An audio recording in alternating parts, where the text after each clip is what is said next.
All right, team, welcome to this overview training on the daily management for profitable acquisition. So inside of this training section, we are actually going to go ahead and go over the overview of the third stage of the ads process. So just a reminder of what the ads process actually looks like. Stage 1 is all about the pre-launch setup. Stage 2 is all about launch. And then stage 3 is all about daily management for profitable acquisition. So just as a quick reminder, let's go ahead and talk about, so stage 1 was like, okay, pre-launch setup, right? Pre-launch setup, we said, hey, this is going to be where most of your time is spent. This is where we went ahead and set up your ad assets, which included your copy and your creative. We set up your funnel assets, your Facebook ad assets. We set up tracking. We did go ahead and research and prepare the targeting audiences and all of that, as well as understanding data and KPIs and exactly what that was, right? Then after that, we went ahead and went into stage number 2, which was the actual launch process, okay? And so inside of that stage, we went ahead and talked about what it was like to launch your first campaigns, testing your ads, right? We talked about the 3 steps of that entire process was launch day, then we monitor the launch, and then from there, we then go into judgment day, right? We talked about the different variables that need to actually get tested. We talked about targeting, creative, headline, and copy, as well as a number of different approaches when it comes to advertising in terms of, hey, what do you test first? What do you test second? Do you start off with the initial test of audience versus creative or the other way around? This is all of the stuff that we've already talked about when it comes to the second stage, which is all about launch. So now, when we talk about the third stage, which is daily management for profitable acquisition, inside of this third stage, we're talking about things like daily reporting, tracking profitability, daily management, scaling winners, ongoing testing. And of course, we've already talked about the importance of ongoing testing. And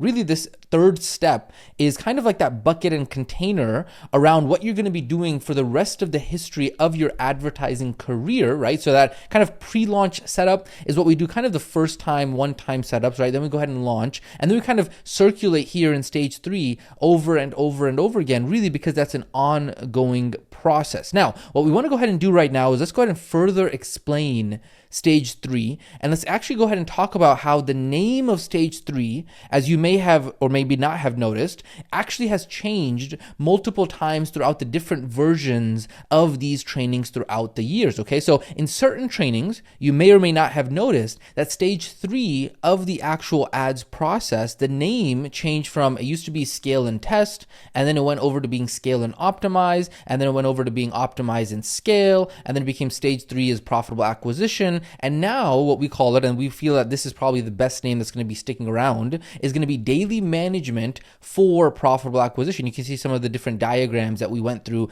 in different versions and iterations of the trainings over the year, right? And so here, stage 3, daily management for profitable acquisition. Why is this stage name a little bit different than what it used to be previously? The reason for this is because, like we just said, that stage 3 is that ongoing process, that is that bucket that holds all of the ongoing processes together when it comes to ads. Now, when we actually thought about how we wanted to explain and name this stage, we really went back and forth because we wanted to make sure that the name actually encapsulated, right, encompassed, included what we considered really how important stage 3 actually was, especially for beginners and first-time advertisers. We wanted to make sure that the name that you identify with here for stage number 3 really does keep the focus front and center, right? We wanted to make sure that the focus of what is most important is really at the front, right? So if we just said, hey, this is scale and optimize, well, scale and optimize, those are like, nebulous, vague, abstract terms, right? It doesn't really stick in the mind as to, hey, what should the focus be when we talk about stage 3? So eventually we decided to really prioritize what was most important when it comes to stage 3. And what is that thing that is most important when it comes to stage 3? Is profitable acquisition through daily management. Let's go ahead and break that down a little bit more right now so you can better understand, right? What does that actually mean? Well, first off, there are 2 topics here, okay? First off, there's a topic of daily management, and what we're doing is we're doing daily management of our ads with the goal of making sure that we have something called profitable acquisition, okay? That's what we say when we say stage 3. That's what we're talking about. But here's the thing. you can't actually do you can't actually do daily management with the goal of profitable acquisition without first even knowing what profitable acquisition means, right? Like you can't do, I'm going to manage this thing and I don't know what this thing actually even means. You can't do that, right? And so because of that, because of the fact that you have to first understand what profitable acquisition is, so that way you can even do daily management for it, that is the reason why what you're going to go ahead and notice as we go ahead and break down the upcoming trainings. This is why this is an overview training section. As you're going to notice as we go ahead and break down the upcoming trainings is that we are going to be breaking down this stage 3 training into multiple trainings, right? So if you remember, for example, like in the pre-launch setup, we had multiple trainings for all of those assets, right? We had an entire training with all these training sections for ad copy, then an entire training with training sections for ad creative, and then the same thing for funnel, Facebook assets, targeting, data KPIs, right? It was multiple trainings, even though all of them were inside of the same stage. And so for the same reason, here when we talk about stage 3, and we talk about daily management for profitable acquisition, we're also going to be breaking this up into multiple trainings. Training 1 is going to be profitable acquisition, and then training 2 is going to be daily management. Now, if you were paying attention to me, yes, we say daily management for profitable acquisition. Yes, daily management is the first 2 words that shows up there, right? But as we just said, we're first going to go ahead and explain profitable acquisition by going deep on the topic of acquisition. We're going to go ahead and define it, explain exactly what it is. We're going to go ahead and lay down the layers of understanding so you can go from a very beginner elementary understanding of it, ABCs, and then we're going to go ahead and get deeper and deeper and deeper and deeper. And then once you have that understanding of acquisition, then from there, we're then going to go ahead and get into the step-by-step of daily management. So that way you can understand, cool, I need to go ahead and do this daily management with the goal of making sure that I have profitable acquisition, and you'll understand exactly what that is once we actually get to that point. Does that make sense? I hope that is 100% clear in terms of the overview of what's actually going to look like in the upcoming trainings and the upcoming training sections. Okay, so with that being said, ladies and gentlemen, that is the overview for daily management for profitable acquisition.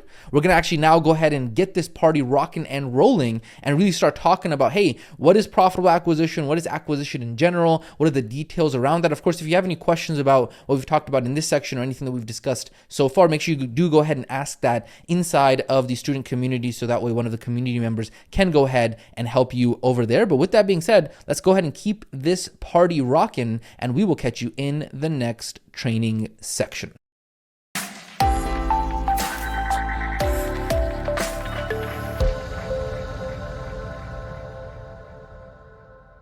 All right. Here we go. Let's go ahead and get that spice level up. We're rocking and rolling here, the overview of the profitable acquisition training section. So similar to how we do our overviews, this overview is going to walk you through the profitable acquisition trainings and exactly what those trainings are going to be encompassing, and really a full breakdown of what we're kind of going to be going over when we talk about profitable acquisition, right? So similar to what we've talked about in the previous training section where we talked about the overview for daily management for profitable acquisition, stage 3 of this entire ads process is daily management for profitable acquisition. So we're going to be doing daily management with the objective, with the goal of this thing called profitable acquisition, right? And that's exactly what we need to go ahead and talk about now first, so you can understand what profitable acquisition is, and then we can get into the daily management of it, right? Of course, how in the world are you going to do daily management for something you got no idea of, right? Of course, we've already talked about this before. And so this is the reason why in the upcoming training sections, we are going to go step by step through the concept of acquisition. It's a very fundamental, critical, yes, you could argue a little bit of advanced topic, but very fundamental and critical for you to understand if you're going to be a professional online entrepreneur, to be able to understand the topic of acquisition. And we're going to layer those understandings from the ground up, layer by layer by layer, from being a beginner to being an advanced individual who understands acquisition. And then, of course, once you understand that, we will then get into daily management. Make sense? Awesome. Now, I do want to go ahead and point out here, the layers of education, right, and understanding that we're talking about is really building you up to have a complete 360-degree understanding of these advanced concepts. Now, I do want to go ahead and take maybe about 30 seconds here and talk to you about really how education works in general. So that way, even as you are having your own students, your own clients, when you are talking to somebody, even if it's your kids, you're talking to your parents, you're talking to your siblings, you're talking to your friends, it doesn't matter who you're talking to. When it comes to education and when it comes to being an educator, it's all about being able to understand the layers of education that you are delivering to somebody. And so really the process that even you are going through right now is really an extremely high level education that you are receiving, right? Only the great educators on the planet even have this skill of layers of understanding that are put together for students in the way that they can really start to understand complex topics in a simple way. And so I do want to go ahead and give a massive thank you to the training and development team who really are made up of high-level educators, PhDs, researchers who put these trainings together, because throughout your entrepreneurial career, you're probably going to go out and purchase other courses and educational programs that are out there, but you're going to see that there are very, very, very, very few education programs that are out there like the one that you are going through, because what we are making sure that we do is we go above and beyond to make sure that you have the best education possible around these topics for you as a student in this program. And so I do want to just go ahead and take a second and talk about that holy over delivery. Batman 100K Mastermind is amazing. Okay, now having said that, let's go and talk about the breakdown of the actual acquisition training. Okay, so because of how in-depth the acquisition training actually is and all of the different layers that we're going to go ahead and go through, some of the important topics that you're going to see in the upcoming training sections are going to be, first and foremost, we are going to go ahead and break down the foundational terms when it comes to acquisition. That's number one. Number two, we're then going to go ahead and talk about profitability when it comes to acquisition, exactly what that means, positive on acquisition, negative on acquisition, that whole thing. We're going to talk about that. That's going to be very important. Number three, we're then going to go ahead and talk about customer-funded acquisition and how it compares to investor-funded acquisition. And then we're going to go ahead and bring everything together and talk about, hey, where do we actually start with this entire process and with this entire topic of acquisition in your specific stage of the actual journey. Now, of course, just as always, right, this is not going to be the end all be all. We might go ahead and add other layers and multiple layers of explanation to this topic over time. So if you do end up seeing other training sections or more than what is represented on here, that just means we went ahead and made the trainings even better. We've talked about how the trainings evolve and get better with every group and cohort of students that go through it. And so these are going to be the primary four that we're going to go over. However, we may go ahead and add multiple others in the future as well. Okay, so with that being said, ladies and gentlemen, guess what?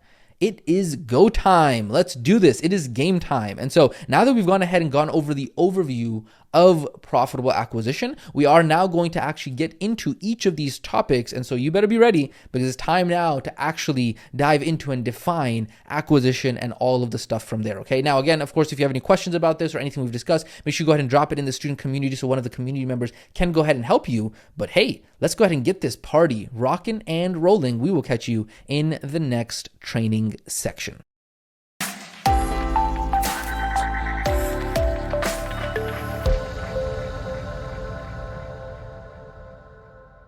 Oh boy, oh boy, oh boy.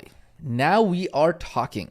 This is going to be a fun training section in which we go ahead and actually define the foundational terms when it comes to acquisition, okay? And this is really the first foundational part when it comes to really any new topic, is always identifying and defining the terms. And primarily the reason for that is so that way we can speak the same language, okay? Because if you think about it, if we don't actually speak the same language, right? If I say tomato and you hear tomato, and we say potato and you hear topato or whatever, right? What's going to happen here is that you're really not going to be able to understand. We're not going to be able to actually have a conversation and build on these topics, so that way we can actually go ahead and get to these advanced topics that build on top of that, right? And so this specific training section is going to go ahead and walk you through the basics and the foundations of acquisition, right? Acquisition 101 basically is what we're talking about. And primarily the reason for this is because if we say, hey, you student who's listening right now, okay, your CAC needs to be 16.7% of your total contract value, your TCV, per customer, and you need to have at least a 3 to 4x upfront cash ROAS in order to be profitable on acquisition, right? If this is the statement that we say, well, my question to you is, what does that actually mean, right? That's probably going to go over your head if we went ahead and said that right now, right? So we can't even have those more advanced conversations around these topics unless we actually first identify the terms, define those terms, and then actually build on top of them. Exactly, right? And so this is why we are now going to go ahead and define the terms so that way we can all be on the same page, so that way we have that initial layer of foundational understanding. And then once that happens, we can then go ahead and dive deeper and deeper and talk about the different contexts within business that this topic of acquisition actually exists, okay? So in order to actually do this, we are now going to go over 4 foundational topics to make sure that these foundations are actually covered, okay? Foundational topic number 1 is going to be all about defining acquisition. Foundational topic number 2 is going to be all about defining acquisition metrics. Foundational topic number 3 is all about connecting all of the acquisition metrics together into a holistic system so that way you understand how all of the metrics play together. And then foundational topic number 4 is then applying this understanding of acquisition that you now have to something and other topics outside of ads and paid traffic and all that kind of stuff. Okay, so these are going to be the 4 foundational topics that we are going to now go ahead and go through inside of this specific training section. Now, before we actually do that though, I do want to go ahead and warn you. What we are about to go through is really the foundation of being a successful online entrepreneur, okay? And so the difference between being a wantrepreneur and being a professional entrepreneur, okay? And so in the same way, when you actually go to school to get into a profession, right? Let's say somebody's trying to become a medical doctor, they're trying to become a lawyer, whatever it might be, right? What happens is that when you go to school in order to get into a profession, there are skills and foundational knowledge that you are going to have to learn. Right? You don't go to school and then tell your college professor on the first day of class in your freshman year, in the first year of your 4-year degree, like, hey, this is taking too long. Hurry up. We got to hurry up and get into, making money already, right? There's an understanding that there's a process that you have to go through. There are topics that you have to study, right? There are things that you have to learn. There are exams you're going to have to take and pass and all of this stuff in order to actually become a professional in the industry, right? We've talked about this many times before. Being an online entrepreneur, right? Being a professional entrepreneur, and then being a medical doctor physician, right? And so if you want to be able to have the income earning potential of a medical doctor, okay, and quite frankly, if you become a professional online entrepreneur, quite frankly, more than that, and you want to still have the freedom and flexibility to be able to live the life that you want, to be able to work on your own terms, which quite frankly, not even medical doctors or any other professionals have in other industries, well, then my question to you is going to be, hey, why do we not think that we are going to have to dedicate ourselves in order to actually go out there and study these topics? Now, the reason why I am talking to you about this, right, even though we've talked about this in the past, the reason why I am bringing this to the forefront of your mind right now is because even before we get into the foundational topics around acquisition, in just a second, as we go ahead and start to get more and more advanced, you are going to feel a little bit like this, okay? You are going to feel like, wait a second, I am trying to drink just a sip of water, but it's like I'm trying to drink this sip of water from a fire hose, okay? This is what it is going to feel like as we go ahead and really ratchet up the intensity around this topic of acquisition. Why? And why is it going to feel like that? Because of the fact that you are still in your first year as a freshman in this degree of becoming a professional entrepreneur. Now, the cool part about entrepreneurship compared to traditional school education is like, hey, let's say you want to be a doctor, you get your 4-year undergrad degree in, let's say, biomedical sciences or whatever, right? You're not making any money. And then you go ahead and do 4 years of, medical school. So you're 8 years into this thing and you're not making any money as well, right? And you're not practicing, you're not actually doing anything, all that stuff. You're just studying, right? It's just very theoretical. The difference between that and entrepreneurship is the beauty of entrepreneurship is that you're able to practice, learn skills, and develop and even make money as you go along, right? However, you first need to go through some of that foundational learning and education first, right? And so yes, as we go ahead and get more advanced in just a second, yes, even inside of this exact training, yes, I know we're just talking about foundational terms, but we are going to go ahead and get technical. I'm telling you that you will probably feel like this. You're going to feel like, whoa, wait a second. I'm like trying to do like mental mathematics. I'm trying to figure out all this stuff right now. Like, where the heck am I? Like, what is actually going on here? Okay. Well, guess what? Welcome, ladies and gentlemen, to the skills that you're going to need to develop in order to become a professional online entrepreneur, to be able to make 6+ figures online. And so just as much, if not more than a doctor, with freedom and flexibility and all of the stuff that we're actually looking for. Okay. So this is the reason why I wanted to go ahead and have this warning before we actually dive into these foundational topics, because yes, we'll go ahead and start off a little bit slow, but I'm telling you, it is going to ratchet up very, very, very quickly. And so I just wanted to go ahead and warn you ahead of time, so that way you're able to stick with us and you're able to actually make it through the rest of this entire training. Make sense? Beautiful. With that being said, let's go ahead and jump into foundational topic numero uno, defining acquisition. So let's go ahead and talk about that. What is acquisition? So typically when you hear the term acquisition, right, if you go ahead and look up the literal definition of the term acquisition, it literally means to obtain something, right? If I acquired a piece of land, right, if I acquired something, it means that I obtained it, right? Like the museum acquired this piece of art, right? They obtained that piece of art. Now, normally in the context of business, this is usually when one business acquires another business, right? So normally when there's like mergers and acquisitions, it's like a department that large companies have, right? M&A, mergers and acquisitions, like, oh, cool, two companies are going to merge, or one company is going to acquire the other company, right? That's what mergers and acquisitions actually is. And so typically when you hear the term acquisition, this is the context in business that you are typically hearing it about, okay? However, this is not the business definition that we are going to be talking about, and this is not the business definition that this entire training is going to be about. Instead, what we are talking about is specifically customer acquisition, okay? That is the actual definition that we're going to be further defining. Now, we're not talking about mergers and acquisitions. We're not talking about, a museum acquiring some sort of, art piece or something like that. We are talking about a business acquiring customers. So let's go ahead and define customer acquisition. So customer acquisition is all of the processes, all of the systems, and all of the steps that are involved with how a company turns a potential customer into a new customer. Now, just as a quick note here, is that for the sake of simplicity, we are going to now go ahead inside of the training, refer to this customer acquisition concept, this definition, as just simply acquisition, okay? However, you now have a better understanding of like, hey, when we say acquisition, we're not referring to mergers and acquisitions. We're not talking about museum acquiring whatever, right? We are specifically talking about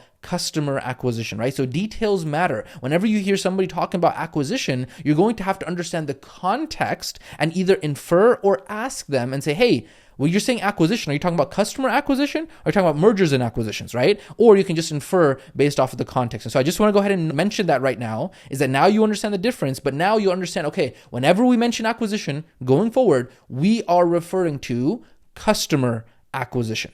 Got it? Beautiful. Now, having said that, I have a really quick quiz question for you.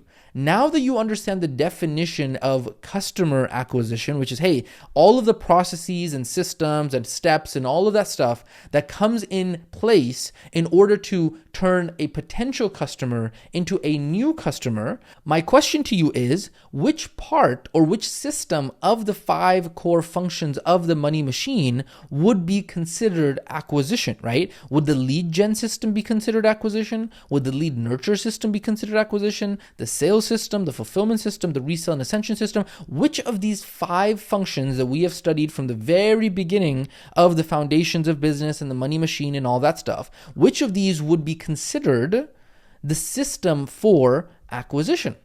Think about that for a second, okay? And the answer to that question is that all of the systems that are involved with acquisition and the acquisition of the customer would be the systems, okay? So this would actually include 3 different systems. It would include the generation of the lead gen. It would include the nurturing of the lead, and then it would include the conversion of the lead into the actual customer. So even though technically the sales system is the one that is actually converting the lead into a customer, the sales system cannot exist without first being fed the lead from the lead gen system, and then the lead being nurtured and actually showing up to whatever sales tool is being utilized here. And so as a result of that, the term acquisition, customer acquisition, right, what we're talking about right now, is actually going to be all three of these systems together. And so visually, this is what it would actually look like, okay? So visually, we have lead gen system,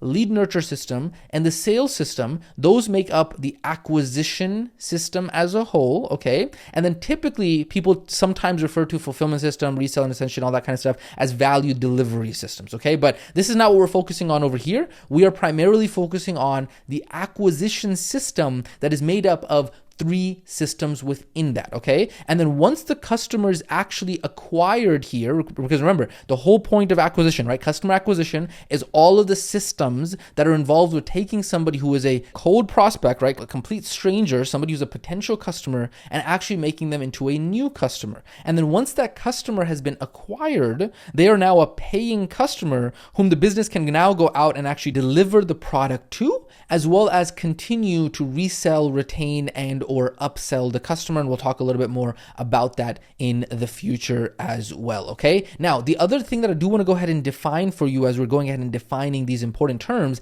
is the topic of defining the point of acquisition, right? So if you ever hear somebody, we're going to use this term actually quite regularly, is you ever hear somebody, hey, you know what? You have to be profitable on the point of acquisition, right? You got to be profitable on the point of acquisition. If somebody says this term, what they are referring to is they are referring to the exact moment, aka the exact point that a potential customer is converted into a paying customer, right? The moment that a customer is acquired or converted by the business, that is the point of acquisition. That is the moment of acquisition, okay? So the point of acquisition is essentially the starting point of a customer's relationship with the company, right? When they've actually paid you, when they've actually become that customer. So typically, when we talk about acquisition systems here, right, we talk about acquisition systems, whether it be lead gen, lead nurture, or the combination of these right here, whatever diagram you're looking at, the point of acquisition, the moment of acquisition is when money has exchanged hands. At that point,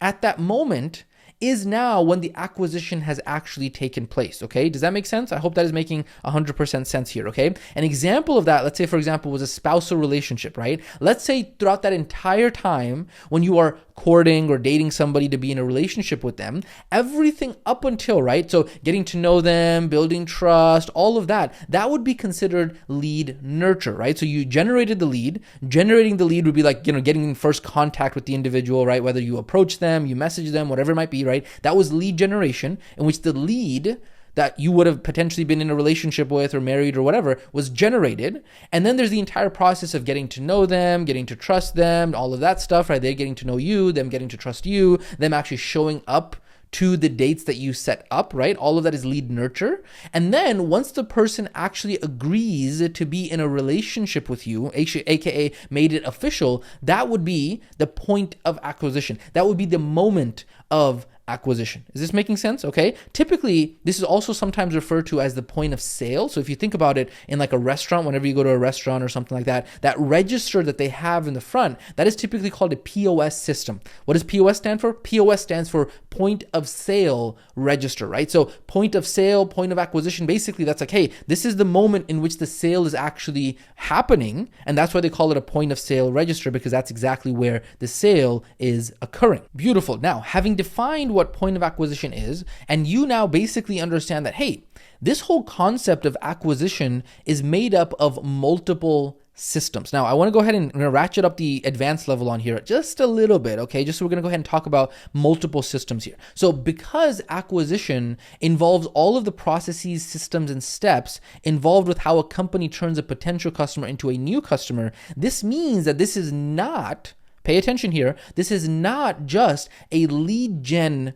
system here, okay? This is an entire acquisition system as a whole. And so what that means is that we are including both marketing and sales into acquisition. So when we talk about acquisition, or you talk about departments and companies, right? Marketing and sales are both pieces and parts of this entire acquisition system, okay? And so that's the reason why when we talk about, acquisition systems in this diagram here, typically people refer to lead gen and lead nurture. This would typically be marketing. And then typically sales is going to be just sales by itself, right? So marketing and sales, or in this diagram, when you look at the 5 core functions, that's what we talk about, acquisition systems and the systems in here. This is what we're talking about. All of these are multiple systems within the acquisition as a whole. The reason why this is so important to understand is that acquisition is not just a lead generation function, okay? Because right now, I know we're going to be talking about ads and we're talking about setting up and launching ads and doing all this stuff. Well, what you have to understand is that this is where there's going to now be a very big shift that is going to happen, right? As soon as you have your ads launched, you will now understand that, guess what? This entire ads process was just the first piece of a bigger system that was the acquisition system that you are now learning. After you have your ads launched, yes, there is going to be some ongoing management in which we're going to go ahead and walk you through, hey, you got to make sure you look at your clicks, your CPC, your CPL, your cost per group member, all of that stuff, right? The metrics that we've already talked about, right? Yes, there's going to be some of that. But what you will notice here, when we talk about stage 3 of the ads process, stage 3 of the ads process does not say, hey, daily management for your ads to be in KPI. Your ads to be in KPI is one piece of it, but stage 3 says no, daily management for profitable acquisition, right? Stage 3 of the ads process doesn't say ongoing running your ads, something like that. The reason that it says daily management for profitable acquisition, and this is what you need to understand right now, is that once you have your ads live and you're going to be checking in on the metrics, okay? In upcoming sections, we're going to talk about, really checking the metrics and doing all that stuff. What you have to understand is that your focus now needs to shift to acquisition. And acquisition has more to do than just the ads piece of this entire system, right? Just like we talked about in the previous diagram, right? Lead gen is that ads piece, but let me quiz you real quick, right? The ads piece, lead gen, wasn't the only piece of acquisition, right? What were the other pieces of acquisition that came involved there? There was lead nurture, there was sales, right? And so what happens here is that acquisition has more to do than only the ads piece. It has to do with all of the other acquisition systems as well. And so this is the reason why you cannot pigeonhole your understanding of like, oh, cool, I launched ads and now I'm just going to look at only the metrics for ads. Right? You see here, this is what you'd think you'd want to focus on because you're like, oh yeah, I'm in the ads section. So therefore I'm only going to look at the ads metrics. But this is the reason why we are having this conversation and explaining acquisition for you, is because acquisition is the entire thing. And so when you understand this concept, and as you go through the rest of this training, you'll understand it even more, is that cool, we got to keep an eye on not only our lead generation metrics, not only our ads metrics, which is, yes, we're talking about that, but we also have to keep an eye on, hey, what are our lead nurture metrics? What are our sales metrics? What are our profitability metrics? Because as soon as we launch ads, we have now cascaded and started an entire process of acquisition. And this is what we are talking about when we say, hey, profitable acquisition, making sure that we are profitable on the acquisition. Yes, we'll define some of those terms a little bit more in just a second. But when we talk about the ads process, this is the reason why stage 3 focuses on the term acquisition there and doesn't just say, oh, just manage your ads ongoing and that's fine, you'll be fine. We don't pay our bills based off of how our ads are performing. We don't pay our bills based off of impressions and clicks and leads and group members. We pay our bills based on acquisition. And that is the reason why this entire ads process, the objective, the goal of this entire ads process, as you're going to learn more and more in just a second, is all about acquisition. We're talking about the entire system involved with acquisition. Is this starting to make a little bit more sense as you start to understand this here? What the point of why this entire training exists? Don't worry, we're going to explain it more. You're going to understand it more as we go along here. And I know right now this might seem basic, but what we're doing is we're defining the terms and layering those understandings step by step by step. And don't worry, in just a second, we're going to go ahead and get a lot more advanced. Okay, so ladies and gentlemen, this was foundational topic numero uno, which was defining acquisition. what's next? Are you ready to kick it up a notch? I hope so. Okay, so we're now going to go ahead and get into foundational topic number 2, which is all going to be about defining acquisition metrics. So let's go ahead and get into that foundational topic number 2 right now, defining acquisition metrics. Now, the reason why this specific section is very important is because, especially when it comes to acquisition, as you're going to notice in just a second, is that there are a lot of similar metrics, right? There are different names and acronyms that could all mean different things in different industries based off of different context. Okay, so what you're going to see here, right, like kind of what we talked about when we talked about acquisition, right? Depending on the context, if you're talking about mergers and acquisitions, it could mean completely something different. If you're talking about customer acquisition, it could mean something completely different, right? And so the context matters when we are talking about these terms, especially as we get more advanced, especially as we get more into the details, especially as we get more nuanced, right? And we've talked about this before,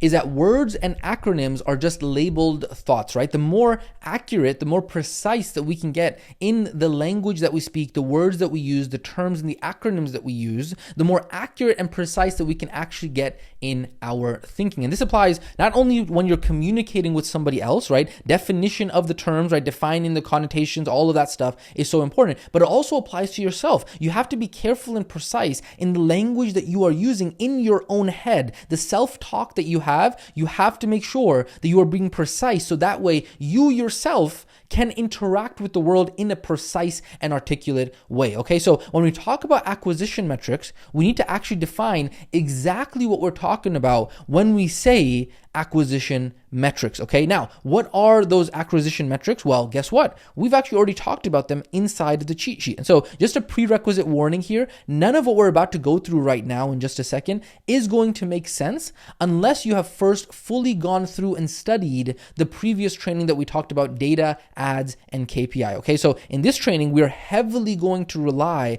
on that metrics, data, and KPIs cheat sheet that we did go ahead and talk about in that previous training. And so it might even be a very good idea to go ahead and pause this training for just a second and pull up that cheat sheet so you can open it up in another window. And this is the reason why we've talked about, the tech setups in the previous trainings, right? If you're on this tiny screen right now, it might be better to go ahead and have that cheat sheet pulled up. Now, if you're just going through this training, on your phone, on your browser, and you're going to come back to it again and then really study it and take your own notes, that's understandable, right? However, if this is the actual time that you're going to go through and study it, you want to go ahead and actually properly study this training. Okay, so quick prereq warning on there. Okay, now let's go ahead and talk about explaining acquisition metrics. So what we've gone ahead and done so far in the previous training is that we were primarily focused on the meta ad metrics in the cheat sheet, right? So those are the metrics that were at the very top of the cheat sheet. Now, the reason we focused on those metrics primarily in the previous training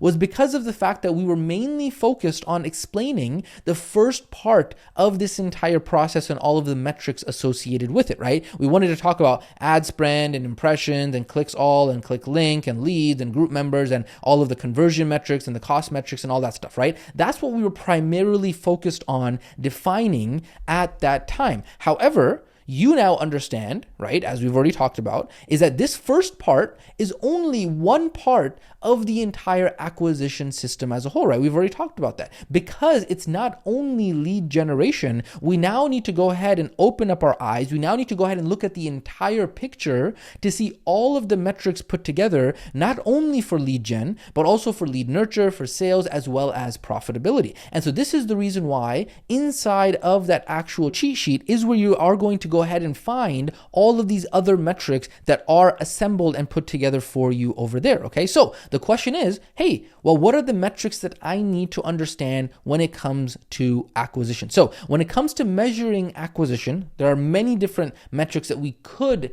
keep an eye on, but what we're going to go ahead and talk about we're going to talk about these 6 important metrics that we need to keep an eye on. Okay, so those important metrics are going to be number 1, ad spend; number 2, number of units; number 3, total upfront cash, total UF cash, okay? Metric number 4 is going to be average UF cash, average upfront cash. Metric number 5 is going to be CAC.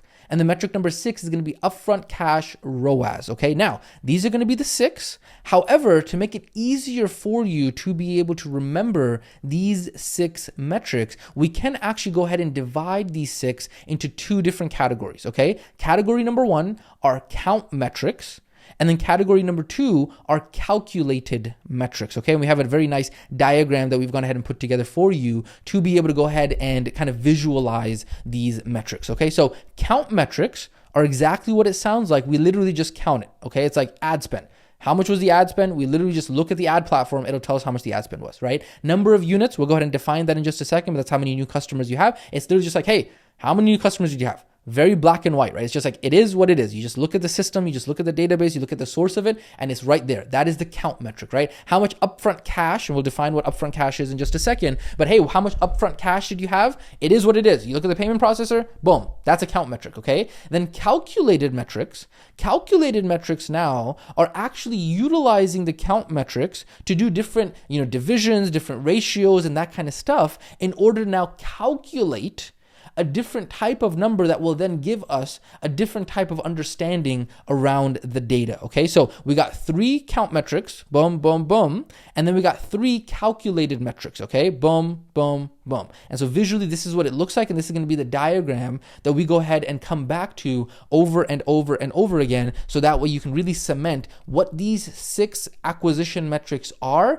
as well as what the definition of these acquisition metrics is going to be. Beautiful. Now, having said that, let's go ahead and actually start defining these terms. Let's actually talk about, hey, what do these terms actually mean? How do they come together? But before I do want to go ahead and really quickly talk to you about how kind of abstract this kind of definition of terms is going to appear to you, okay? Don't worry, in just a second, later on inside of this training, we are going to have a step-by-step where we are going to go ahead and get into the master tracking sheet, and we're going to actually show you where all of these numbers, where all of these divisions, where all these calculations have already actually been added to your master tracking sheet template, right? We've already designed this ahead of time, right? We've been doing this for years, right? And so we've already looked ahead and known this is what we were going to talk about, and this is the reason why it's inside of the master tracking sheet. So don't worry, we are going to get there. We are going to have a step-by-step to show you, hey, how do we actually track this? Where is it going to be? What does it actually look like? Tactically, step-by-step. We're going to get there, okay? But right now, what you want to understand is just a 30,000-foot overview of us planting the seeds in your mind, layering those foundations of, hey, what do these 6 acquisition metrics actually mean? And so, yes, for right now, it is going to feel a little bit like, whoa, wait a second. I feel like I'm drinking water from a fire hose. I feel like this is a little bit abstract. This is a little bit vague. I feel like I'm a little bit lost, right? And so guess what? That's okay, because by the end of the time we get to the profitable acquisition training, you will have a very good understanding of how all of these pieces come together. But yes, it will feel completely normal to feel like this as we go, especially through this section inside of the training. But do not worry, as long as you stick with it, you will get through it, okay? So 100K glue, stick with us, you are doing great. So with that being said, let's go ahead and talk about the very first acquisition metric, which is going to be all about ad spend. So acquisition metric numero uno, ad spend. So ad spend is really just simply how much we spent on ads. Like literally that's what the word means, right? Spend, ads, ad spend. That's literally how much we spent on ads, right? So ad spend is very straightforward, that you can literally just get it from the actual ads platform, right? So depending on where you're advertising, Google, Meta, Facebook, wherever, the ads platform will tell you, hey, this is how much you have now actually spent on the platform. Now, even though it's a pretty simple acquisition metric, it is a very important one to keep an eye on at all times, right? Because it's literally how much we're spending. Like literally, as you're going to see in just a second, this is the input of the entire system. And so how much we're spending on ads, there's a big difference between, spending $100 a day versus spending $1,000 a day, right? That's a huge difference. And so if you just accidentally have a typo or misclick or whatever, you're like, okay, well, I'm spending a heck of a lot more than I actually wanted to spend. This is the reason why we need to keep an eye on it, right? Ad spend is the input of the entire paid advertising system, right? If you think about the water that is flowing throughout this entire process, right? The water that is flowing throughout this entire process, which is the leads, is only made possible when we actually open up the faucet, right? Opening up the faucet, that is the ad spend, right? The entire process from the very beginning of the acquisition system, of the lead gen system, of the lead nurture system, all starts, when we talk about the paid advertising system, all starts with ad spend. Nothing else downstream can happen in the paid advertising system unless we actually have ad spend, okay? And so this is the reason why, even though it is a basic metric, it's a count metric, you literally just get it from the ad platform, it is very important to be able to understand the importance of ad spend and making sure that we keep an eye on it. Now, the other point I do want to go ahead and make here is that technically, right, grammatically in the English language, ad spend is actually supposed to be two words, okay? Ad plus spend, okay? But because of the fact that we often use it as a single unified concept, this is the reason why in our language, we typically go ahead and make it a compound word, right? So in the 100K Mastermind kind of language, in our business coaching, what we typically do is we like to make it one word, ad spend, and refer to it as a singular concept. However, we want to equip you as a student. We do not want you to be confused if later on in your training, you see that other people in the industry are referring it to the two-word version of the word, right? However, you are going to see us as saying it as ad spend, one unified word, okay? And so I just want to go ahead and mention that so that way you didn't think it was a typo or like we didn't know grammar in English or something like that. No, it's ad spend, one word. That is the way that we are going to be referring to it. Now, the other point that I do want to go ahead and mention here when we talk about ad spend is ad spend always ad spend? That's a confusing question, right? So even though we call it ad spend, right?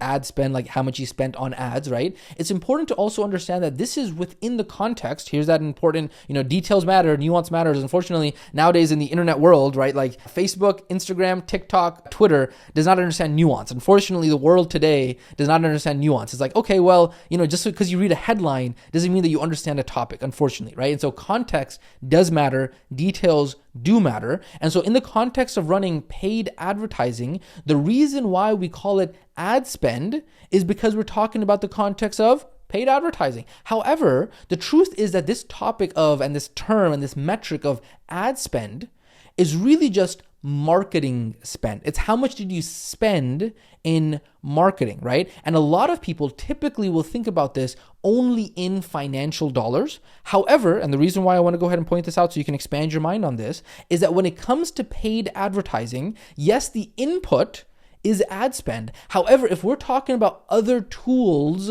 for lead generation, right? We've talked about how each of these different systems have different tools, right? And I think sometimes, especially beginners, sometimes get romantic about a certain tool. They don't understand business from a holistic 360-degree view, right? They don't understand like, hey, there are many ways to do lead nurture. There are many ways to do sales. There are many ways to do fulfillment. There are many ways to do resell ascension XYZ, right? And so if we are talking about the specific tool of lead generation, which is paid, then yes, we're talking about ad spend. However, if we're, let's say, talking about organic content marketing, if we're talking about influencer marketing, there might be other metrics, other definitions for ad spend that we would go ahead and actually fill in over here, right? And so if we're using other forms of lead generation, we might be actually paying for those things with other resources like time, effort, or other resources, right? So for example, creating content for lead generation, right? Yes, there might not be ad spend associated with creating content, but there is time, effort, resources. Maybe there is a cost associated with, maybe you got to hire editor, maybe you got to hire somebody, right? So maybe there's a content team involved. So there is maybe even a financial dollar associated with that, but it's not the same as ad spend because you might not be spending money on ads, but you're spending money in marketing efforts. Okay, so this is the reason why you want to understand, yes, we're talking about acquisition metrics and we're talking about paid advertising, but I did just want to go ahead and mention that here in the ad spend section to be able to have a more nuanced and detailed understanding of this word ad spend. So that way you are not just a pigeonholed remote control student who expects to follow blindly and just expect to be spoon-fed like, oh, it said ad spend and therefore, content marketing doesn't have ad spend. No, you got to just open your mind up and understand the more detailed and the nuance. This is the reason why we're here. We want to open up those doors of understanding so that way in your career, you have a 360-degree understanding of these concepts. So, ladies and gentlemen, with that being said, that is acquisition metric number 1 is ad spend. Okay, so let's go ahead and look at our diagram here. We've now gone ahead and talked about the first count metric, which was ad spend. We're now going to go ahead and talk about the second count metric, which is going to be number of units. So let's go ahead and jump into that right now. Acquisition metric number 2, number of units. So number of units is just a way of saying how many new customers did we actually get. Now, the question you might ask is, hey, why do we call them units? The reason we call them units is because it allows us to specifically define what it is that we are talking about, right? Because sometimes in different industries, some people refer to them as clients, some people refer to them as customers, some people refer to them as students. And so what the word unit does is that the word unit provides us one universal term for the purposes of business, or at least in our industry, that is very easy for us to be able to identify, regardless of it's like, oh no, I don't call them clients, I call them, students, or, I call them rookies, or I call them, whatever. Like, people have a gazillion different terms, especially in our industry. People get romantic about, I call my customers this. Well, we just call them units, okay? It makes it easier for everything, okay? Now, the other point I want to go ahead and mention here is this does not mean that we are degrading customers or human beings to being just units or numbers on a spreadsheet, okay? I want to go ahead and make sure that this is very clear. It just means that when it comes to business, it makes it easier for us to be able to define terms and say, cool, I had, 10 units this month, I had 15 units this month, I had 20 units this month. And so it allows us to then take away the emotion from it. And so, yes, I understand that, like, hey, we're kind of reducing people to a number on a spreadsheet, but for the purposes of acquisition, for the purposes of being able to customer success. So when we talk about fulfillment, right? Customer success, right? That other department after we get from acquisition and then we get into customer success, that is where we are delivering the ultimate success to our customers. Every single customer matters to us immensely, right? But when we're talking about acquisition, we're talking about, hey, I got to acquire 10, 15, 20, 30, 40 units in order for me to hit these specific revenue goals. Now, in order for me to do so, I got to understand my customer. I got to get into their psychology. I got to get into their demographics. I got to get into their shoes. Yes. However, we all need to agree on the terms, and that's the reason why we refer to them as units, so that way it makes it easier for us to be able to have that conversation. Okay, now the other question when it comes to number of units is, how are we actually defining number of units? Now, this is going to be a metric that you do see on the data and KPIs cheat sheet. However, because technically this is a sales metric, you are going to see it on the sales metric side of the cheat sheet. So I know even though in the diagram it says number of units is here, we're saying that's a profitability metric, but obviously we can't make the diagram as 100% as the cheat sheet because of the fact that we wanted to put this towards the end of the diagram, but then it was technically sales metrics, all this stuff. But the point being is that even though here it says that number of units is a profitability metric, it is actually technically a sales metric, and that is the reason why you are going to go ahead and see it inside of the sales metric side of the actual cheat sheet, okay? The other thing that you're also probably going to go ahead and notice is that this number of units is mentioned in a different way, right? So we have over here upfront units number, and then we have total units number, right? So it can kind of get a little bit confusing. Like, what's the difference? Upfront units versus total units? What's actually going on here? So let's go ahead and actually define this. Number of units, when we talk about it in the terms of acquisition, is usually what we refer to as total units number. What that means is, what is the total number of units that we have acquired? And that equals upfront units plus delayed sales number minus backouts number. Okay, so let's go ahead and talk about this. The difference between upfront units, okay? Upfront units is what are the units, what are the sales calls, what are the customers that actually closed upfront on the very first call, okay? Then delayed sales, or you could technically say delayed units as well, right? So depending on how you want to refer to it, delayed units, delayed sales, all again, same words, you're just understanding different nuances to them, right? So these are going to be the units that needed time to think about it, and then they came back and purchased. The reason why we separate between these is because then we can see, hey, how many delayed sales did we get compared to how many upfront sales did we get, okay? And then back out, those are just the number of units that, they bought, they purchased, but then after a certain amount of time, they decided to back out. Now, typically, back out units is going to refer to they wanted a refund and that kind of stuff, okay? Now, there's obviously more nuance to this. We can define it in the future, but that's kind of the overall gist of what we're talking about here, okay? So total number of units is upfront units plus delayed units minus backout numbers, okay? So the total units is the net, at the end of the day, when we include all the upfront plus the delayed, subtract the back out refunds, when all the dust has settled, how many are we actually left with?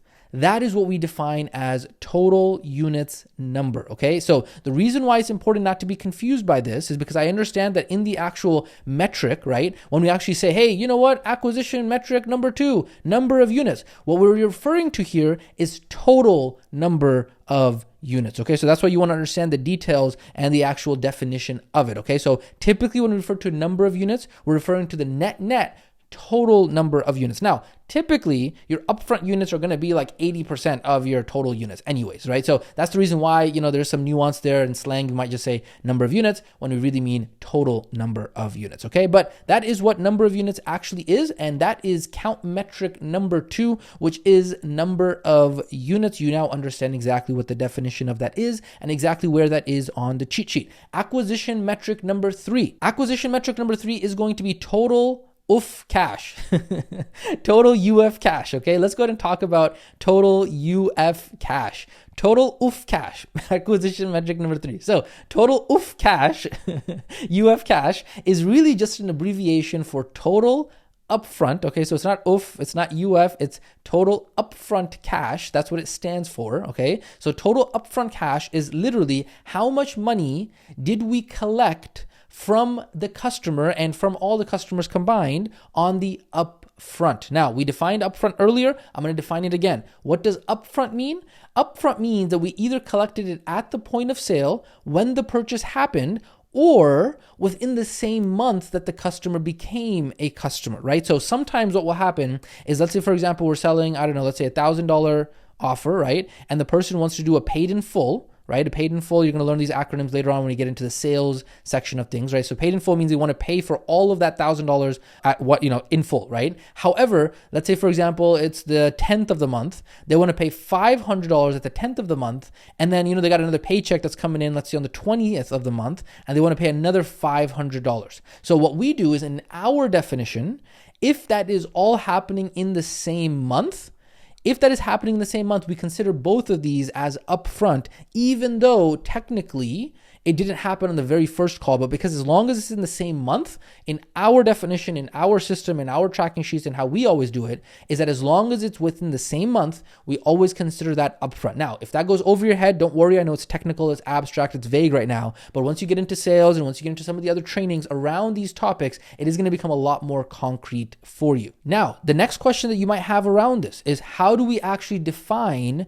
total upfront cash? Now, this is going to be another metric that you are going to see in the cheat sheet. However, sometimes it can get confusing because there are multiple metrics that mention cash in different sections of the cheat sheet, right? So you're going to notice that there's there's upfront cash, then there's delayed upfront cash, then there's back out cash, and then there's total upfront cash. Like, what are we actually talking about here, right? And so similar to the number of units here that we're breaking it down, it's very similar to that, is that total upfront cash is defined as upfront cash plus delayed cash minus back out cash. Okay, so similar breakdown to number of units. Upfront cash is the cash that we collected on the sales call, or as you just learned, within the same month. Again, those details we'll talk about when we get into the sales process and how to fill in data and all that kind of stuff. Then we got delayed cash, which is what was some of the people who needed to think about it and they came back and later purchased. That is delayed cash. And then back out cash is basically the refunds from the back outs. Okay, so the total upfront cash is the net at the end of the day, where we include upfront cash, delayed cash minus the refunds.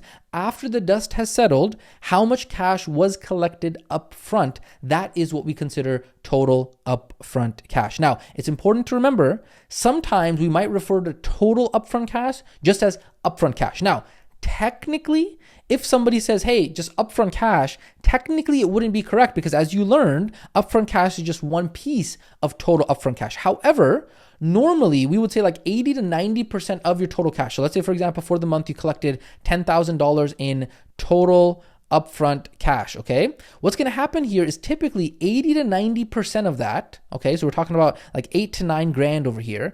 8 to 9 grand out of that 10 grand total is going to be upfront, right? Very rarely and very few are you going to have like delayed cash and back out cash and that stuff. It happens, but it doesn't happen as often. And so that's the reason why sometimes, just for short, just for kind of slang abbreviation, we'll just say, hey, upfront cash. What's your upfront cash? What's your upfront cash? What's your upfront cash? However, you now understand the context that if we say upfront cash, we are referring to total upfront cash. This is the reason why defining terms actually matters, is that technically there is a difference between upfront cash and total upfront cash, but because 80 to 90% of your total upfront cash is going to be just upfront cash by itself, that's why it's okay for us to be able to, in slang, just refer to it as upfront cash. Does that make sense? Details matter, and this is the reason why you're understanding the details and the nuances of how to actually define all of these terms. Beautiful. Now, having said that, ladies and gentlemen, that is acquisition metric number 3, total upfront cash, and that actually goes ahead and concludes the 3 count metrics as well as their definitions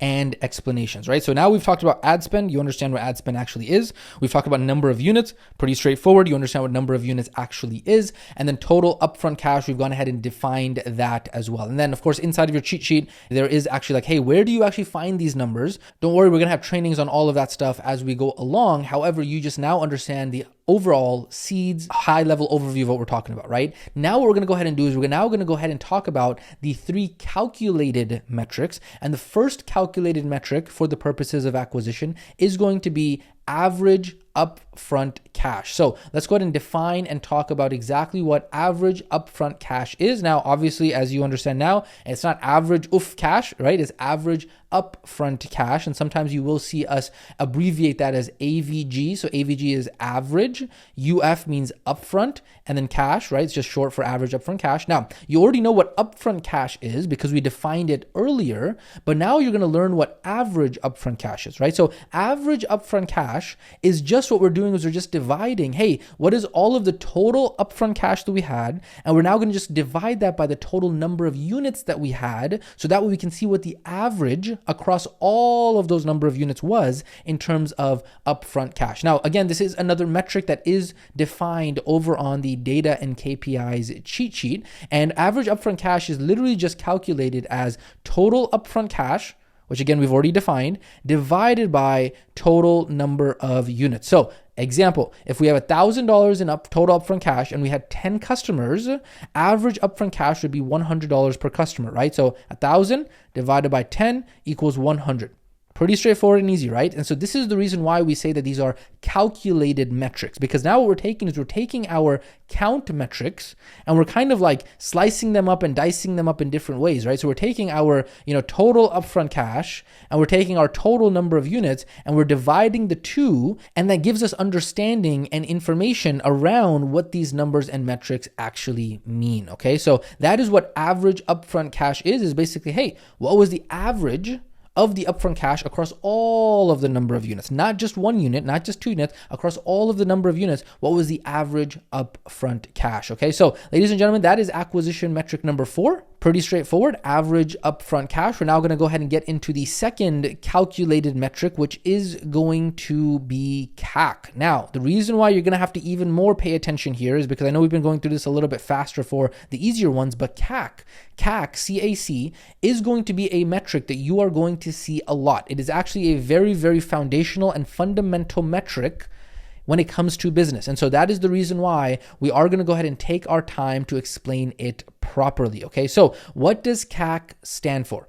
CAC, CAC, stands for customer acquisition cost, or sometimes people might refer to it as cost to acquire a customer. That could potentially also be it, but typically it's customer acquisition cost. Now, sometimes, and this is the reason why we're educating you so that way you can be a student that is 100% 360 rounded and not just expecting to be spoon-fed, is that sometimes in the industry and in the business world, you will see that some people refer to this concept, this metric of CAC, as cost per acquisition, right? CPA. So they'll abbreviate it as CPA. Okay. So CAC versus CPA. Technically, doesn't it mean the same thing, right? Customer acquisition cost versus cost per acquisition. It's like, hey, same thing, right? However, the reason why we personally do not use this term or this acronym is because of the fact that the ad platforms, right? Meta, Facebook, Google, the ad platforms, they have a metric in their system that is cost per action.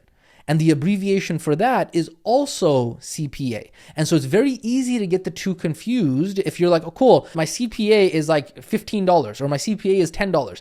Well, are you talking about cost per action, like cost per lead, cost per booked call, whatever, on the ad platforms? Or are you talking about CPA, cost per acquisition? See, it gets confusing, right? And so this is the reason why we actually prefer to use the term customer acquisition cost, CAC, instead of CPA, okay? However, you now know both of those terms and you are smart and you are equipped as a student in the industry to be able to know the difference. And so if somebody says, hey, CPA, you got to infer based off the context, like, hey, are they talking about CPA on the ad platforms, cost per action, or are they talking about acquisition costs? And obviously there are rough ranges of numbers, right? If somebody's saying, hey, my CPA is $800, you're typically not going to have a cost per action of $800. They're probably talking about cost per acquisition in that sense, okay? So however, you're equipped, you now know the difference between the two. Now, the other question is, how the heck is CAC actually calculated? So CAC is defined as the cost, kind of like what the definition says, is the cost that is related to acquiring a new customer, right? So basically, what are all of the resources and costs that are incurred by the business in order to acquire a new customer, right? So in other words, on average, how much did it cost you in marketing and sales expenses per new customer acquired, right? So how we actually go ahead and calculate and define CAC is CAC equals sales and marketing expense divided by number of new customers, okay? And obviously number of new customers, you now understand this total units, right? So what we're saying here is that if I spent in a month $1,000, right? Let's go ahead and go over an example here. If I spent $1,000 on ad spend, and then I had, let's say, $500 in commissions for my salespeople, and then I had $200 in marketing and sales software expense, and in that same month, I also got 5 new units, right? 5 new customers. What would be my CAC? The answer would be 1,000 plus 500 plus 200, that equals 1,700. 1,700 is my total marketing and sales expense, and I got 5 new customers over that time frame. And so 1,700 divided by 5 units would mean that on average, for each of those units, I paid $340, and that is my CAC. That means that it cost me $340 in marketing and sales expenses, whatever that might be, in order to actually acquire that customer. So my CAC is $340. Now, what I do want to go ahead and explain to you though, is the difference between ad spend CAC and total CAC, okay? So as you can see, based off of the definition and the explanation that we just went through right now, is that CAC normally includes all of the marketing and sales expense that is attributed to the acquisition of the customer, right? We're talking about labor and software and ad spend and all of that stuff, okay? However, for smaller, newer companies, especially in our industry, trying to calculate all of those expenses can actually be a pain. And so that is the reason why what you will notice is that inside of the actual data and KPIs cheat sheet, the formula for CAC, right? It says on here, ad spend cost to acquire a customer. The formula for CAC that is inside of the cheat sheet is actually ad spend divided by total units number, right? Now, if you compare this definition to the definition that we just had a second ago, the definition we had a second ago was, hey, add up all of your marketing and all of your sales expenses and then divide that by the total number of units, right? But in this definition, we are defining it as only ad spend, right? And so in the previous definition, it was ad spend plus all these other marketing and sales expenses. And so the reason why we define it as this instead of the previous one with all the other marketing and sales expenses is because typically in our type of business, especially if you're doing less than $50,000 to $100,000 a month for sure, right? Doing less than $1 million a year, instead of keeping track of total CAC, we keep an eye on ad spend CAC. Okay, so what is the difference between the two? Total CAC is the example that we just went through, right? So total CAC is going to be all of the costs that are related indirectly or directly to marketing and sales. Okay, so we're talking about, hey, the CRM that you use, the software that you use, any sales expenses that you have, commissions, XYZ. You got to go ahead and calculate all of that to be able to go ahead and now understand what total CAC actually is going to be, okay? However, the definition that we are going to use is going to be ad spend CAC. And ad spend CAC is just ad spend divided by total units number. And so this is, again, the reason why you can see why we call these calculated metrics is because all we are doing is we are taking our count metrics and slicing and dicing them in different ways to be able to give us different sources of information. And so in this case, we are taking ad spend, and then we are taking the total number of units, and we are dividing ad spend at the top divided by total number of units, right? So if I have, for example, $1,000 in ad spend, okay, in a month, and I got 10 new customers, that means that my CAC was, my ad spend CAC, so remember, because CAC, ad spend CAC, we understand the difference now, is that my ad spend CAC was $100 per customer on average, okay? So this is the reason why we refer to it as calculated metrics. In other words, on average, how much did I spend in ads only, right? Because remember, it's ad spend, in order to acquire a new unit, right? Not all of the other marketing and sales costs associated with that. Now, just like we have done with acquisition, just like we have done with upfront cash, for the sake of simplicity, right? When we're actually talking really fast, we're going through these terms really quickly, we are not going to say ad spend CAC, ad spend CAC, ad spend CAC, ad spend CAC over and over and over again. What we are going to do is we're just going to refer to it as CAC. However, you now understand the difference between, hey, there's CAC, and then there's like, hey, but underneath CAC, right? So you have CAC, and then underneath CAC over here, technically, right? Technically, if you're trying to be 100% accurate, there's ad spend CAC, and then there's total CAC, okay? We are referring to CAC as ad spend CAC. However, when you go out in business, we do not want you to be confused. It's always important to understand if somebody says CAC, you got to infer based off the context that they're speaking about. Are they talking about total CAC, meaning all of the sales and marketing expenses, or are they talking about only ad spend CAC? And so that way you can actually understand that. Or you can just ask them directly, like, hey, are you referring to the ad spend CAC, like how much you spend on ad spend, like the marketing costs, like the direct marketing costs? Or are you talking about the sales and marketing costs, the softwares and all of that kind of stuff, okay? So going forward, we are just going to say CAC, but now you understand that whenever we say CAC, we are referring to ad spend CAC.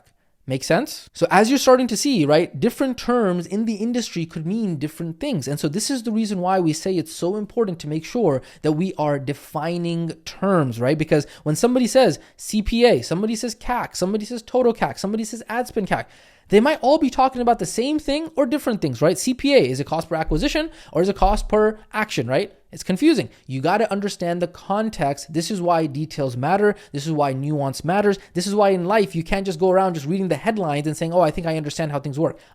You got to get into the weeds. You got to understand the details because the devil is in the details. And so you always want to understand the further definitions and the deeper layers of understanding of these topics, okay? So ladies and gentlemen, this is the definition of CAC. Now, what I do want to go ahead and do before we close out this section of CAC, remember I told you CAC was so important, we spend a lot of time on it, is I want to go ahead and talk about putting CAC into context. Now, CAC is usually going to be one of the biggest, if not the biggest expenses when it comes to business, and especially when it comes to the acquisition of the customer. However, you also need to understand that CAC by itself does not always tell us a lot. Again, it goes back to context, okay? Because CAC is just a metric, right? CAC tells us how much we spent in ad spend, if we're talking about ad spend CAC here, to acquire a customer. But the next question would be, well, how much did we actually make from that customer? Okay, so just an example, think about this. If we spent $800 to acquire the customer, right? So our CAC is $800.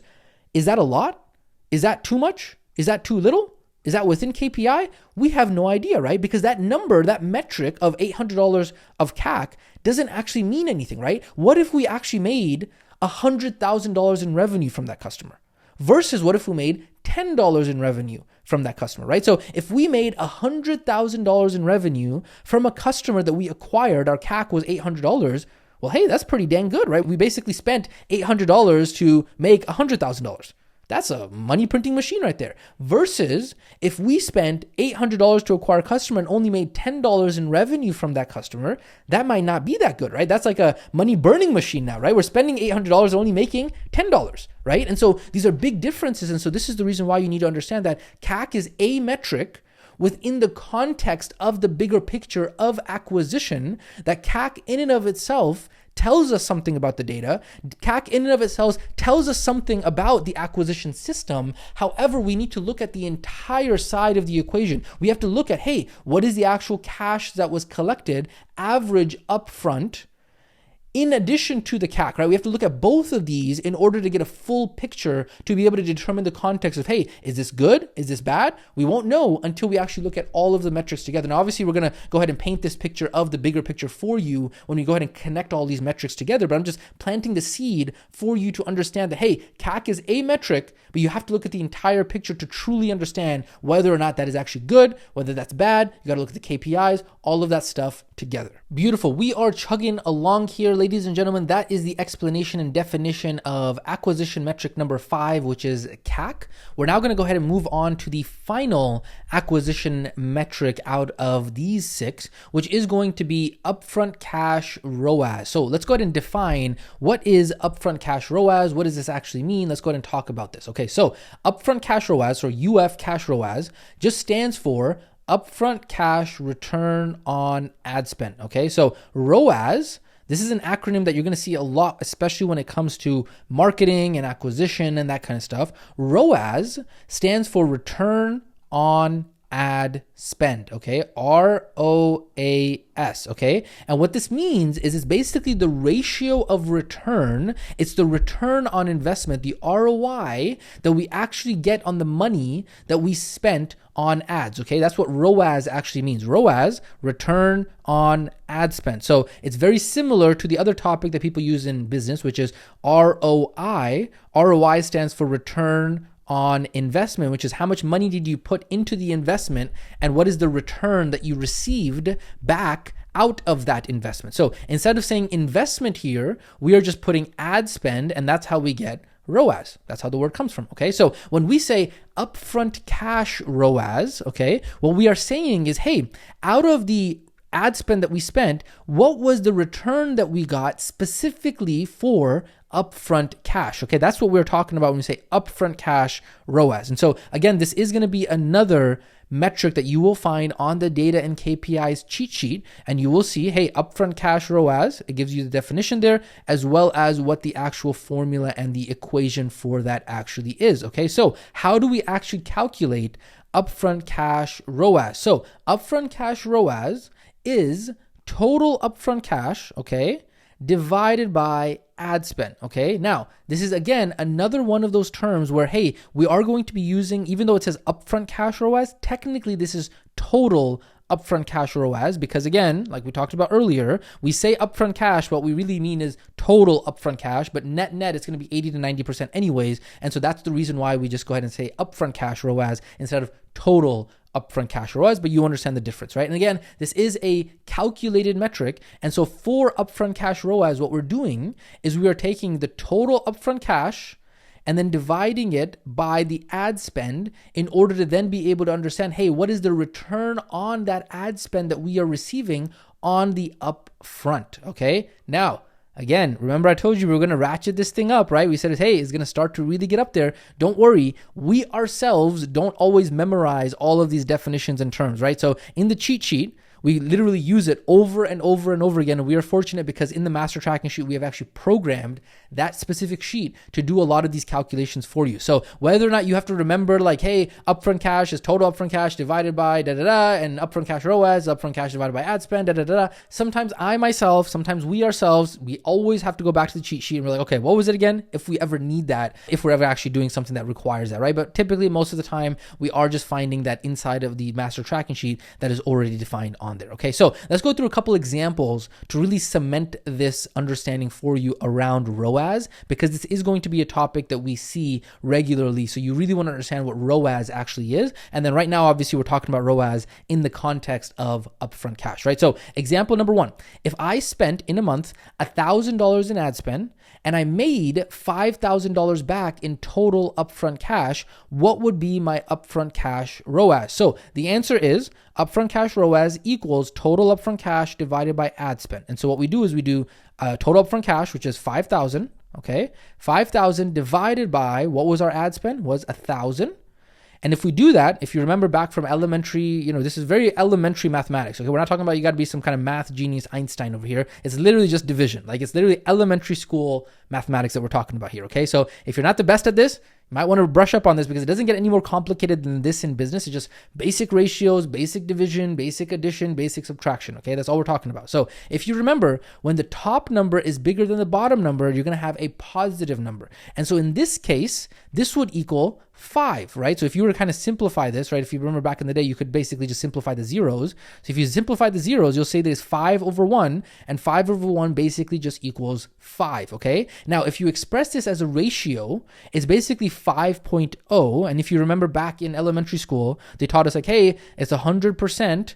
And so if you want to make something into a percentage, you basically just drag the decimal point over 2 places, and then whatever place there is, you just put the 0 right there. And so that's how you get 500%, right? And so that's what we're talking about here. And so what's happening here is that our upfront cash ROAS is 5-to-1 or 500%, right? Depending on if you wanted to show the answer as a number, or if you wanted to show the answer as a percentage, or if you wanted to show the answer as a ratio. All 3 of these mean the exact same thing, okay? So my upfront cash ROAS is either 5x, or 500%, or 5-to-1. They all mean the same thing, okay? So if you remember all the way back in like elementary school, okay, when the answer is more than 1 in a ratio, it means that the actual thing that came out, the output, is bigger than what the input was. And so what that means is that the output is $5,000 and we inputted only $1,000. And so what that means is that we made back on the upfront more than we spent in ads, right? I made back 5x, okay? I made back 5 times as much, or 500% my original investment. So that means that I have a positive ROAS, right? Versus, let's say, for example, my ROAS was 1x or 100% or 1-to-1. That would mean that I made exactly how much I spent, I made exactly that much back, right? So if, for example, I had spent $1,000 in ads and I made $1,000 back in total upfront cash, well, guess what? That is 1, right? 1,000 divided by 1,000 is just 1, right? 1x or 100%, right? However you want to represent that, 100% basically means that I made back exactly what I had actually spent. Anything above 100%, right? In this case, it's 500%. So I made back 500% what it is that I actually spent and I inputted into the system. Is that making sense? Let's go through one more example to really go ahead and cement this for you a little bit further here, okay? Is that, let's say, for example, the ad spend was $1,000, same as last time. However, in total upfront cash, I made $200 back. So in this case, it would be, what would be? It would be total upfront cash divided by ad spend. So it would be 200 divided by $1,000, okay? And so in this case, again, if you remember basic elementary school math that we're talking about here, right? If the top number is smaller than the bottom number, we're going to have a decimal, right? We're going to have a fraction. And so if we wanted to simplify the numbers on here, we can take out the zeros right here, and we will see that we have 2 divided by 10, right? So just some simple basic mathematics going on here, right? And 2 divided by 10 is basically going to be, if you represent that as a number, it's going to be 0.2, or, right, it's going to be 20%, right? Or if you want to express it as a ratio, 0.2 to 1, okay? And so that is what the ROAS is going to be for the upfront cash. Now, ROAS, why is it upfront cash ROAS? Because we used the money here, $200 was the upfront cash. Now you can start to see, as you're going to notice in the cheat sheet, as we get later on, we can actually have a contract ROAS. We can have a total cash ROAS, right? All of these are different versions of ROAS that we can have depending on what number we use here, right? So we're using the 200,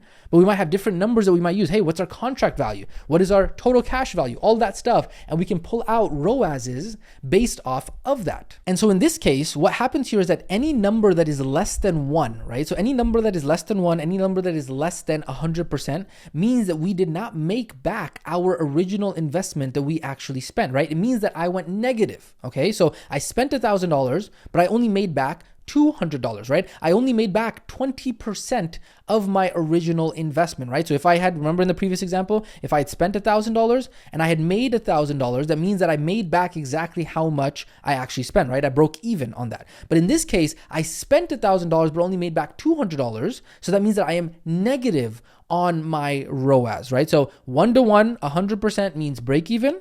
Anything less than 100%, anything less than 1 means a negative, and anything above 100%, anything above 1 means positive. Is that making sense? This is how ROAS actually works. Again, don't worry. You don't have to memorize this. You just want to understand it, plant those seeds, because it is going to be something that is important when we are actually deciphering the information that we get in regards to whether or not we are profitable on the acquisition or not. So with that being said, ladies and gentlemen, I told you we were going to ratchet this up. We were going to go ahead and make this a lot more advanced. We've now gone ahead and talked about the 6 metrics when it comes to acquisition, okay? We talked about the 3 count metrics, ad spend, number of units, and then total upfront cash. And then the 3 calculated metrics in which we basically took different pieces of these count metrics and divided them up in different ways in order to be able to get different understandings of business, okay? So now, if we go ahead and zoom out and talk about what does all of this mean. These are the 6 metrics that when it comes to acquisition,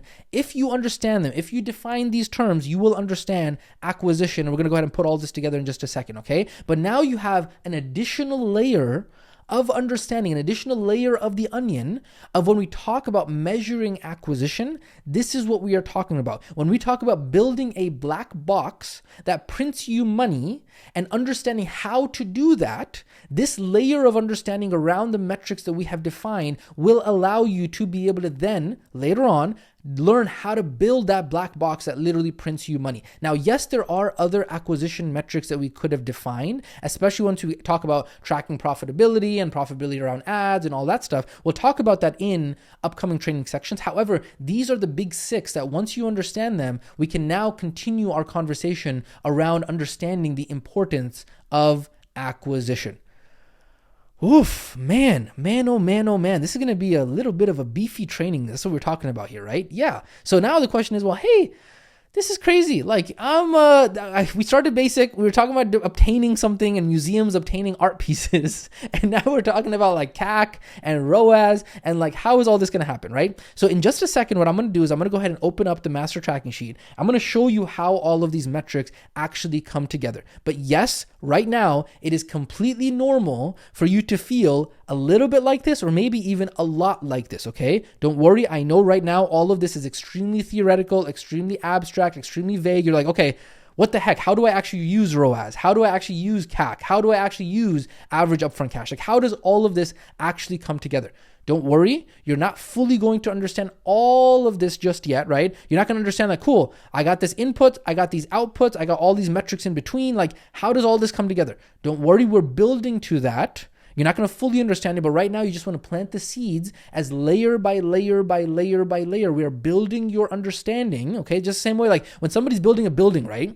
If somebody's building a building and they lay down the first layer of bricks, right? It's like, hey, I don't see a building yet.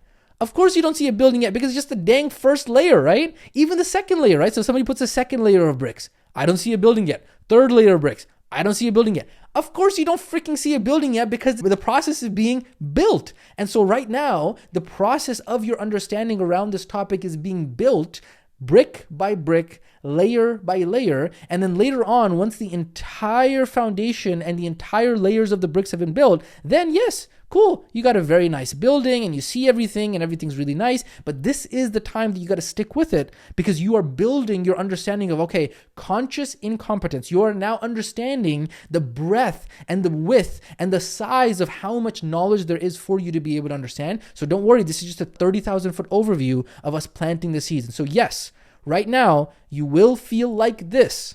And do not worry because it's completely normal because of the fact that you are developing a new skill and an identity of being a professional online entrepreneur, right? In the same way that when a medical doctor goes to anatomy and physiology class for the first time, they go to pharmacology class for the first time, right? And they're like, what the heck is going on here, right? Because there's that deficit between, hey, this was what I thought was going on here, right? This was unconscious incompetence. This is what I thought life was all about. This is what I thought marketing and acquisition was all about. This is what I thought being a doctor was all about, right? And then you go into your first day of class and you're like, oh, dang, conscious incompetence. Now the door has been opened for me to see, wow, the difference and the deficit that I had in my understanding of business and entrepreneurship and being a professional in this space has gotten a lot wider. And then as you go ahead and start to develop more and more knowledge and reps, as you start to go ahead and develop your identity and your beliefs and your character traits around this, you get to conscious competence. And then finally, you get to unconscious competence, in which you're able to say, okay, cool, my CAC is this, my average upfront cash is this, my upfront cash ROAS is this. Therefore, this means that this needs to be optimized in my business.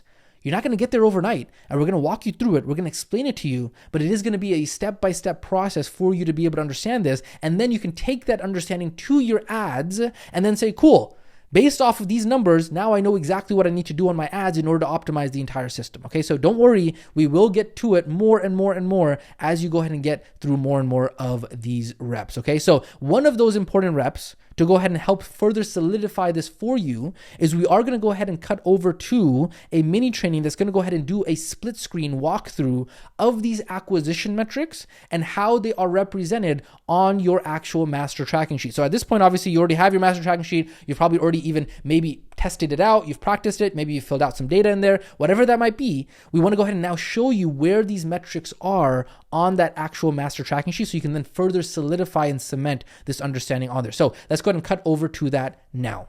All right, welcome to this step-by-step walkthrough of the acquisition metrics on the master tracking sheet. So in order to kind of follow along with this, you will need to open up your master tracking sheet, the version that you have. Now, as we have mentioned before, this sheet is something that we update regularly. Right now, we are on version 5 of the sheet. However, of course, this is going to be something that may potentially change regularly in the future because it is worth coming back every couple months to see. So like I said, we've been updating this for years and years and years and years. And as we grow and learn and we're able to update the algorithms in this and the formulas and the equations and hire people to do more and more advanced things. So anyways, that is the point in terms of what we are looking at right now is version 5 of the master tracking sheet. So you can go ahead and follow along from there. So what we're going to go ahead and do is we're going to go over the count metrics and the calculated metrics. So if you remember, of course, count metrics, we got to show you where ad spend is, total number of units, and then total upfront cash. Okay, so boom, boom, boom. And then I'll go ahead and show you where the calculated metrics are as well.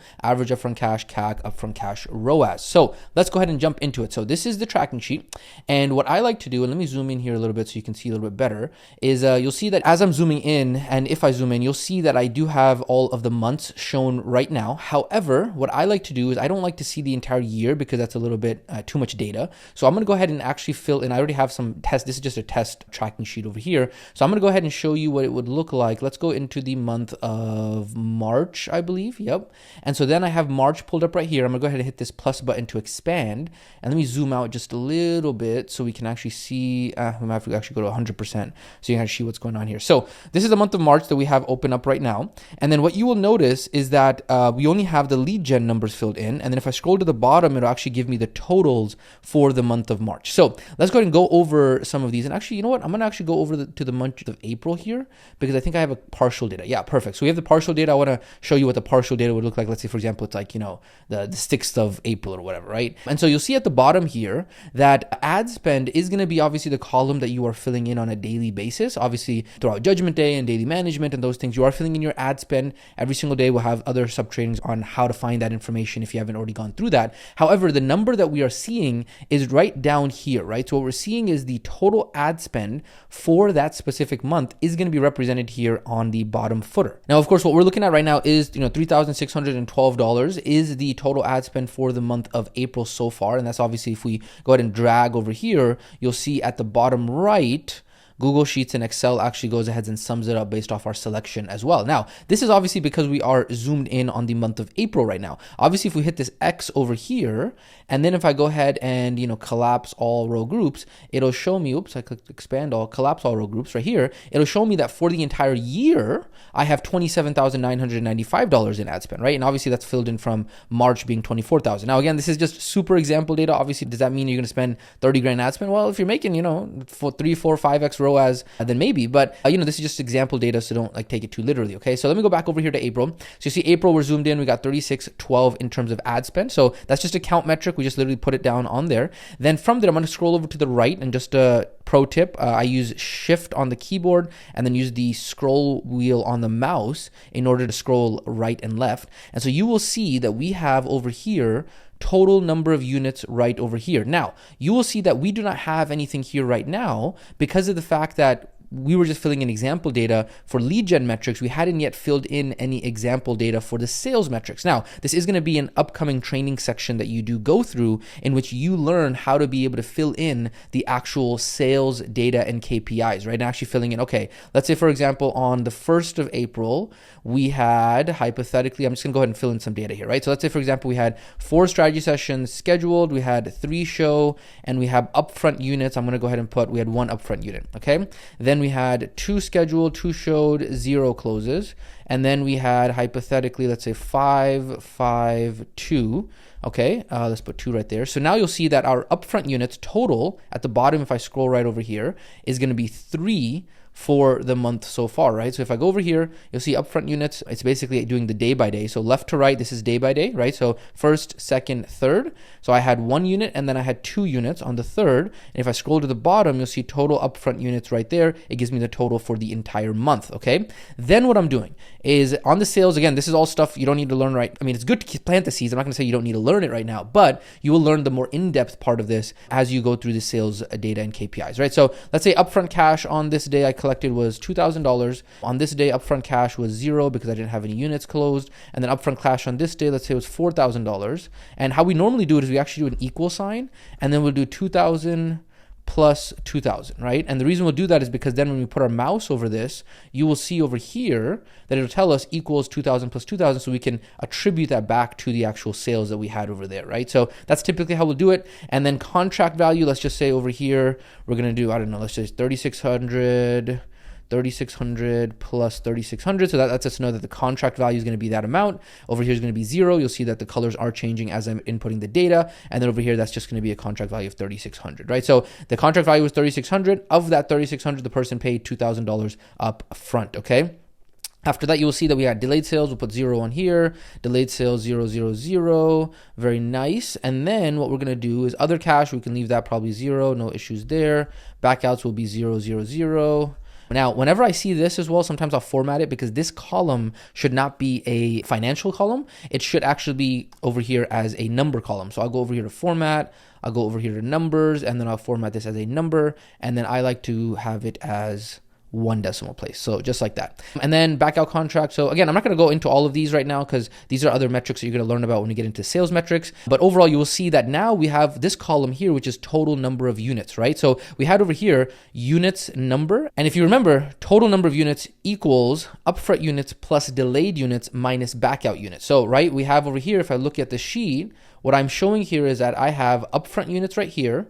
So upfront units plus delayed, oopsie daisies, let's see over here, delayed units right here. And again, this is formatted as a financial number. I don't like that. So I'm actually going to go ahead and hit the column over here. I'm going to go over to format. I'm going to hit number, and I'm going to format this as a number because the number of units should not be a financial number, right? So I just went ahead and fixed that there. So then you have over here upfront units. And by the way, this like formatting of the numbers, that's a common thing that happens depending on like as you're entering data, as you're copying and pasting data, like it's a common thing that happens. So, you will learn down the road. You will maybe make a separate tech tutorial if you really need that help, or you can just slow down this exact training to see what I just did there. So we have upfront units plus delayed units minus back out number of units equals total number of units right over here, right? And so that's kind of the equation that's going on there. And then this total number of units is being summed up right over here, okay? So you're seeing how all of these different metrics, right? Because we're right now in the sales cash section, and then there's the sales call section over here. So we're taking the lead gen metrics, and then we got the sales call numbers over here, and then we got the sales cash numbers over here, and then this right here, again, this is a formatting issue, so I'm gonna go ahead and select the column. I'm gonna go over to format. It's gonna be a percent is what it's gonna be. So percent right there, boom, summarize that as percent, right? Now, these are other numbers that you are gonna learn about: total close percentage, lead to close percentage, percentage, upfront cash percentage. These are sales metrics. I'm not going to go into them right now because they are not relevant to acquisition. However, those are going to be metrics that you learn about later on as well as total contract, total upfront. Actually, total upfront, I believe, is going to be one of our metrics here. So yes, so total upfront cash is going to be right over here, right? So total upfront cash is the column. And right here, you'll see that for the month of this example month of April, we are at $6,000 in total upfront cash. Now, if you remember, total upfront cash equals upfront cash plus delayed cash minus back out cash. So in this case, if I scroll all the way over here, you'll see that my upfront cash is this right here, which is exactly $6,000. And because I do not have any delayed cash, and because I do not have any back out cash, my total upfront cash is just that $6,000 that I've collected there, which is represented right here, both on the daily level, as well as the entire month's level down here. Now, obviously, another metric that we are going to talk about once we talk about profitability in an upcoming training section is going to be total cash. And total cash is going to take into consideration the split payments and the upfront cash and the delayed cash and the back out cash. Like total cash is going to be everything, including split payments that you receive. We'll talk about that later on as well. And then you'll see that there's some other metrics here, average total contract value. And then finally, we get over here to the calculated metrics. And now we have average upfront cash, CAC, or ad spend CAC, right? And then upfront cash ROAS. And so you will see that those are right over here. And so you'll see right here, we have average upfront cash, we have ad spend CAC, and then we have upfront cash ROAS, okay? And so you will see that obviously these are represented here. When you scroll up, you can actually see what they look like on the day-to-day level. And then these over here, these need to be formatted a little bit more so that way we are able to just look at just a few of the numbers, right? Again, these are just formatting things you're gonna learn as you get better and better at what we are doing here in terms of how to use these spreadsheets and stuff like that, right? So if you look down here, basically what this is telling us right now is our ad spend CAC for each of our units is $1,200, okay? Which is pretty high, but again, we'll talk about how to be able to look at the KPIs for that later on. And then you'll see that our upfront cash ROAS is 2. And so if I just add in additional decimal place here, because what it's doing is rounding, right? So I wanted to look at like 1.7 is really what we're looking at, 1.6. And then over here, our average upfront cash is going to be $2,000 per unit. So basically, if we scroll, and let me actually show you how to look at the formulas, right? So I have over here, if you want to see the equations, you can double click and then you can see what's behind the scenes, okay? Now, you got to be extremely careful. Do not accidentally change anything here. So if I go over here and I double click on the title, okay? So what we've done is we've actually used an array formula. An array formula allows us to be able to have the formulas not within the cells, but in the header itself, okay? So that's actually a little bit of the behind the scenes if you're interested in that. So if I double click on the header here, you will see that it actually shows me what the formula behind the scenes is. It's basically orange divided by purple. And so in this case, it's average upfront cash is taking the orange, which over here is total upfront cash, divided by the number of units. And so I've had $6,000 in upfront cash, and I'm dividing that by 3, and that is giving me the average upfront cash over here of $2,000, okay? So that is the formula behind the scenes of average upfront cash, which you're already familiar with because we went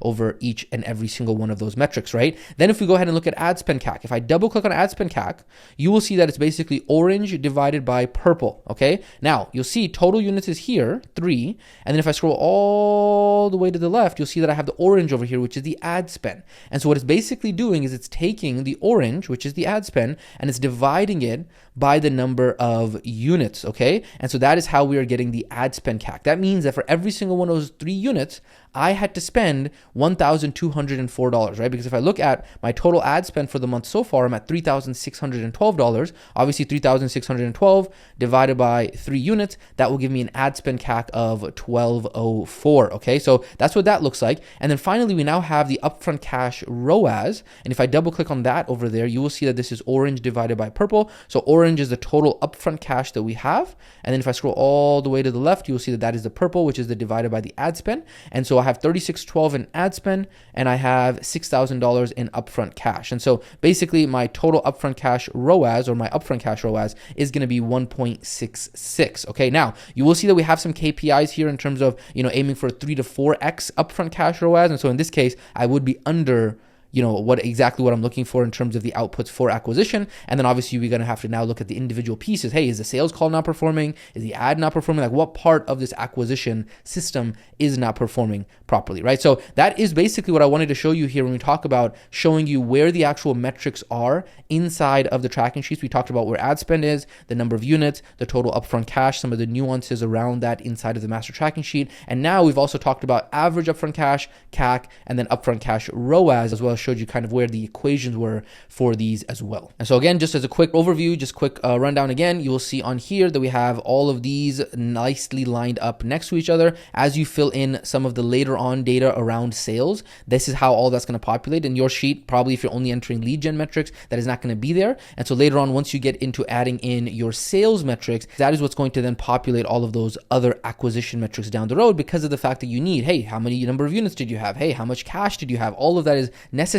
in order for you to populate the acquisition metrics. So this is the reason why we say, hey, if you only obsess over this first section here, which is the lead gen metrics, then you're going to miss out on all of the other necessary metrics, specifically the sales metrics and the lead nurture metrics, that are going to allow you then to be able to see what the acquisition metrics actually look like and see if those are within KPI or not. Okay, so with that being said, ladies and gentlemen, this has been the acquisition metrics walkthrough to make it a little bit more cemented for you to understand where all of this is inside of the master tracking sheet. With that being said, let's go ahead and cut back over to the main training. All right, welcome back from that step-by-step walkthrough around the acquisition metrics, specifically in the master tracking sheet. Again, remember, these are just steps that we're taking in order to further cement. I know right now it's kind of abstract, it's a little bit vague because you don't actually have the data of your own business and your own practice and your own reps of doing that, but it is going to get more and more cemented for you as you go along. Now, the next thing I want to go ahead and touch base on is I do have a surprise for you.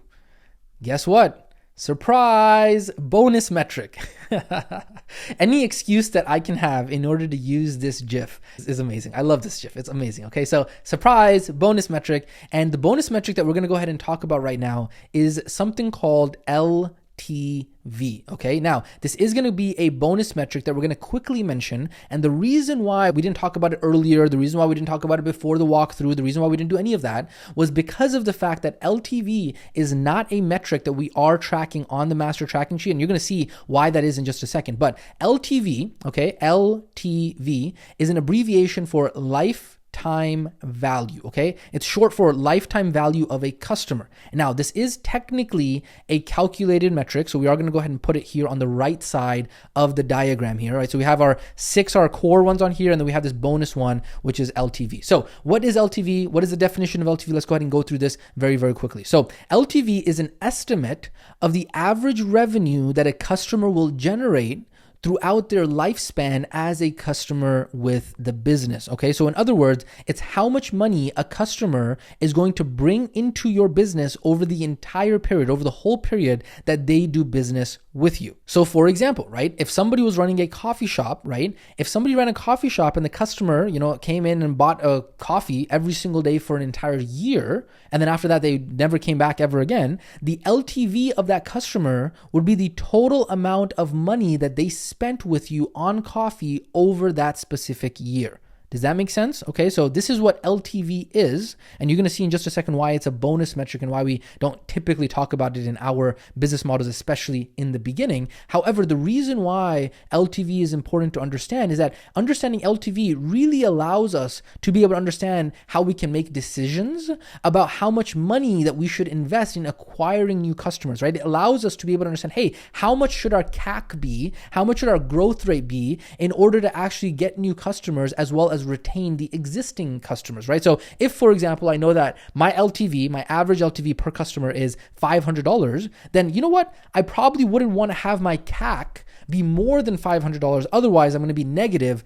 total, right? And so that's one of the ways that we can actually use LTV. But in a second, again, you're going to see why we do not talk about LTV too much in the beginning. However, if a customer's LTV is very high, it might be worth spending a little bit more in order to keep them happy and loyal to the brand, right? So this is an example of why LTV might be helpful for many different types of businesses, okay? So the question is, are we going to use LTV, okay? So as you will see later on, once we actually bring everything together at the end of this training, for most beginner businesses that are just starting out, LTV is not, I say that again, LTV is not a metric that we track for acquisition because of the fact that the vast majority of beginners who are just starting out will only have one product when they are starting out. And so LTV has more to do with the resell and ascension system within the 5 core systems of business, okay? So you have lead gen, lead nurture, sales, fulfillment, and then there's this system on here that we don't talk too often about, especially for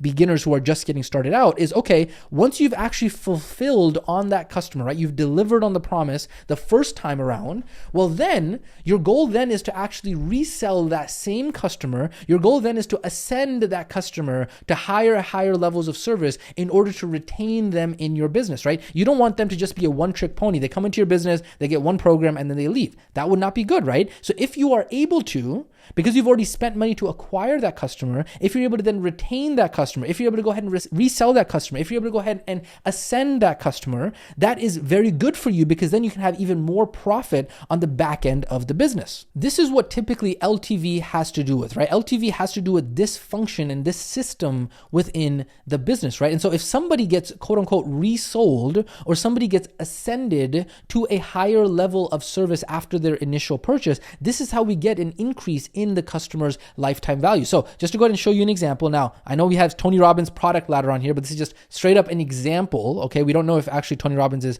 actual product ladder looks like this. I'm sure he changes it all the time. But the point being is I'm just using it as an example to show you something here. Okay. Which is that let's say somebody comes in on the front end over here, which is a free plus upsell strategy, right? And then that same customer goes on and actually purchases, let's say, for example, an in-person seminar for $5,000 plus, right? Then they go on into coaching, which is, let's say, $6,000 per year. Then they go on into the Platinum Mastermind, which is $25,000 per year, right? And so what you're seeing on here is that same customer, there were lead gen, lead nurture, there was a sales event that happened over here, right? The customer got acquired right over here.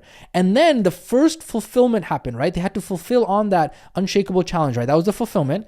And then there's resell and ascension. Resell and ascension means, cool, how do we take that same customer that we got through this flow and how do we then ascend them to then purchase again? How do we then resell them? How do we ascend them? How do we retain them within our entire ecosystem for them to continue being a customer with us because we have other products that they can either purchase, because we can retain them and resell them on the same product if it's the type of product that they can consume over and over and over again. This is what we're talking about with that 5th function, which is resell and ascension. Okay, now, because of the fact that this topic of LTV is beyond the scope of a beginner business, unlike all of the other acquisition metrics that we've gone over, right? We've talked about, sales metrics and profitability metrics and, all the other acquisition metrics that we've talked about. This metric, the LTV metric, is not one of the metrics that is in the version 1.5 of the data and KPIs cheat sheet. Maybe in upcoming versions we might include it. However,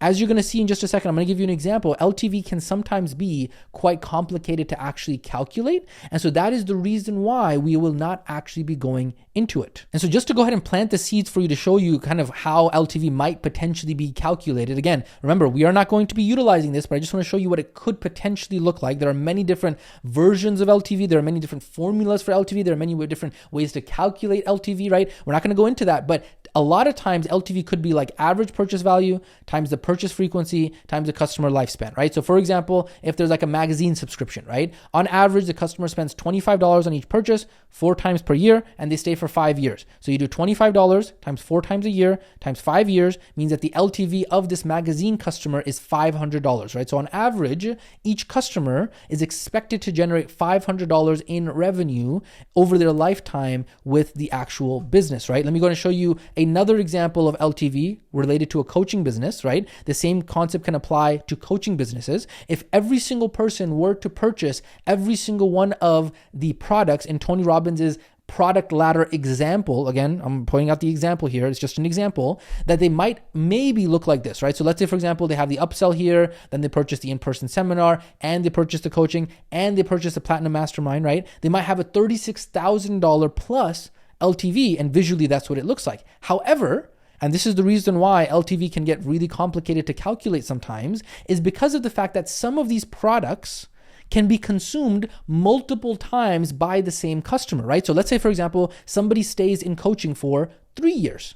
That is what is known as a recurring product, right? Same thing with the Mastermind, right? They might renew and then go through the same, but because it's not the same product exactly, right? Like, so for example, you have a pen and then all of a sudden you're like, hey, I'm going to purchase the exact same pen. Of course, you're not purchasing the exact same pen, right? It's a different type of pen, a different usage. You already used it, all that kind of stuff, right? It's a recurring type of product, right? And so that's the reason why LTV could be significantly higher than $36,000 if the average person not only purchased all of the products, but then also renewed on those products. And then of course, this coach, this person, they would be able to go ahead and calculate, right? This is just an example product letter, but they could be able to calculate their average LTV by taking the amount of cash that was collected over a period of time divided by the total number of customers. And that would give you all of these different subtypes of LTV that could be calculated. Again, we're just planting the seeds because of the fact that this is not going to be something that you literally use right now. We just wanted to go ahead and mention it, okay? Just a 30,000 foot overview of LTV, but just keep in mind, LTV can get complex. It can actually be divided into different types of LTV in order to take other metrics into account as well, right? So sometimes you'll hear words like churn and attrition and discount rates when it comes to LTV, okay? So what we're doing here is just planting the seed so that way you know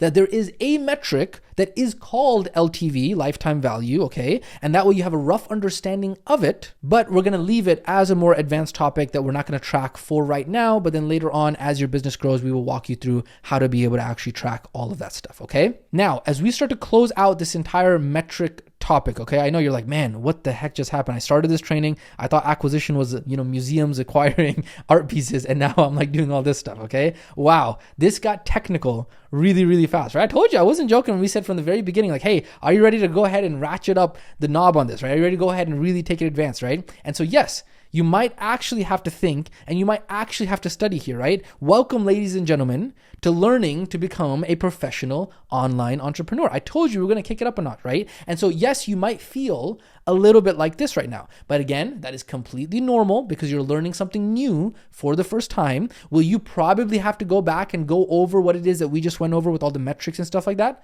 Yep. Will you probably have to open up the guide for this training and actually study this training? Yep. Will you probably have to take your own notes so that way you can make sure that you actually remember what it is that we talked about in this training? Yep.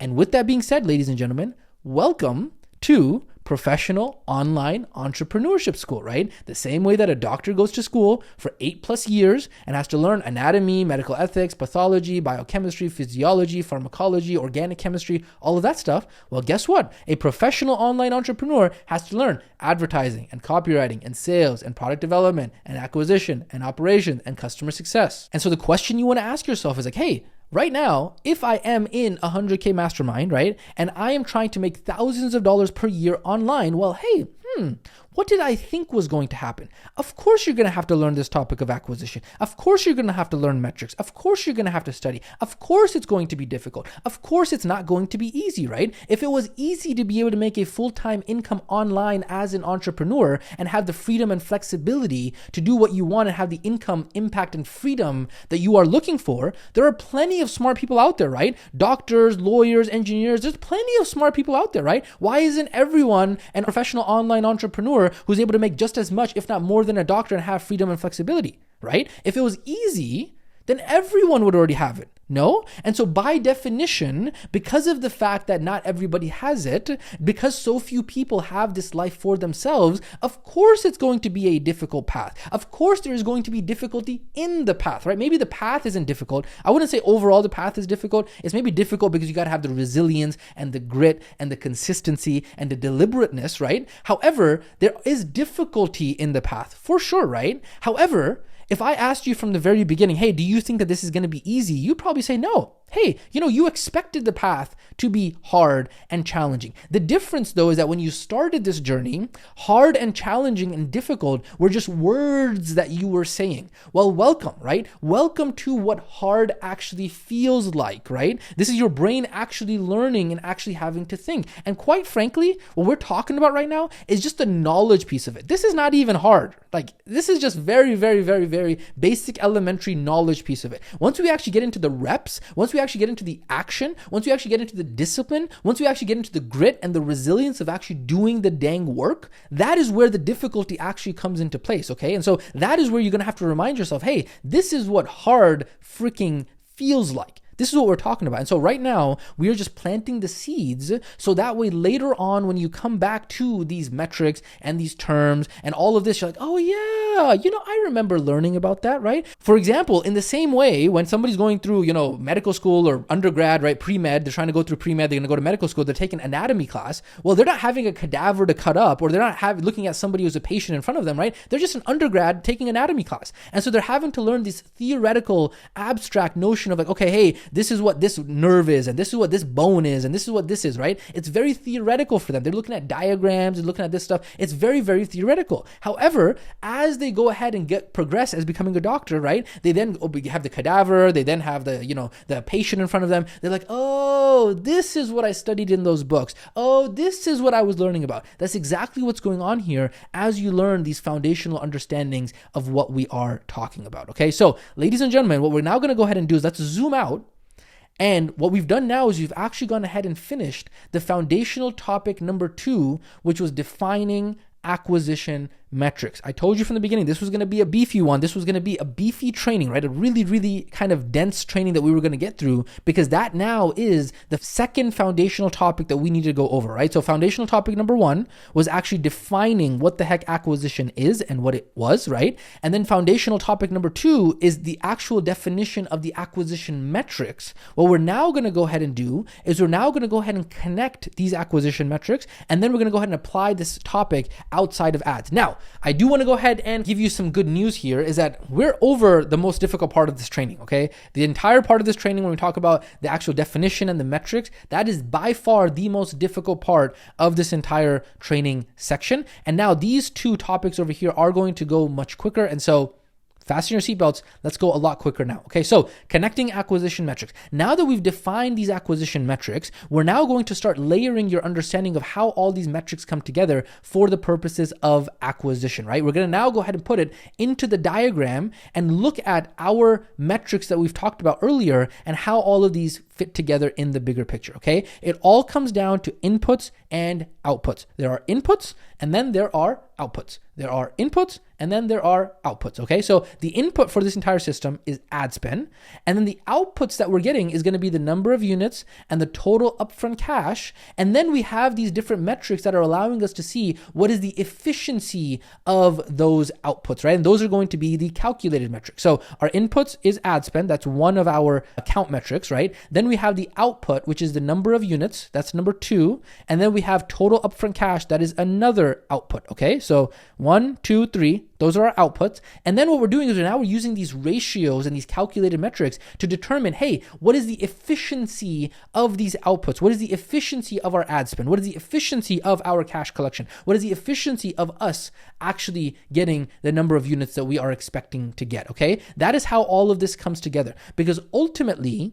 when it comes to acquisition, these are the only metrics that matter. Inputs and outputs. That's it, okay? Yes, in just a second, I'm going to connect to you all these. Like, hey, what about all these other metrics that we talked about? Like, hey, there was like clicks and impressions and leads and group members and all this stuff. I'll get to that in just a second. Understand this right now. When it comes to acquisition, and remember, the entire point of a company on the front end, right? Lead gen, lead nurture, sales. The entire point is not to fill our bank account with number of group members. The point is not to fill our bank account with number of clicks or leads. The point is acquisition of customers. When it comes to acquisition of customers, the only thing that matters is inputs and outputs. What is our ad spend? How many units did we get? What is our total upfront cash? And then what is the efficiency of those 3 inputs and outputs based off of average upfront cash, based off of CAC, and based off of upfront cash ROAS, right? These 3 are telling us the efficiency of our inputs and our outputs, which are these other 3, which are our account metrics. So when we are tracking acquisition, this is all we care about, okay? Now, there are certain KPIs that you're going to learn around, hey, what is considered a good acquisition metric? What is considered like not within KPI, all that stuff. We'll talk about that. But for right now, you just want to understand the overall concept. When it comes to any part of the entire acquisition process, the only thing that we are caring about, right? So you have all of these other metrics, all these other metrics, right? We do not care about any of these when it comes to acquisition. The major ones that we are primarily looking at is going to be these one right here. That's why everything else over here is grayed out inside of the diagram. But now, to play devil's avocado here, right? What if What if the acquisition metrics within what we're talking about here are not where they need to be, right? What if our CAC is higher than it should be? What if our upfront cash ROAS is lower than it should be? What if the number of units that we want to make in the entire month, right? The number of units that we want to hit our revenue goals is lower than it should be? What if the total upfront cash is not as high as we want it to be, right? If we actually look like all of these numbers all of these metrics that we have here, right? What if these metrics, these inputs and these outputs and these efficiencies of these inputs and the outputs, what if they are not where they actually need to be? Well, guess what? That then, ladies and gentlemen, is when we then actually look at the pieces within the entire acquisition strategy to then determine what might actually be wrong, okay? So first what we're doing is we're looking at the acquisition metrics and saying, hey, are these within like KPI? Are these what we are looking for? And you're going to learn more about what those KPIs are later on, right? If they are, then we're golden. But if they are not, we then now need to look at each of the individual pieces within all of the actual acquisition strategy to determine if they are actually performing well, right? So we got to look, hey, is the ad performing as it should be, right? What is our CPM? What is our CTR all? What is our CTR link click, right? That's where those metrics come into place. Well, hey, is the landing page performing as it should, right? What is the opt-in percentage? What is the landing page conversion percentage? What is the cost per lead? What is the cost per group member, right? We're looking at this piece of the entire acquisition strategy because our other acquisition metrics are out of KPI. They're not where they need to be, right? Is our community nurturing the people enough that they want it to be, right? What is our group number? What is our group booking percentage? What is our cost per strategy session scheduled? What is our show up rate, right? Is our lead nurture systems working the way that they should be? And then is the sales call piece of this, right? Is the sales call piece of this performing good enough, right? The person who is on the call doing the sales call, are they performing as they should? What is the closing percentage, right? That is a metric that we are tracking here in order to look at the pieces within the acquisition system. Why? Because all of these that we just talked about right now, all of these are pieces within the entire acquisition system, okay? There are pieces within the entire acquisition system that, yes, they do have an impact, right? If all these pieces are outside of KPI, then if I was to guess, if I was to bet on it, if I was to put money on it, then if all these pieces within the system are outside of KPI, then probably my ad spend and then my outputs are going to be out of KPI as well, right? My acquisition metrics are going to be out of KPI. However, we are first line of defense looking at the acquisition metrics, and then we are looking at the pieces within the actual parts that make up the acquisition metrics. Okay, so we're looking at the acquisition metrics, and then within the entire strategy, because of those numbers and those KPIs make up the bigger picture, we might see that there is a problem with those outputs. But at the end of the day, I'm going to repeat this again. I know it's a little bit abstract. I know it's a little bit theoretical. Stick with me here. And the more you do it over time, it's going to make more sense.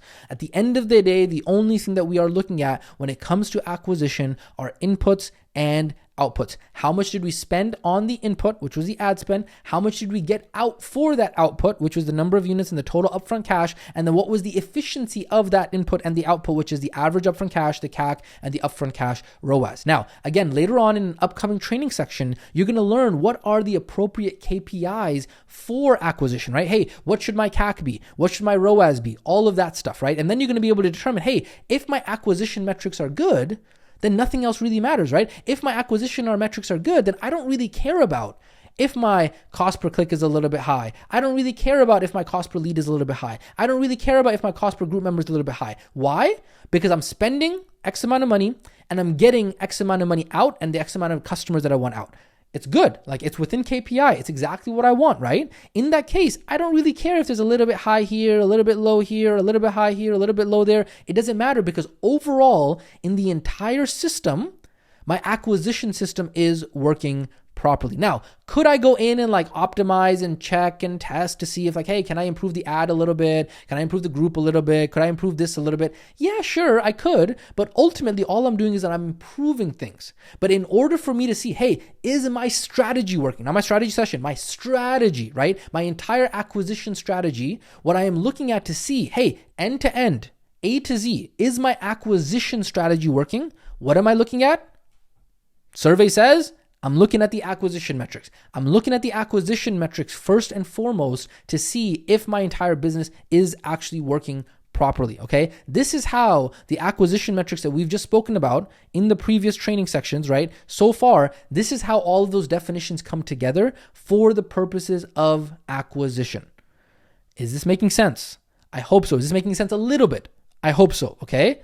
Now, is it okay for this to be theoretical and hypothetical? What I just said, is it okay for it to go a little bit over your head? Might you have to go back and listen to it again and again and again in order to make sense? Yes. Are you going to have to go ahead and open up the guide for this and actually read through the guide and actually study it? Yes. Are you going to have to take your own notes throughout this process? Yes. But again, it is completely normal for you to feel like this right now. But if you stick with it, you will get a hang of it with repetition. Cool? Awesome. Beautiful. Ladies and gentlemen, that is foundational topic number 3, which is connecting acquisition metrics. We are now going to go ahead and jump into the final foundational topic inside of this specific training section, which is applying the topic of acquisition outside of ads. Okay, let's go ahead and talk about this very briefly right now. So far, we have been talking a lot about acquisition within the context of ad spend and paid advertising, right? So you'll see on here, all of what we just talked about right now, ad spend is the input, and then we got the output, which is this, right? This is the context that we're talking about specifically within paid advertising. However, it is very important for us to take a second to define the scope of application around the topic that we're talking about and how it applies to other topics. Because you want to remember, paid advertising is not the only way to generate leads. It is only one tool in the entire tool belt of what is possible in order to generate leads, right? There are plenty of other tools when it comes to lead generation, right? You see on here, we have organic, paid, plus more tools, right? Just for the sake of the diagram, we just went ahead and put those two, but there are plenty of other tools that could be utilized in order to actually do lead generation. Now, of course, you got to have always some sort of tool for lead generation, right? Because if you don't have some sort of tool for lead generation, you can't open up this faucet. You will not be able to get that flow of water to be able to go through the rest of the system. So you got to have some sort of tool for lead generation in place, right? Otherwise, if you don't have lead generation, then the rest of your entire acquisition system, because remember, acquisition is lead gen, lead nurture, and sales, is always going to be dry. You're never going to be able to acquire customers because you're simply not generating any leads. Now, paid advertising is one of those tools, right? Now, if you were to learn the skills and the identity necessary in order to succeed with paid traffic, you are going to be unstoppable when it comes to lead generation in your acquisition machine, because paid traffic is a big tool when it comes to lead generation, okay? Yes, paid advertising, the one that we're talking about right now, specifically in this module, right? Yes, paid advertising is one of the tools. It is maybe one of the biggest tools that you can use to generate leads and feed your business. However, do not forget this, and we want to remind you of this, is that there are other tools as well. You do not want to get overly romantic and say, oh, you know what? I don't like paid traffic, or I think paid traffic is a scam, or you know what? Paid traffic doesn't work. Hey, in the same way, that'd be like a carpenter who's like, you know what? This hammer is a scam. Like, I don't like to use this hammer. No, the carpenter has a different hammer and a different tool and a different, screwdriver for a different purpose. There are pros and cons to every single tool in this entire tool belt. And so in the same way, there are pros and cons to paid advertising. There are pros and cons to the other tools as well for lead generation, right? So for example, outbound organic marketing, content marketing, influencer marketing, or any combination of the above. These are other tools that have their own pros and cons that could be utilized in order to feed the different strategy, right? So yeah, we're talking about social media ads right now, but there's content marketing and there's all these other sorts of lead generation. But again, they have their own pros and cons. They are their own game. They are their own system. They are their own kind of topic that must be studied in order to understand how the actual game for those other tools is played. And so even though right now we are talking about acquisition, right? This entire training section, this entire topic has been acquisition within the context of paid advertising and the game of paid advertising. What you want to keep in mind, and this is what we're emphasizing here in this final section, in this foundational topic, is you want to keep in mind is that the same conversation that we are having around acquiring customers can happen for other tools within lead generation as well. And in fact, the same metrics would also apply for those other tools as well. Now, of course, in those other tools, we wouldn't talk about it in the context of ad spend, because as you learn, ad spend is going to be specific for paid advertising. We would have some other sort of spend, right? So when we're talking about paid advertising, yes, the input is ad spend, but in other forms of lead generation, the input might be time, effort, resources, and all that kind of stuff, right? And so when we talk about this metric right here, this count metric, this is the only one that would be changed from ad spend to, let's say, for example, a different type of marketing spend. And then from there, whatever that other tool is would have its own skill set and have its own skill stack and its own identity that would need to be learned, right? For sure, right? That's exactly what would have to happen, right? So even for you to be successful with paid advertising, you're gonna have to acquire the skill and the identity in order to then get results when it comes to paid advertising. And in the same way, if you went out and learned, let's say, outbound organic marketing or content marketing or influencer marketing, it would be a completely different skill stack and a completely different identity in order to be successful with those other skills, as well as the different pros and cons related to those other tools, right? Time, effort, and that kind of stuff. However, the metrics would all still be the same, right? So even with organic content marketing or influencer marketing, which are maybe some other tools, right? Then acquisition metric would be marketing investment spend instead of ad spend, right? How much time and effort are you spending in order to get that content out there? Then acquisition metric number 2 would be number of units, pretty much the same. Total upfront cash, pretty much the same. Average upfront cash, pretty much the same.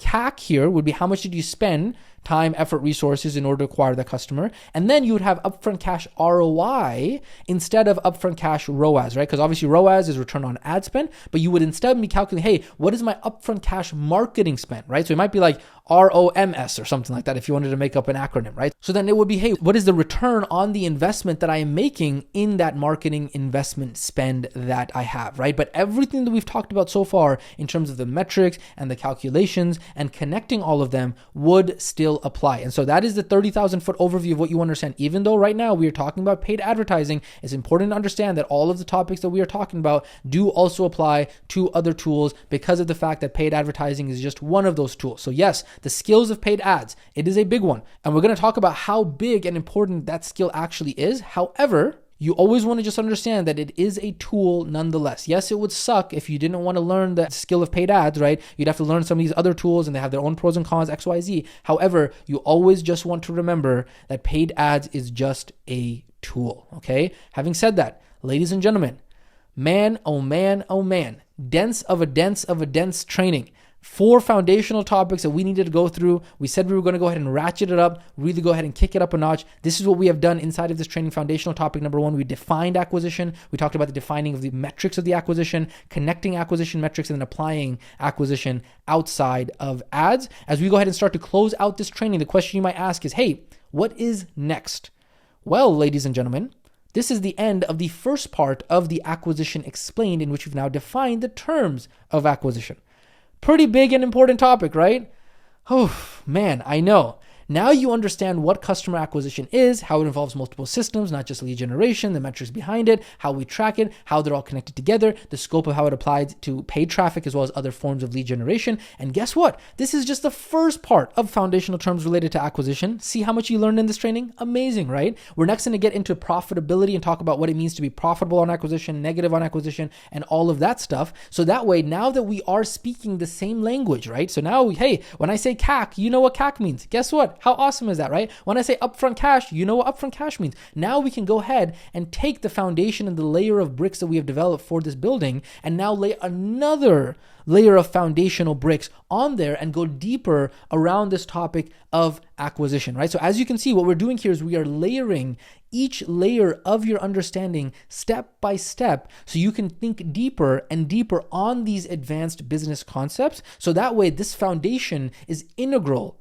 to your success as a professional entrepreneur in the future, right? And so what we are doing is we are teaching you how to think deeply like a professional entrepreneur, right? Not just surface level understanding, right? And like we've said this many times before, being an entrepreneur, right? Being a business owner is a profession in the same way that being a lawyer or being a doctor or being an engineer is a profession. And so as a result, there are skills that must be learned. And if you learn those skills, you can then make your career scientific, predictable, consistent, but it just requires skills, right? Unfortunately, there are those limbic students out there who want wannabe entrepreneurs, right? Entrepreneurs are wannabe entrepreneurs, right? They're not able to be professional entrepreneurs. And they say, hey, this is taking too much time. When the truth is that the reason why they are not yet making money inside of their career is because they do not have the skills necessary in order to be able to make the income that they are looking for, right? So if you ever got a bachelor's degree or any degree at all, and you go to the college professor your freshman year, first day of class, out of your 4-year degree, and say, hey, hurry up, this is taking too much time. Well, the professor would look at you and say, cool, you want to be a doctor? Hey, go out and operate on somebody. You can't, because you don't know jack. And so you got to be able to learn the foundational topics that are necessary in order to become a professional within the actual industry. You understand that there was a process that you had to go through, right? This is what it visually looks like.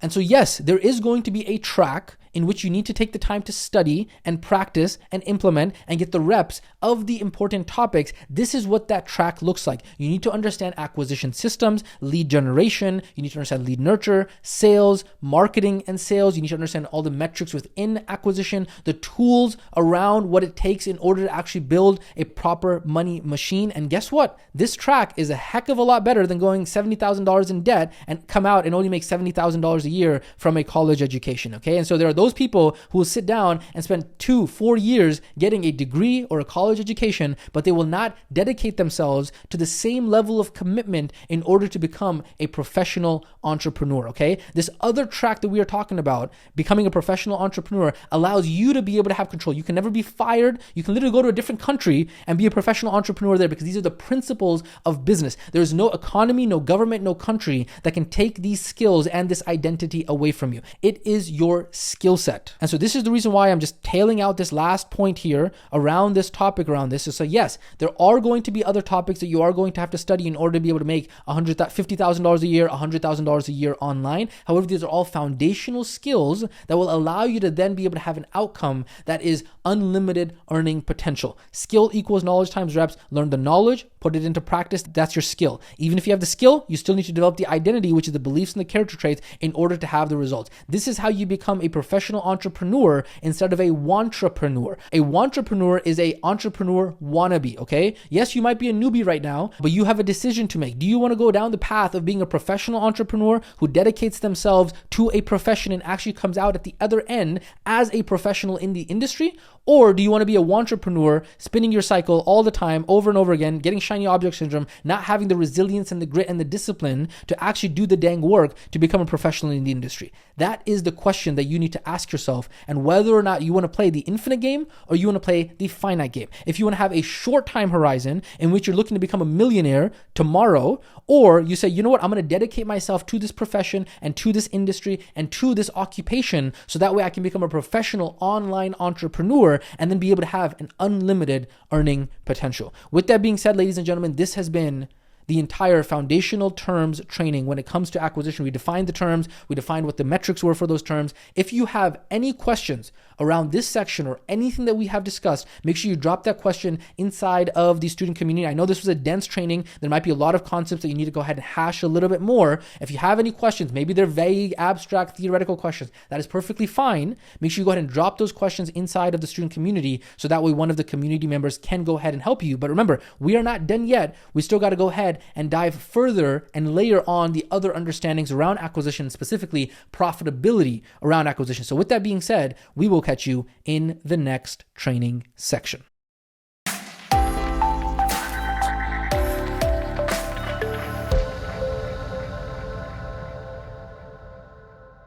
Hey team, welcome to this training section that is going to be about acquisition profitability. Okay, so inside of this specific training section, we are going to be layering another important understanding around acquisition. So we've already talked about foundational terms. So we're going to be talking about profitability when it comes to acquisition. And it's going to be very important to understand that this specific training is going to go ahead and lay down a lot of the acronyms and terms and metrics that we did use in the previous section. Okay, so if you have not already done so, you want to make sure that you first go through that foundational understanding around the definitions of the terms and the metrics and all of that kind of stuff, because of the fact that we will be utilizing those in this specific training section. And so nothing that we talk about is going to make any sense if you do not yet understand, hey, there are count metrics and calculated metrics. Ad spend, number of units, total upfront cash, average upfront cash, CAC, upfront cash ROAS, and LTV, right? We've talked about these metrics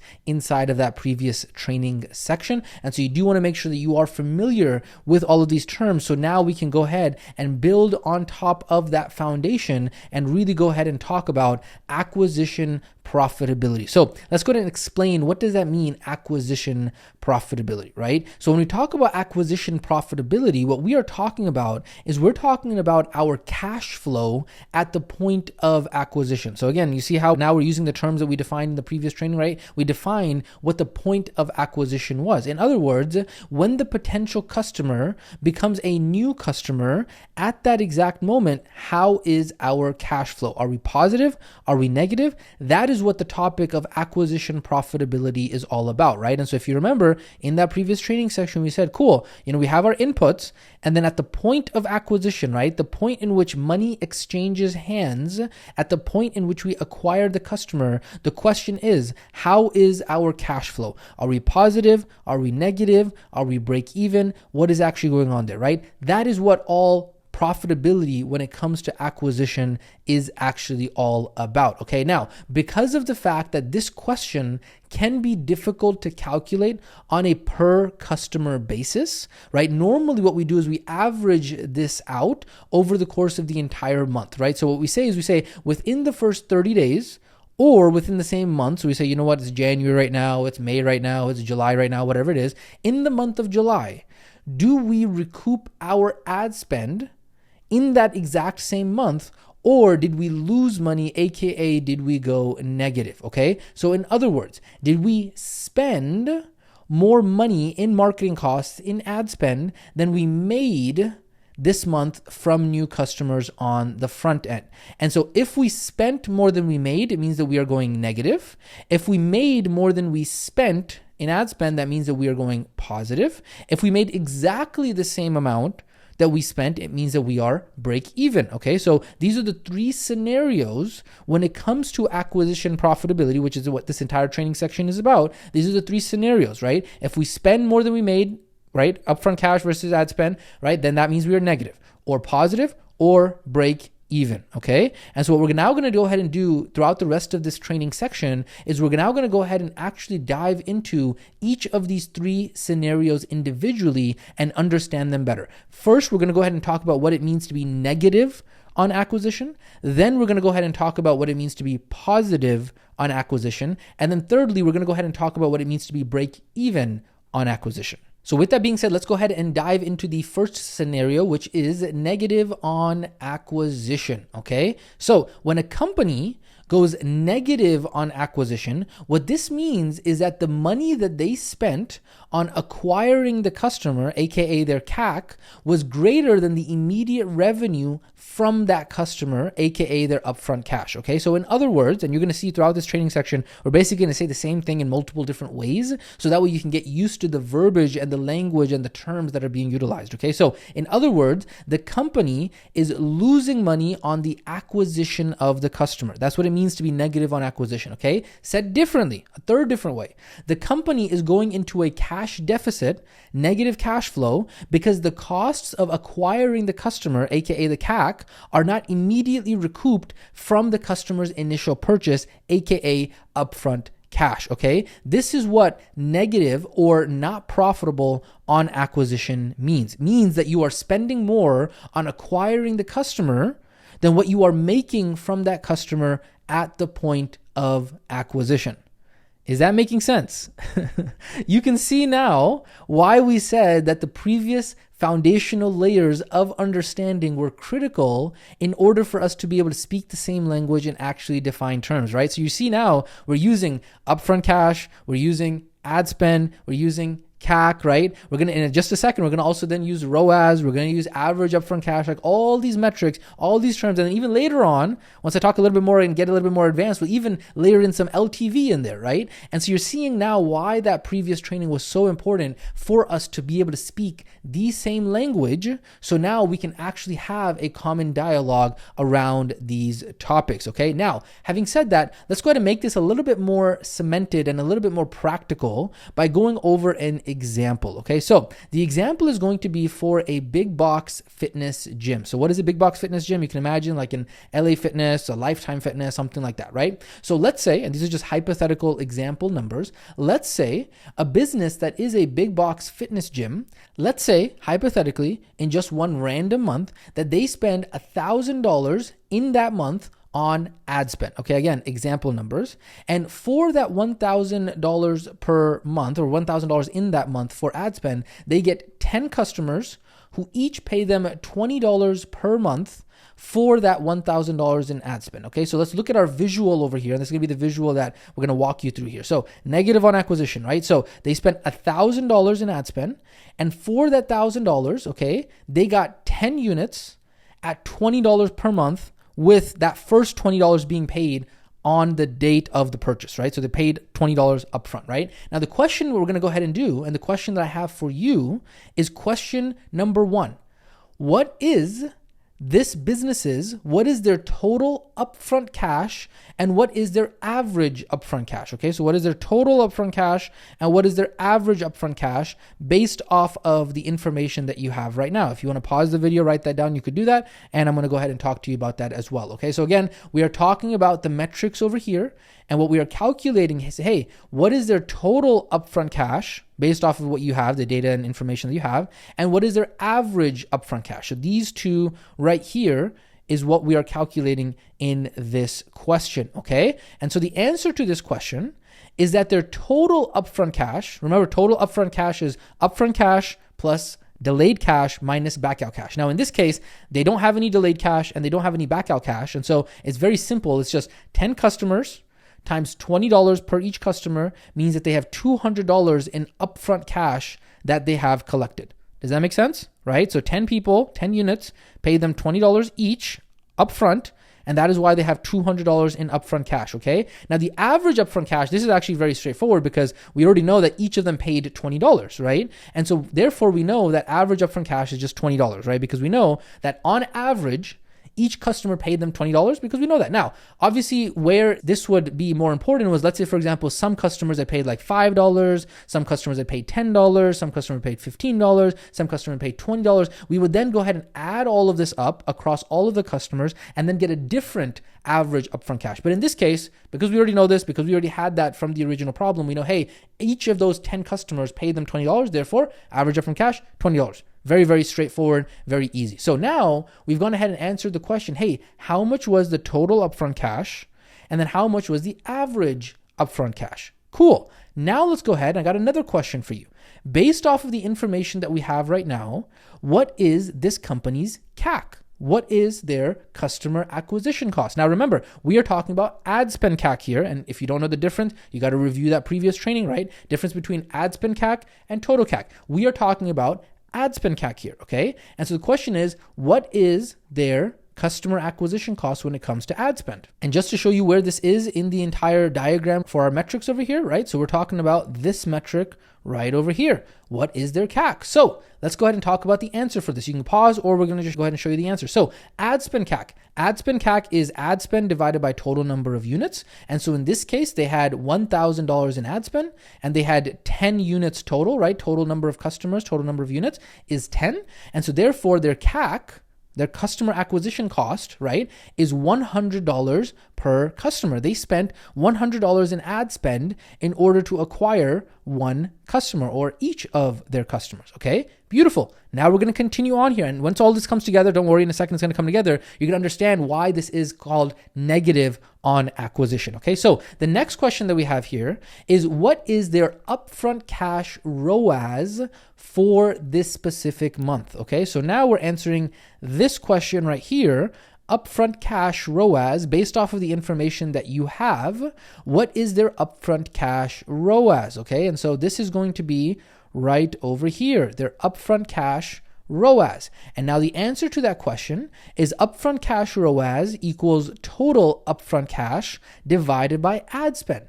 And so their total upfront cash, we already calculated that in the first question, which was $200, and their ad spend was $1,000. And so therefore, we're going to take $200 divided by $1,000, which means that their upfront cash ROAS is 0.2 or 20% or 0.2 to 1, right? Regardless of whether you want to put it as a number, as a percentage, or as a ratio, that is completely up to you, but they all mean exactly the same thing. So that is going to be their upfront cash ROAS. Now that we have all of this data filled in over here, let's go ahead and zoom out and really put all of this together in what we are looking at, right? Let's go ahead and see, what do all of these numbers mean in order to then understand why this is considered negative on acquisition. So this specific company spent $1,000 in ads, but only made back on the upfront $200 in that same month. Okay. Now, do you remember what our definition of negative on acquisition was when we started this training section? We said that when a company spends more on acquiring a customer, aka their CAC, than they do their immediate revenue from the customer, aka their upfront cash, it means that they are negative on acquisition. Now, we know this through two ways, okay? The first way that we know this is if we compare the average upfront cash per customer and the cost to acquire each of those customers. We can see that we spent $100 to acquire a customer, but we only collected $200 in upfront cash from each of those customers. So that means that on day one, meaning like when, all the dust settles, that we are basically negative $80 per each of those customers that we actually acquired. Does that make sense? So that is one way that we can determine, hey, this is negative on acquisition. The other way that we can determine that this is negative on acquisition is if we just look at the upfront cash ROAS, right? So this is the same thing that we're looking at when we compare average upfront cash and CAC, but this is just represented as a different way as a return on investment. It's like, cool, out of the original investment we made, $1,000, how much and what percentage of that did we actually recoup? And in this case, we recouped 20% of that, meaning, remember, 100% would mean that we are break even. We made exactly how much we spent on ads. 20% would mean that we recouped 20% of our ad spend. That means we are negative 80%. Is that making sense, right? So anything less than 100% on upfront cash ROAS, that is considered negative on acquisition. So what does all of this fancy schmancy math actually mean? The bottom line is that this company is losing money on the front end acquisition, aka they are negative, okay? They are having to go into debt, and we say debt in parentheses here, whether that be debt for themselves, right, going into their own cash reserves, or having to get debt from investors or whatever. They're having to go into debt in order to acquire the customer. Does that make sense? Okay, does this make sense how in terms of this is negative on acquisition? Now, I do have another question for you, okay? My question to you is, if each customer is paying this company $20 per month for their gym membership, how long does it take this company to recoup their investment when it comes to customer acquisition cost? I'm going to say that again. If the customer is paying $20 per month, okay, and their initial acquisition cost, it cost them $100, the company cost them $100 to acquire that customer, how long, months, years, weeks, whatever, does it take for the company to recoup their investment so that way they can be break even? In other words, what we are talking about is what is their payback period? What is the period of time in order for that company to get paid back on that acquisition cost? Now, obviously, you can do some pretty easy math here, right? $100 divided by 20, what is that going to be, right? The answer to that question is that 100, so we basically payback period, and you don't have to know this is just kind of like an easy one. This one is just CAC divided by monthly gross profit is typically what payback period is defined as. So $100 CAC divided by $20 per month in revenue equals 5 months. Now, you'll notice that there is an asterisk on here. The reason why there is an asterisk on here is because of the fact that you will notice that in the equation it says monthly gross profit. Okay, so technically, when we talk about what the payback period is going to be, we need to actually take into account that, wait a second, that $20 that customer is paying every single month is not actually profit, because of the fact that out of that $20, right, imagine you pay the gym $20. They don't just take that $20 and say, cool, this is profit. No. Out of that $20, they got to pay for the electricity, they got to pay for the staff, they got to pay for the fulfillment, they might have to pay for new gym equipment, right? They have to pay for the fulfillment on average over the entire facility divided by the number of total customers that they have, right? And so this $20 is revenue. This is not gross profit. Are you understanding that? And so technically this 5 months is not actually correct. And let's say just hypothetically, right? Theoretically, let's say the average gym, and this is just an example I'm just pulling out of my head, right? Let's say they run on a 50% profit margin. If they run on a 50% profit margin, that means that for all the revenue that they have, right? So their revenue at the top of the month, let's say for example, they have $20 in revenue per customer, okay? And if they have a profit margin profit margin of 50%, that means that 50% of their revenue gets taken away and put into expenses, fulfillment, staff, whatever it might be, right? And so that would mean that their gross profit, okay, their gross profit at the end of the month would actually be, per client, would actually be $10. Okay. And that is the $10 that can actually go towards being paid towards that CAC that they originally had, right? Because they can't take the $20 because $10 of that $20 isn't theirs. It belongs to the electricity company, the staff, and all that kind of stuff. So they only have really $10 to pay back themselves and pay back the debt that they went into, right? They can't use somebody else's money to pay back their own debt. That'd be like double debt that they're going into. Does that make sense? And so obviously this is on a per customer basis. But if you talk about, let's say, for example, the gym overall is doing, I don't know, let's say $100,000, just to make even math here, per month, and they run at a 50% profit margin, right? So 50% of that is taken away. So the gross profit is going to be $50K per month. And then that can be utilized in order to pay back the CAC. But we're just looking at it like a per unit basis right now. And that's why we have smaller numbers, because the math is a little bit easier. And so if you take into account, right, that's the reason why we had this little asterisk here, is because technically, just because, we said $20 per month to make the math easy, but technically if they're running at a 50% profit margin, technically it's $100 in CAC divided by $10 per month in gross profit, right? So that would mean that it wouldn't take them 5 months to pay back themselves and pay back the debt that they went into for the acquisition. It would take them 10 months. Does that make sense? And so it would actually take them longer than 5 months to recoup their initial $100 cost. And so saying 5 months, right? So in this case, I'm going to run with 5 months because for the sake of example, we're going to go with it because we don't know the profit margin. I'm not going to go into some, advanced calculations here. However, we are assuming the best case scenario. We are assuming 100% profit in this example. So it would take them at least 5 months in order to recoup their initial acquisition costs, assuming 100% profit, which no business runs off of, right? Which is, of course, not possible. So what does this mean? If we put it all together, right? And this is if you expand it out, you'll see that they have to resell the customer 5 times in order to have a payback period of 5 months, okay? So that means that they have to retain the customer. If the customer stays with them only for 2 months, think about this. Just think about this for a second. If the gym pays $100 in ad spend in order to acquire the customer, right? And then if the customer only stays for 2 months, well, guess what? That means that the customer only paid $40 in revenue, but they paid $100 in customer acquisition costs. So they're negative. And so that means that the gym has to retain the customer for at least 5 months, that's assuming 100% profit margin, or minimum 10 months, assuming 50% profit margin, in order to actually just break even on that acquisition cost. Is this making sense to you?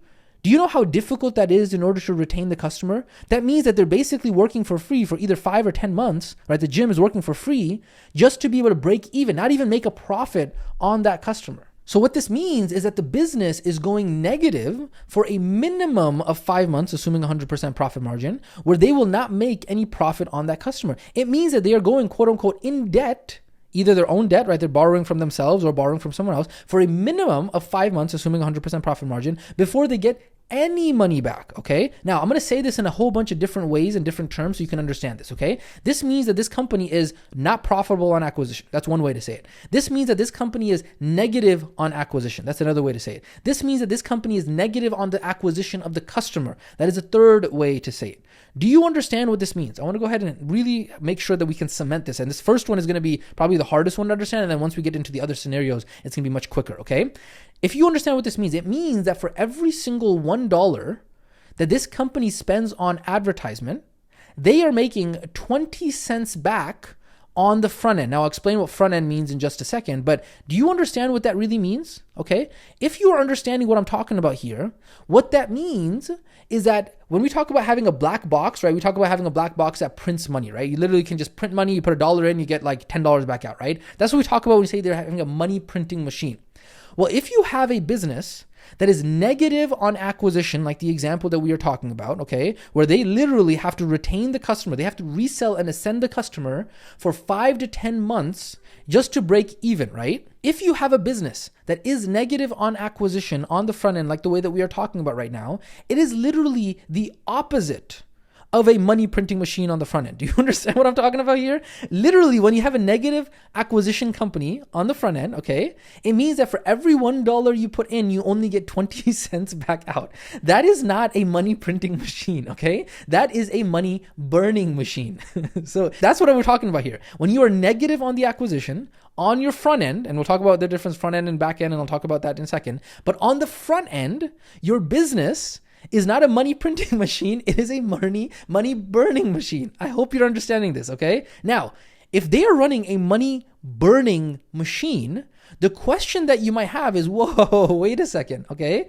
These companies, they cannot be that stupid, right? How in the world are they going to make money? Like, if they are literally going into debt, for every customer that they sell, they are losing 80 cents. How the heck is this game actually going to be played? How the heck are they going to actually make money, right? How does this actually work, right? If they are literally burning money on the front end, how do they stay in business? Now, it must work for them, right? Because if you Google like, hey, how profitable is LA Fitness, making $2.1 billion annually? Well, at some point, this must make sense. Like, how the heck does this business model work? How do the economics of this business model work, right? They can't be that dumb that they're going to be negative forever, right?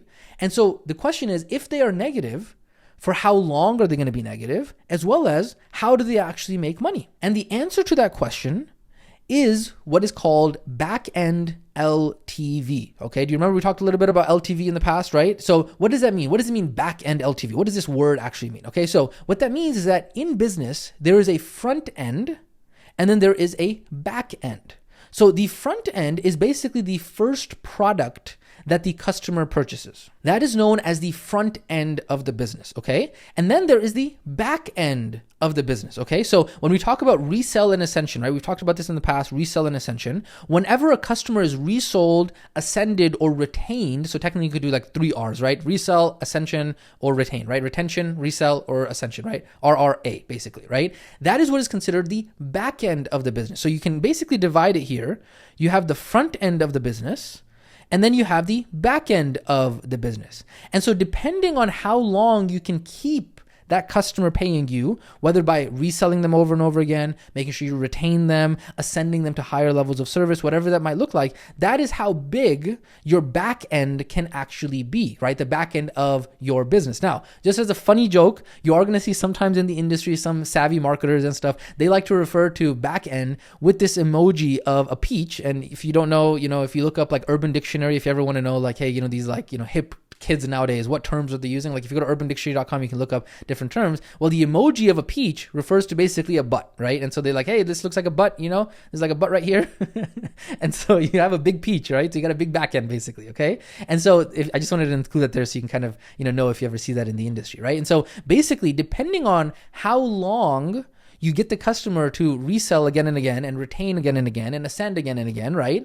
That is going to be how big the back end of the business can actually be, okay? So these large gyms, these large businesses, what they do is they know their numbers and they know their data. And so they know that on average, okay, this is average. It's not like maximum, minimum, whatever. This is on average. On average, they know that a customer is going to stay with them. The average customer lifespan for their average customer is 36 months. Okay, now think about this. They know that their average customer lifespan is 36 months. And so the question that you got to ask yourself is it worth for them to go negative for 5 months? Remember the payback period, assuming 100% profit margin, 5 months. Or if you assume 50% profit margin, let's say, for example, that is 10 months, right? Is it worth for them to go negative for 5 to 10 months if that means that they are going to be positive for either 31 months if you're assuming 5 months of payback period, or 26 months of positivity, of positive cash flow, assuming a 10-month payback period, right? Again, these are all just hypothetical examples, right? So 36 months in total. And so for large businesses that have a lot of capital, the answer to that question is yes. For them, they would go negative, right? They would go negative on the front end, and they would go negative for a long period of their back end as well, because they know that after 5 months, after 10 months, however many months that they got to retain the customer in order to pay back their customer acquisition costs, they know that after that point, everything is pure profit. And they know that on average, they are able to resell, they are able to ascend, they are able to retain that customer for that long period of time. And because they're a large business, they can afford to go negative for that long, right? So for them, it's worth it because they know that their back-end LTV is going to be, let's say, $20 times, 36 months, whatever. They're going to know that it's going to be, it's going to be $720 plus. So even though they are negative on the front end, even though they are negative on the acquisition, they know that after the dust has settled, right? After 36 months, after that person cancels their membership, right? Because that is the average lifespan of their average customer, they will know that their net revenue LTV is $520, right? And so yes, they were negative on the front end, but once all the dust settles and at the end of their back end and after the customer is no longer their customer anymore, they know that they have made $520 after spending $100 in customer acquisition costs. And so even though on the front end, based off of what we went ahead and talked about, even though on the front end, they are running a money burning machine, right? We talked about this, right? On the front end, they're basically 80% negative, right? They're spending $100 to make back $20. They're spending $1 to make back 20 cents. On the front end, this is a money burning machine, right? However, over the course of the next 6 months, 10 months, whatever, right? Over the course of the 36 months, what's going to happen is that this entire machine is so dialed in because they're a large business. They know their data, they know their metrics, they know their average customer lifetime value, they know all of that stuff, right? They know that eventually this machine that they have built will eventually become a money printing machine, okay? See, I'm opening your eyes right now. You are opening your eyes to understand how this game is played. They understand that, yes, on the front end, they are running a money burning machine. But overall, net, over the course of 36 months, they have a money printing machine because of the fact that when you include both the front end and the back end, they are actually positive. So on the front end, yes, they're spending $100 in order to acquire that customer, but then by the end of the lifetime value of that customer, they have made $520 in net after that time period. And so if you now take, their LTV total is $720 and they spent $100, so they put $100 in and get $720 back out, okay? So now they have a $1 to $7.20 ratio. That means that they put $1 in, okay? And they get $7.20 back out. Now we're back to that original definition of a black box money printing machine that we've always talked about. It's like, hey, if you have a machine that prints for you $1 bills into $7 bills, how many $1 bills should you put in there? As many freaking $1 bills as you can find, right? That is what a money printing machine looks like. But this is what the entire game that the negative on acquisition large companies are actually playing. But remember, this is only possible. Remember. This is only possible because of the fact that this business, right? Number one, they know their numbers and they know them like the back of their hand. They know exactly what that looks like. They say, cool, our average customer value is going to be, the average customer lifespan is going to be 36 months. We know that we're going to collect on average the LTV, which is going to be this. We know for a fact that we can retain the customers that long. We have this dialed in like a science, okay? We know that we're not going to all of a sudden, we think we're going to retain the customer for 36 months, but then they cancel after 5 months. No, we don't think that. We know for a fact the average customer is going to stay with us for 36 months. We have data in order to prove this. And these are the systems in which we are utilizing for our fulfillment to make that actually happen, right? So the text messages they might be having, the systems that they may have, the staff that they have in place, right? All of the systems, they know the economics of the business model of what would it take from a fulfillment perspective in order to retain that customer for 36 months, okay? And then on top of all of that, they also then have investor funded capital to be able to stay afloat for that long. Because remember, if they are negative for that long and they go bankrupt, they don't have enough cash flow in order to survive long enough in order to become profitable after 36 months. Because remember, 36 months is not a short amount of time frame, right? 12 months in a year, 24 months in 2 years, 36 months is 3 years, right? They are literally saying, yo, we're going to be in business for that long. And we're literally willing to be negative for a big chunk of that time because we know that overall we will become positive on the acquisition. So when we talk about expanding your time horizon, right? It's so funny for us when a beginner, newbie, entrepreneur comes and says, hey, I want to make money and I want to make $1 million tomorrow. It's so funny for us because the truth is that business is played on like months and years time span, right? We're not talking really on the year's time frame, right? Like in terms of you just started this game of learning about how business is played, it's going to take you 1, 2, 3 years in order to become a professional online entrepreneur. And so this is what we're talking about. Your eyes are being opened right now in terms of how the game is actually played when it comes to business. And so going back to this, right? So if this company that is negative on acquisition, if they do not have this entire negative on acquisition game dialed in like a science, they would be playing an extremely, extremely risky game that would lead them into massive debt and bankruptcy, because they would otherwise literally be losing money. They would be going into debt with the hope and the bet that they would actually make that money back in the upcoming months, and in some cases in upcoming years, through the reselling, the ascension, and the retention of that customer, right? Their entire business model, right? The negative on acquisition, their entire business model and the economics of the business model hinges on them being able to retain the customer for that long, so that way they can become profitable. Are you seeing how much certainty that those who play the game of negative on acquisition have when it comes in order to be able to play this game? Because it is an extremely, extremely risky game, but they have a lot of data, they understand the economics of it, and they're extremely high level entrepreneurs in order to know how to play this game. Are you starting to see this now?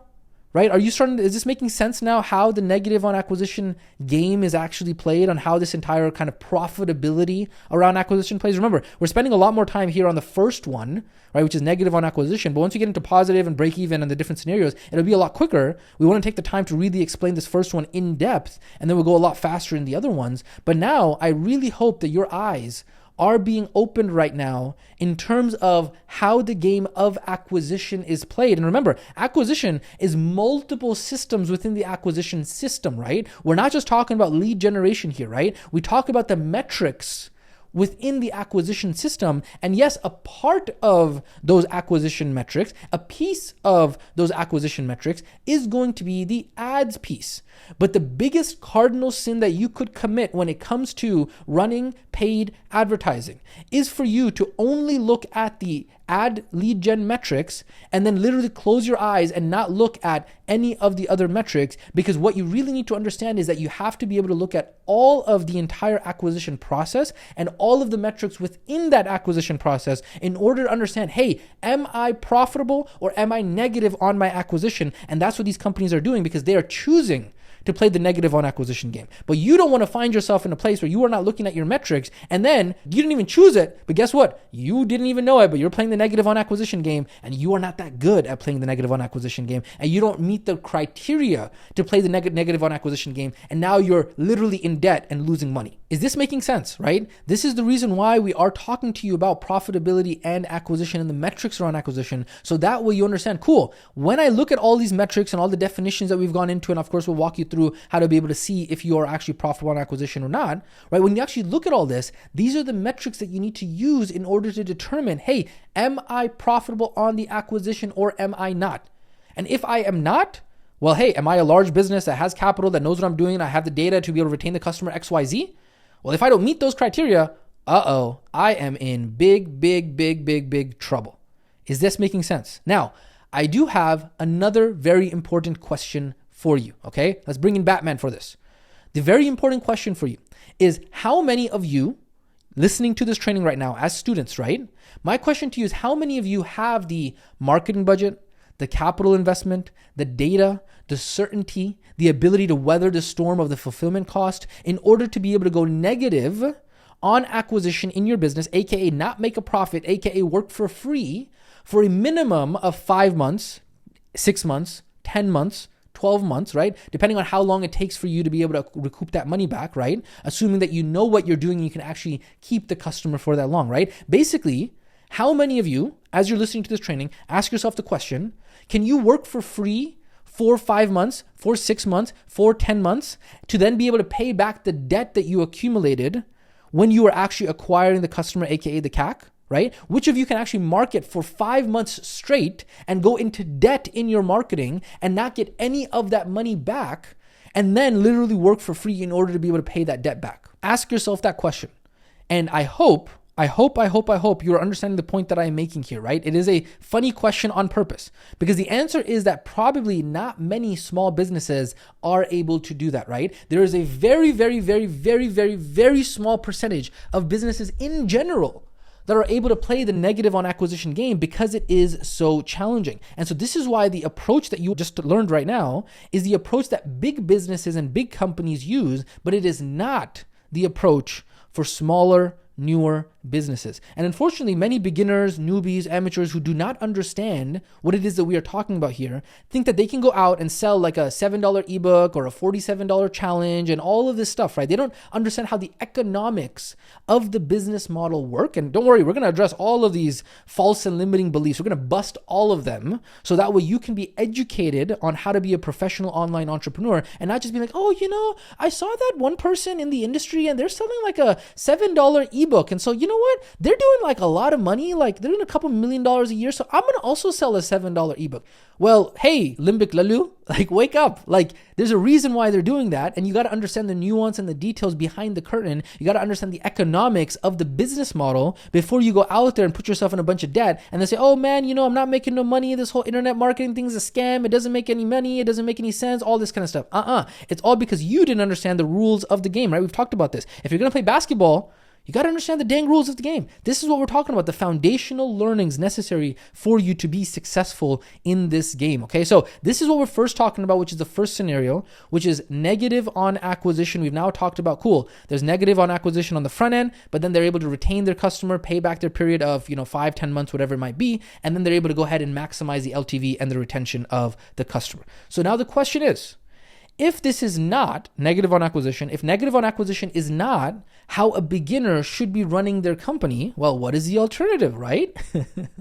Well, I'm glad you asked, right? So what we're going to do now is we're going to now talk about the other scenario of profitability when it comes to acquisition. I love these GIFs. Like these GIFs are just the best on the planet. If there's any excuse for us to be able to use these in a training, I love it, okay? So let's go and talk about the other alternative that would be the better placed alternative for smaller beginner businesses, okay? And that is scenario number 2 when it comes to acquisition profitability, which is positive on acquisition. Let's go ahead and talk about that right now. Positive on acquisition. So what does it mean to be positive on acquisition? We're going to go a little bit faster here because you get the gist of all this. When a company goes positive on acquisition, what that means is that the immediate revenue from the customer, aka their upfront cash, is greater than the money that they spent on acquiring the customer, aka their CAC. In other words, the company is making money on the acquisition of the customer, okay? This means that they are immediately profitable at the point of acquisition. When the customer is becoming a customer,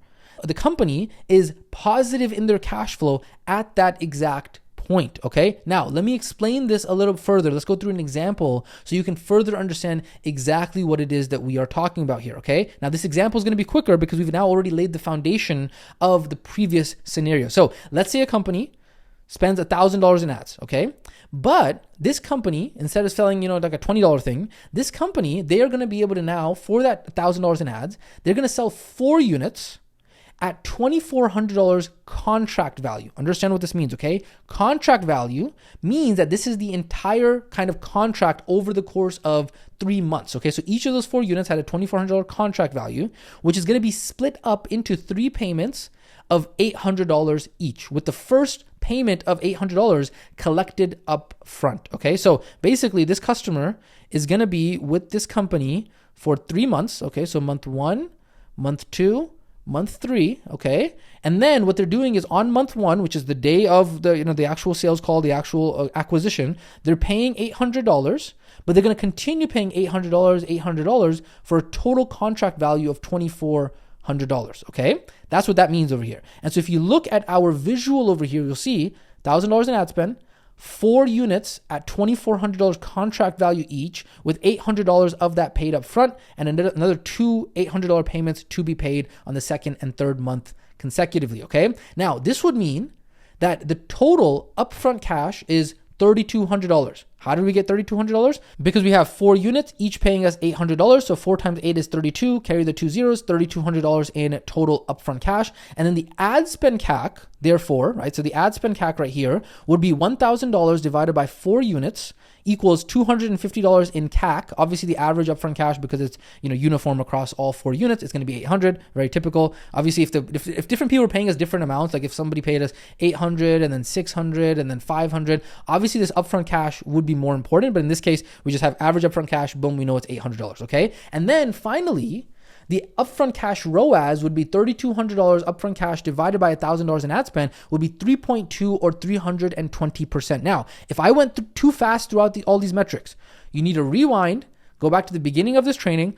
open up your cheat sheet, open up the previous training, and you need to make sure that you study and understand what these metrics mean and how this was calculated so fast. Now, obviously in your tracking sheet, yes, there are going to be equations that automatically calculate this. However, you want to understand the principles of behind the scenes so you can understand exactly what we are talking about here, okay? So what does this mean? Let's look at this. It means that the original investment of $1,000 in ad spend for this company resulted in a 320% return on investment, a 320% return on ad spend. Okay, so remember, anything above 100% means that you made money. It means that they put $1 in and got $3.20 back out. Okay, so visually, this is what we're looking at here, right? So $1,000 in ad spend, but this time, instead of it being red, it's actually green because the number of units, total upfront cash, average upfront cash, CAC, and upfront cash ROAS is all positive. And so if we look at this, what would be the payback period for this, right? Well, there is no payback period because of the fact that they actually made money on the acquisition of the customer, right? They made a profit on the acquisition. And now anything else that they have in their LTV and in their back end and in their reselling and in their ascension and in their retention of the customer, all of that is even just more pure profit.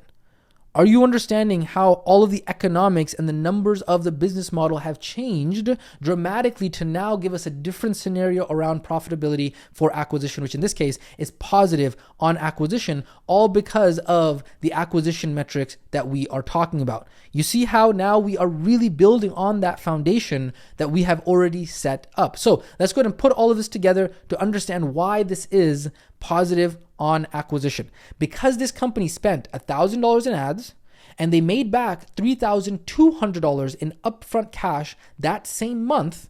Do you remember what our definition of positive on acquisition is? When a company makes more in immediate revenue from that customer than they spent on acquiring that customer, this means that the company is what? They are positive on acquisition. Now, again, we can know this by two things. We can look and compare the average upfront cash compared to the CAC. It means that we spent $250 to acquire each of the customers, but each of those customers on average gave us $800 on the upfront. So therefore, we are positive on that, right? We made more, $800 is more than $250. That's one way that we can see that we are positive on acquisition. Or we can look at the upfront cash ROAS. And remember, anything above 100% means that we are positive. And so we're at 3.2 or 320%. And so that means that we are positive on the acquisition, okay? What does all of this fancy schmancy math mean? Bottom line, this company is making money on the front end acquisition, aka they are positive on that front end acquisition. Does that make sense? I hope so. Okay, this is a very, very big, important topic for you to understand. Now, the other question is, what about the back end for this company, right? If the company is profitable on the front end acquisition, well, how long does the company have to wait in order to recoup their investment? We already talked about this earlier, right? How much into debt did this company have to go in order to actually acquire the customer? And the answer to that is basically not applicable, right? 0 days, because they already got paid back on the front end. And so there is no payback period. There is no debt that they have to go to. There is no debt that they have to go to in terms of paying themselves back or an outside investor or any of that, because they are already making money. They are profitable on the acquisition. They are profitable on the front end. And so their back end, well, guess what? Hey, we're just talking about front end numbers right now. We're just talking about the front end of the business, right? Because they're already profitable on the front end, that means that the back end, like we just said, is even more profit. If this company has other products that they can resell or ascend their customers into, then the back end is only going to be continued profit, right? So the front end over here on their first product, they are profitable. And now when they go into resell, ascension, retention, all of these other, right? Depending on how long they keep the customer, right? If they're able to resell the customer once, they're able to resell the customer twice, they're able to resell the customer 3 times, whatever it might be, all of that is only additional profit, right? So there's none of the profit that is coming in from here is going to actually pay back that initial CAC. Versus, if you remember in the previous negative on acquisition, the back end, the first 5 or 10 months of that previous example, the first 5 or 10 months of that back end was having to go through to pay back the debt that was accumulated from the front end. And so let's say, for example, hypothetically, if this company on average had, let's say, for example, a customer lifespan of 2 programs, and they knew that each of their programs was worth $2,400, that means that their total LTV would be $4,800 on average for their average customer. That means that they have a net revenue LTV of $4,550, meaning you take their total LTV, right, their revenue, $4,800, minus their CAC, $250. They have a net revenue LTV of $4,550. How insane is that, right? If you think about this, they put $250 in and they got $4,800 back out. That is an insane return on investment. I actually had to divide it out. It's actually like a 19 times return on investment. You're talking about like 1900% return on investment, right? So even if they don't sell the customer on the back end, or even if they don't have any LTV, let's imagine they're just terrible at retention, they're terrible at ascension, they're terrible at reselling, they're just terrible at that, right? Let's say they're terrible at the back end over here. However, because they are profitable on the acquisition, because they're profitable on the front end, they are not losing money on the acquisition. And so they're able to stay profitable, they're able to stay in business, even if they don't have any back-end products to sell, even if they're not able to retain and keep that customer paying them for a longer period of time. But obviously, great businesses know this, that retaining the customer is going to be a very good thing to do. And so as you, especially you as a beginner, learn more and more and get more and more advanced in business and build more and more of your infrastructure, having that backend is going to be a good idea. And we'll talk more about that. When is that a good idea? When to do that? Like, hey, should I go out and be busy? We're building a backend right now so I can have LTV?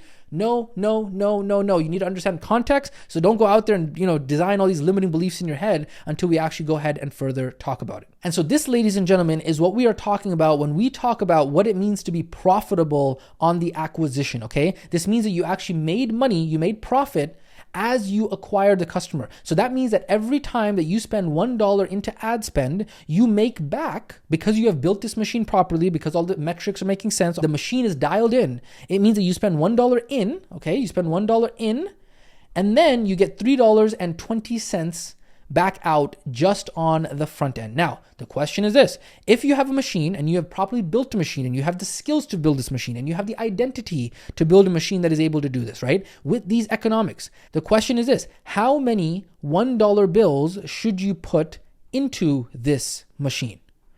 Think about that for a second. The answer to that question is as many freaking $1 bills as you can find. Why?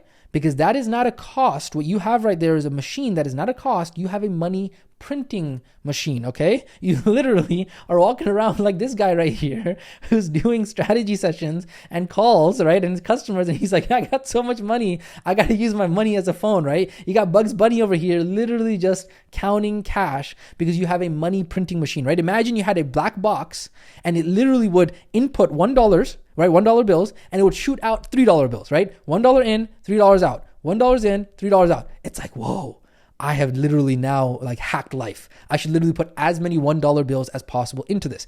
That is what we're talking about here, right? Of course, it requires the skills and the identity and to be able to learn this, right? The knowledge, the reps, the beliefs, and the character traits in order to actually pull this off. But if and when, and I'll say when because of the fact that you will pull this off successfully, I know you will, when you develop the skills and the identity to do so, you now have a machine that is exactly that. It is a money printing machine. Ladies and gentlemen, this is what it means to be positive on the acquisition of the customer on the front end, okay? Now, that is scenario number 2 that we wanted to go ahead and talk about. Let's go ahead and now talk about scenario number 3, which is break even on acquisition. Now, this is going to be pretty easy for you to be able to understand because now we've talked about the 2 ends of the extreme, right? This is the third approach, which is, hey, when a company breaks even on acquisition, it means that the money that they spent on acquiring the customer, their CAC, is exactly the same as the immediate revenue that they acquired from the customer, aka their upfront cash, right? So in other words, they are breaking even on the acquisition of the customer. Okay, let's go over an example to show you this. They spent $1,000 in ads. However, this time they're going to have 4 units at $750 contract value. So that means that the customer's with them for 3 months, M1, M2, M3, and then the customer is paying them $250 on the day of acquisition, and the next month $250, and then another $250 after that on month 3. So based on the economics of this offer and this model, right, what's happening here is that they're getting 4 customers. Each of them is paying them $250 upfront. That means they have $1,000 upfront cash. Average upfront cash is obviously $250. Their CAC is going to be 1,000 divided by 4, so it's $250. And their upfront cash ROAS is going to be 1.0 or 100%. So if you think about that, and I'm not going to spend too much time on this because you get the point here, is that basically their original investment of $1,000 resulted in a 100% return on investment. So what does that mean? It means that the ratio is 1-to-1 or 1.0. That means that they broke even exactly. So they spent $1,000, and on the front end over here, upfront cash, they made $1,000. And so they are literally break even on the edge. Now, you might have the question, oh man, if they are break even on the edge, well, how in the world do they actually make money, right? So if this business is breaking even on the front end acquisition, how do they make money? Well, you guessed it. Similarly, just like the negative on acquisition business, this break even on acquisition company, they have to make their money through their back end and through their LTV. The only difference between the break even company and the negative on acquisition company is that the negative on acquisition company had to use some of their back end profits to pay back that customer acquisition. However, with the break-even company, because they've broken even on the front end, immediately as soon as they have that back-end revenue and the back-end profit coming in, they're immediately able to make that profit. Does that make sense? And so this company would literally have to know their numbers and data very, very, very, very, very well if they were actually shooting to break even, right? The only way for them to be able to actually make money would be through their back end. And so if they broke even on the front end and then they were unable to actually retain the customers, resell the customers, and actually get the customers to continue paying them after their initial product, because remember, this is all a number of additional products, right? So you have your initial product that you sell them, but then you got to resell them, and there's another product and another product and another product and another product. That is what the back end looks like. And so if this company is unable to go ahead and resell the customer, they don't have a back end, well, guess what? They're not making any money. They're breaking even. And so this break even strategy is extremely, extremely, extremely risky, because what you're doing is you're literally balancing on the edge of the knife. You're literally balancing on the knife's edge. And so even if one piece of this entire acquisition system were to break, right? So let's say, for example, the ads don't perform as they should be, right? Let's say the landing page doesn't perform as it should. Let's say the community doesn't perform as it should, right? Let's say the lead nurture doesn't perform as it should. Let's say the sales actual, piece of this puzzle doesn't perform as it should. Well, guess what happens? As soon as that goes out of KPI, they become negative on acquisition very, very, very quickly. And remember how dangerous we talked about the negative on acquisition game is? You're literally going into debt. And so when you're playing on the knife's edge, this is what we are talking about. And remember, this community strategy, this is where we're going to really aim this later on, and we're going to literally knock this out of the park and bust a bunch of different myths and beliefs about this. This community strategy is very easy to pull off, okay? There's not a lot of moving pieces and moving parts to this. It's literally an ad and a community, and then you literally fish out of the community and book calls and get units. It's literally as simple as that. But imagine in some of the other advanced strategies, imagine if you had like a VSL, like a webinar, like a masterclass, and then you had a schedule page, and then you had an application page, and then you had all these other pieces. Then you had setters in there as well. All of those additional pieces would also have to function at KPI in order to make sure that you are profitable. This is the reason why we say, and we're going to talk more about this in a little bit, this is the reason why we say that a beginner is working and beginning with as few moving pieces as possible, because your challenge is already from the beginning to try and be profitable with so few moving pieces. Imagine if you can't pull off with just few moving pieces how to be profitable, and you end up being either break even or negative on acquisition. Well, man, you're in a really, really bad spot there, right? And so when you go negative on acquisition, unless you're like an investor funded company, you have a lot of capital, you have a dialed back end strategy all in, right? If you do not have that in there and you're accidentally a negative on acquisition company, well, guess what? If you're a negative on acquisition company, guess what that leads to? Bankruptcy, debt, very, very, very, very, very fast, because you're literally losing money every single time you spend $1 in ad spend. Every additional dollar you spend on marketing, in ad spend, on the ad platforms is causing you to go further in debt because you are negative on the acquisition. Literally, you are burning money. You might as well, if you're trying to, hey, you're accidentally running a negative on acquisition, right? If you're like, oh man, I was trying to be profitable on acquisition, but I'm negative on acquisition. You might as well, yeah, you get the data, yeah, you get the learnings and all that kind of stuff, right? But if you're not on top of this and you're like, cool, I'm just gonna be negative on acquisition forever. I got no back end. I don't understand how to do this. I don't have any data. I don't understand any of this. You might as well go to the bank, okay? You might as well deposit hundreds of thousands of dollars, okay? You might as well go to your bathroom, light it on fire, and then flush it down the toilet.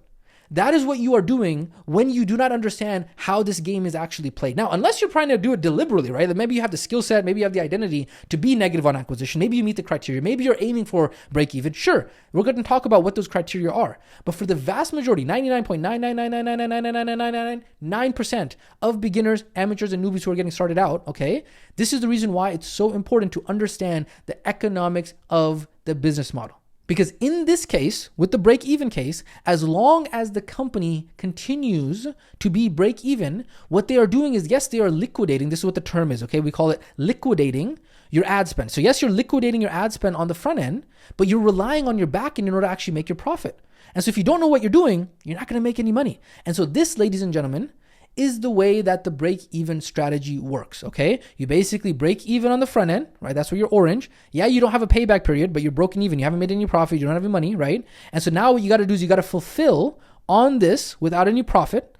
And then you're hoping that, hey, on the back end, I'm going to resell and ascend that customer. I'm going to, let's say, 4 customers at an LTV of, let's say, $3,000. So my net revenue LTV would be $2,750, hypothetically, right? So on the back end, sure, I can have a money printing machine, but if I don't know how to be able to upsell the customers, retain the customers, resell the customers, I don't have enough products, I don't have enough team to manage that, I don't have enough infrastructure to manage the spinning plates, it's going to be chaotic. And the other piece of this that we haven't really even touched on is like when we say back end, you need to find a way to liquidate the fulfillment cost as well. So like we're just talking about ad spend cost here and break even on acquisition, but technically, if you want to talk about having an entire end-to-end strategy, you not only have to look at what is the acquisition break even, but you also have to look at whether you're breaking even on the fulfillment cost as well. Now, I know I might have just lost a couple students on there like, oh, what the heck? What did he just say? That didn't make no sense. Don't worry. It's okay if that went through one ear and not the other. I'm just mentioning things to plant seeds so that way you can understand what the heck we are talking about. Now, an important note that I do want to go ahead and provide context for is this break-even strategy is typically what the masters do, right? So this is usually where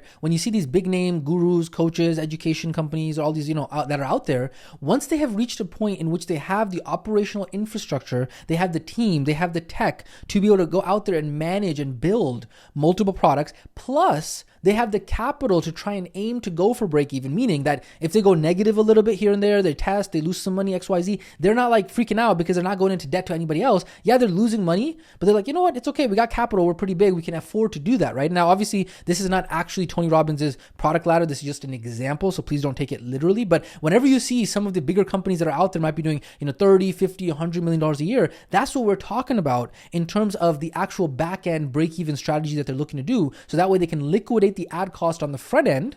And so they're using, they might be using like a $7 ebook or a $47 challenge or whatever. But what they're doing here is they're using that to break even.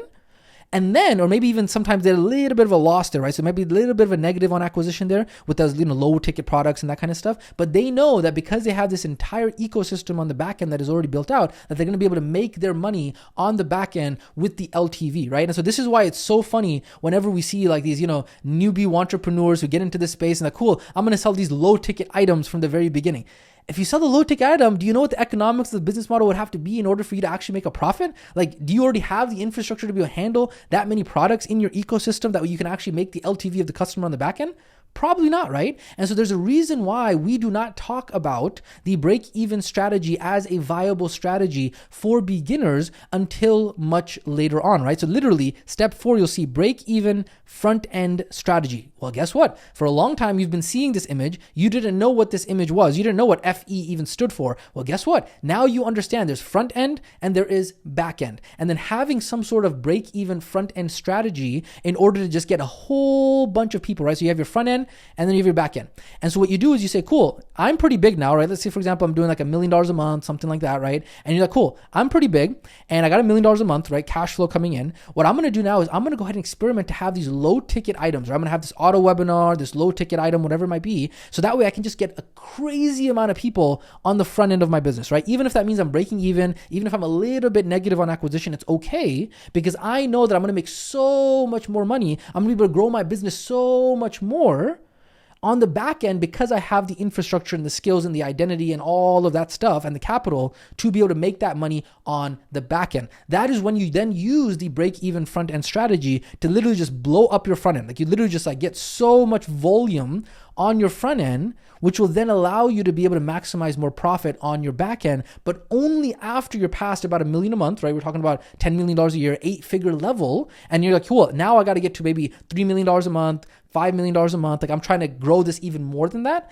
That's what we're talking about. We're talking about $30 to $50 million a year. Do you understand what we're talking about here, right? And so when we talk about the community strategy will take you very, very far. It would allow you to become profitable on the acquisition. It'll get you from 0 to 20,000, maybe even if you push it up to $100,000 a month. We pushed it about to $90,000 a month. We then added on the VSL strategy from there, which again will get you profitable on acquisition very, very easily. You then add the setter strategy on there, because what's going to happen is the VSL strategy, as you scale it past about $300,000, $400,000, $500,000 per month, you'll start to notice that your return on investment, your return on ad spend starts to drop. So you add these setters in there, and those setters are going to go ahead and get you even more profitable on the acquisition. So that's going to take you from about $300,000 a month, maybe $500,000 a month, to about $1 million a month, maybe even $1.5 million a month, right? And then from there, you then go on and have the break-even front-end strategy, and that's how all of the steps come together. It's not by random we designed this entire strategy ecosystem. We architected it to be able to understand exactly from a coach's perspective. After doing this ourselves, after coaching hundreds and thousands of people through this process, we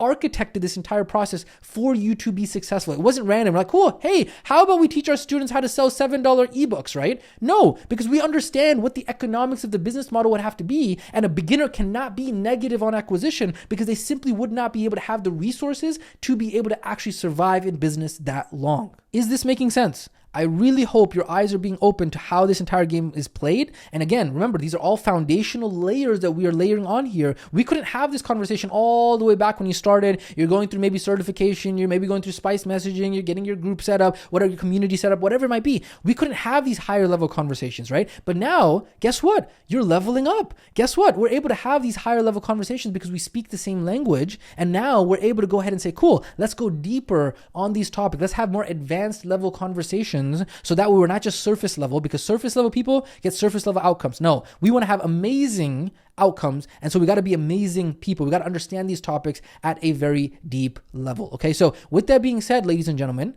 that is the 3 scenarios when it comes to profitability. Okay. And we've gone ahead and put together this diagram so you can see red, negative on acquisition, orange, break even on acquisition, green, positive on acquisition. Now, of course, each of these relies differently on the back end, right? So in the positive on acquisition, we don't rely at all on the back end because of the fact that we're positive on acquisition. On the break even, we're relying on the back end in order to actually make our profit, but we're not like terrible because at least we're not losing money on the front end. And then on negative on acquisition, forget it. We need the back end. Otherwise, forget it. We're going to be in debt and it's going to be terrible. We're going to go bankrupt. Okay. So these are the 3 different scenarios when it comes to profitability and acquisition. Beautiful. Now, what we're going to go ahead and do is we're going to go ahead and actually zoom out. And I don't know if you remember this image, right? We talked about in the trenches zoomed in versus head above the trees zoomed out. So we're going to go ahead and zoom out for just a second. And we're going to go ahead and actually, close out this training just right now. But I just want to go ahead and do a pulse check. Okay. I'm going to go ahead and check in with you. Now that we've gone through each of the different levels of profitability when it comes to acquisition, you're going to start to see that, hey, we were serious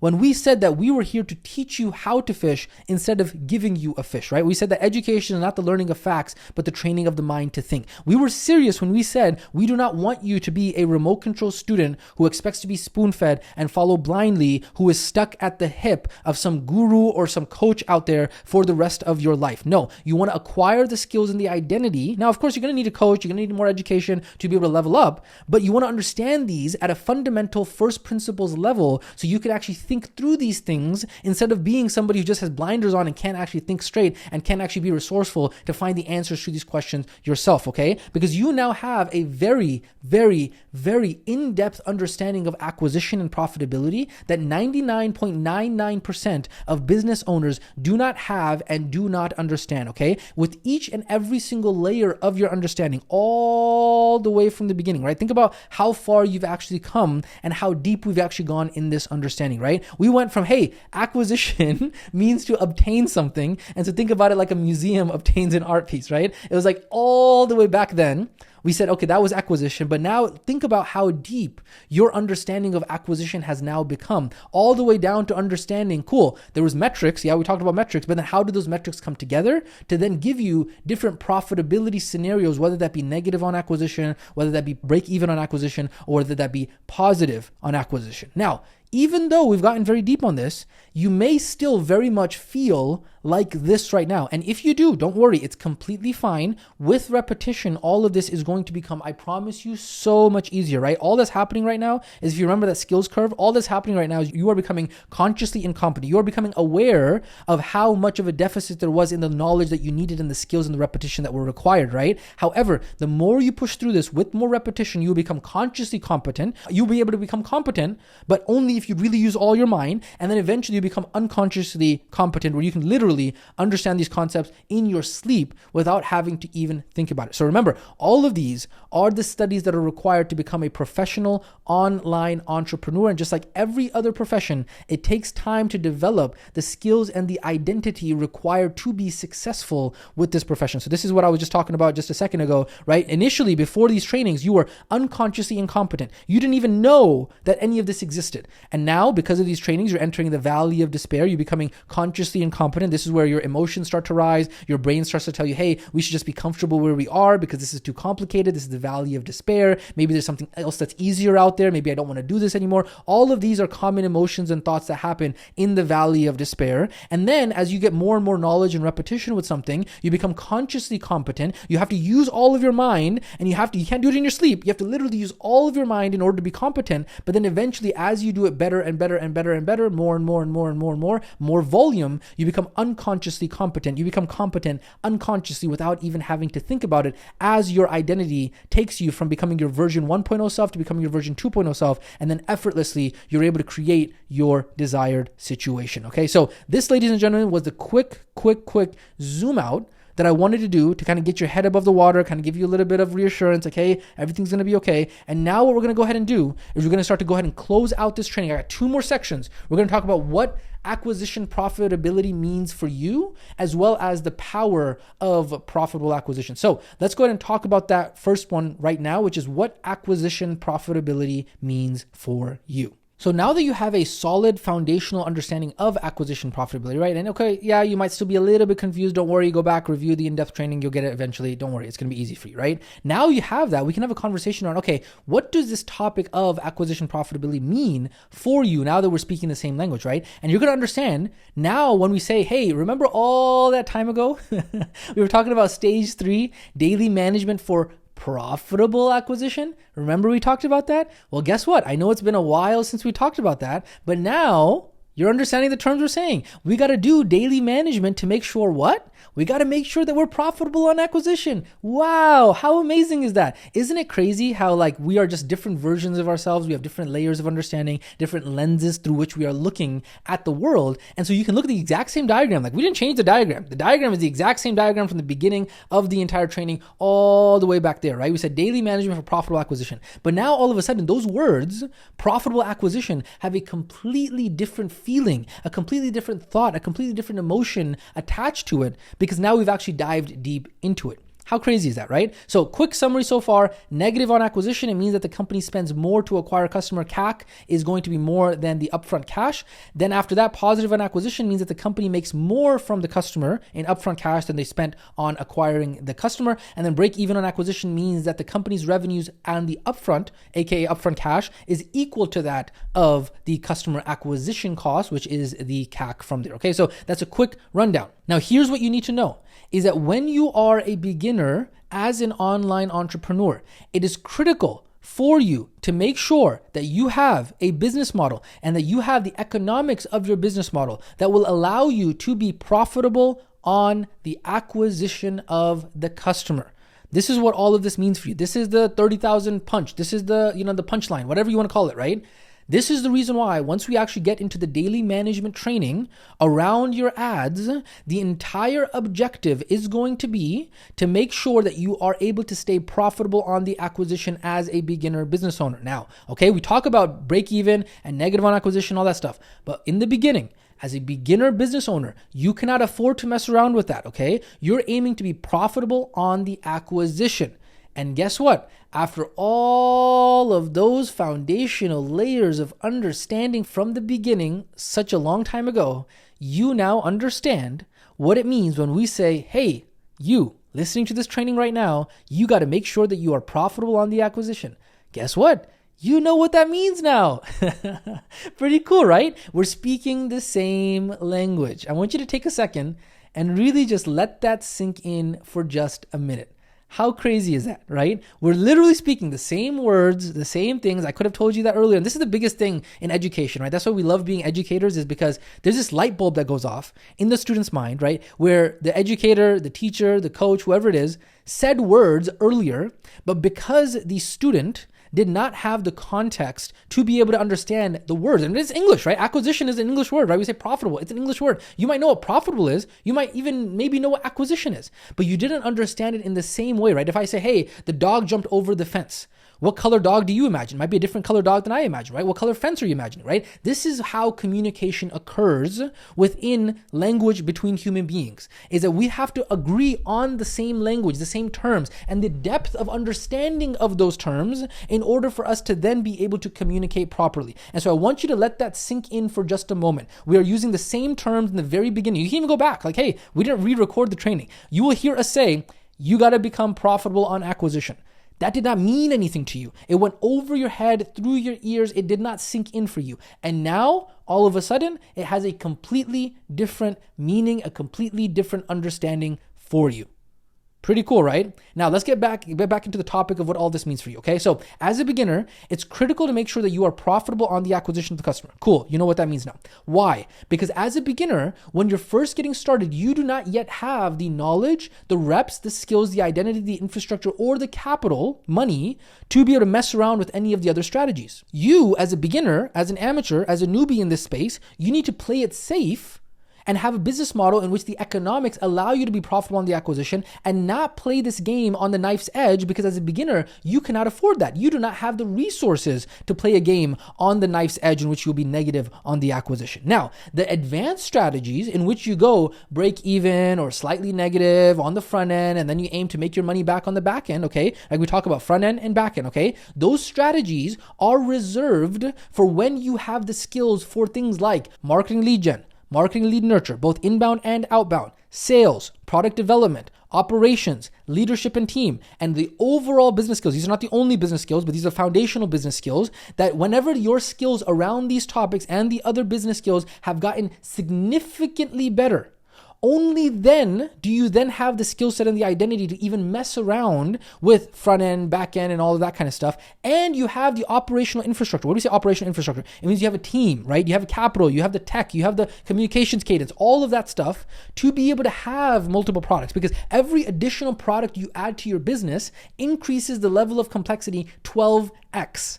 And so if you don't have the infrastructure to handle that additional level of complexity, you're not going to be able to actually grow. It's going to be difficult for you. You're going to be spinning too many plates, right? You will need a lot more of a team, a lot more tech to be able to handle a lot more products easily, right? If you think about, like, again, this is just Tony Robbins' example product ladder. This may or may not be his exact actual product ladder, but when you think about it, imagine how much infrastructure behind the scenes is required in order for him to actually have the resources to fulfill on all of these products. Imagine that for a second. The team, the infrastructure, the finance people, right? The HR people, the coaches, the tech people, right? All of that is required just to be able to fulfill, and not even taking into consideration what is the resell strategy, the ascension strategy, the retention strategy, the customer success strategy. All of these pieces have to come into place in order for us to be able to have multiple products on the back end that we can actually fulfill on in order to retain the customer. And the reason for this is because it's difficult to pull off any of these other strategies when it comes to break even or negative on the acquisition,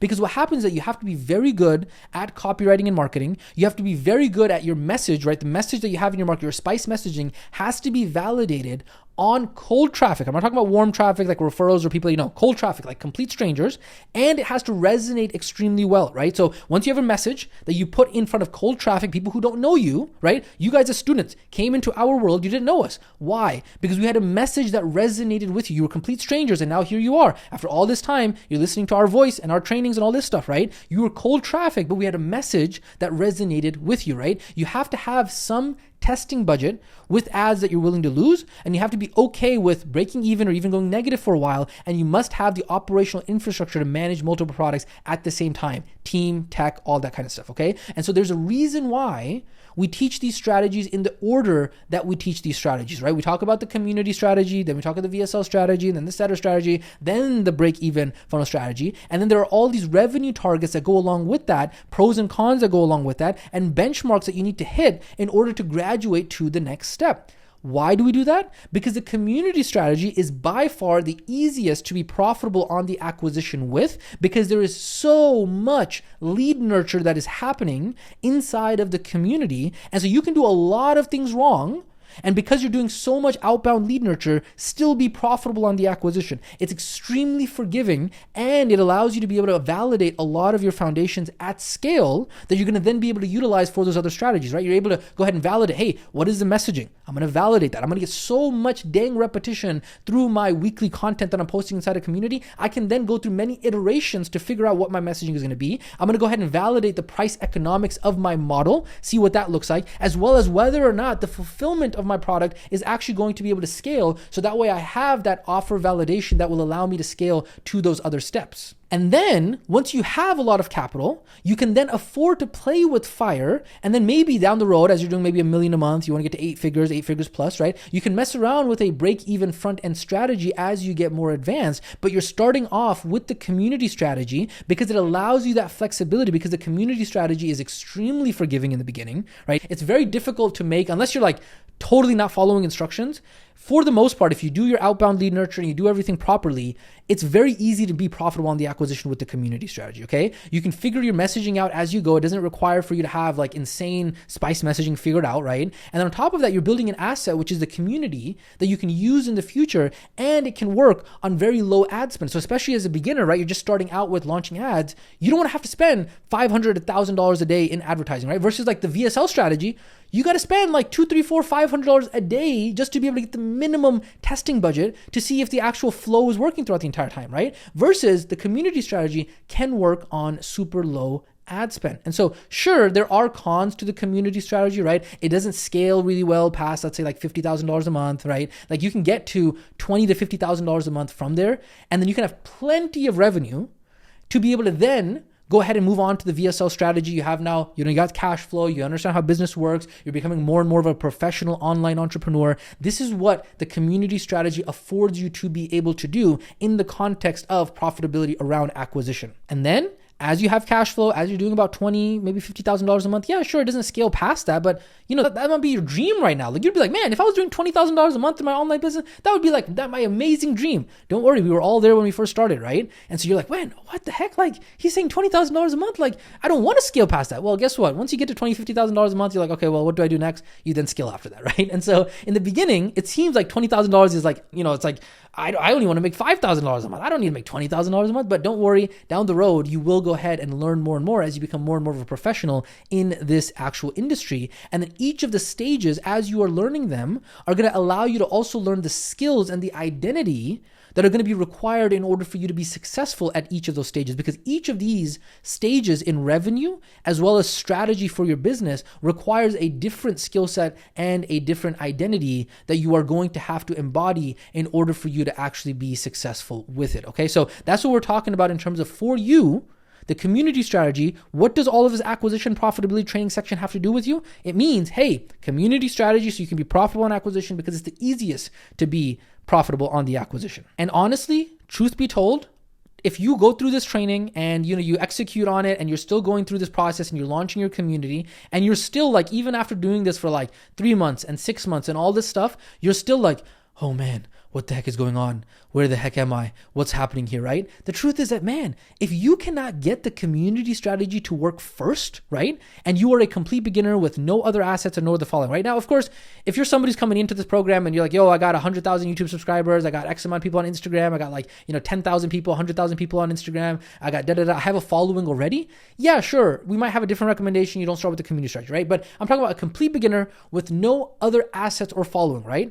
If you are having a hard time making this specific strategy work, the community strategy, I am telling you right now, we are telling you right now, you are going to have a very hard time making any other strategy work. And so unfortunately, too many limbic let loose students who have never literally sold anything online see that, there's some guru who told me that I should sell a $7 ebook or a $47 challenge, and they simply do not understand the economics of the business model, and they are still like this. They're still wondering what is up, what is down, where's the earth and where's the sky. They don't know what the heck they're doing in business, and they're like, cool, I'm going to now try and do a break-even strategy or a negative on acquisition strategy. It's crazy, right? When you talk about a $7 ebook or $47 challenge, low ticket products, those are going to be low ticket break even or negative on acquisition strategies. And so you have to understand the game that you are playing. And so if you cannot even pull off an ABC basic bare bones strategy like the community strategy and make it profitable, well, you know what we got to say? All we got to say to that person who thinks that they actually are more than they actually are because they're doing $0 in revenue, they've never sold anything online, and think, hey, you know what? I'm going to go out there and do a VSL, or I'm going to go out there and sell a $7 ebook and make it profitable on the back end and do all this stuff. All we got to say is, oh, please. That's it. That's all we got to say. I know I'm being a little bit tart here. I know I'm being a little bit more blunt, but I really want to cement this in your mind so you can understand how all of this works together in the game of business, so you can be really the best students out there who understand how business is played. And this is the foundation for your business going forward. Now, to play devil's avocado here, okay? To play devil's avocado, you may hear, as you are in the industry, as you are kind of consuming other people's messages and you're learning from different people, all this kind of stuff, it's going to happen. You may hear that there's an old statement amongst the master expert OG business people that says, hey, only losers aim to make money on the front end. The masters understand that the real money is made on the back end. Okay, you may come across a statement like this the deeper you go into the business and the marketing world, especially in the internet marketing world. You may hear statements like this. But again, as a kind of a theme around this entire topic that we've been talking about, there is context to these statements, okay? This statement is not for beginners. This is why having a mentor or coach is so important, so they can actually put into context what these statements actually mean, okay? The bigger coaches, the people who are the masters and the experts in the industry, they are using these strategies and they are aiming for that break-even front-end strategy, so that way they can get their back end to be profitable. And the reason they're doing that is because they have the operational infrastructure, the team and the tech, to be able to build out multiple products, and the capital to be a little bit negative on the front end to see if that can actually test, right? They have amazing skills related to lead gen, lead nurture, outbound, inbound, sales, product development, operations, leadership, overall business skills. And they have very good copywriting, very good marketing, a message that is validated and proven on cold traffic and resonates well. They have a testing budget that they're willing to lose. They're okay with being negative for a couple months. They have the operational infrastructure. This is the reason why those experts shoot for making money on the back end. This is the reason why those experts say, hey, only losers, only beginners try to shoot to be profitable on the front end. The real experts know that the real money's made on the back end. Yes, that is true. But again, you're a beginner. And so don't try to be an expert when you're not an expert. Don't try to be a master when you're not a master, okay? You're a beginner. And so yes, you're going to shoot to be profitable on the acquisition. So that way you can actually make sure that you stay in business and you don't end up going in debt or going negative on the acquisition. And so the only way that you can actually get to the point where you are a master is where you have actually already accomplished what we call the rule of one. It means one product, one funnel, one customer avatar, one acquisition channel until you get to $1 million per year, which is about $100,000 per month. Okay. So think about that. We're not saying, hey, go out and have 10 different products and then you're going to try to get to $1 million a year. No, one product, one funnel, one customer avatar, one acquisition channel. Okay. Hey, I'm going to go market on TikTok and Facebook and YouTube and Google and all this stuff. No.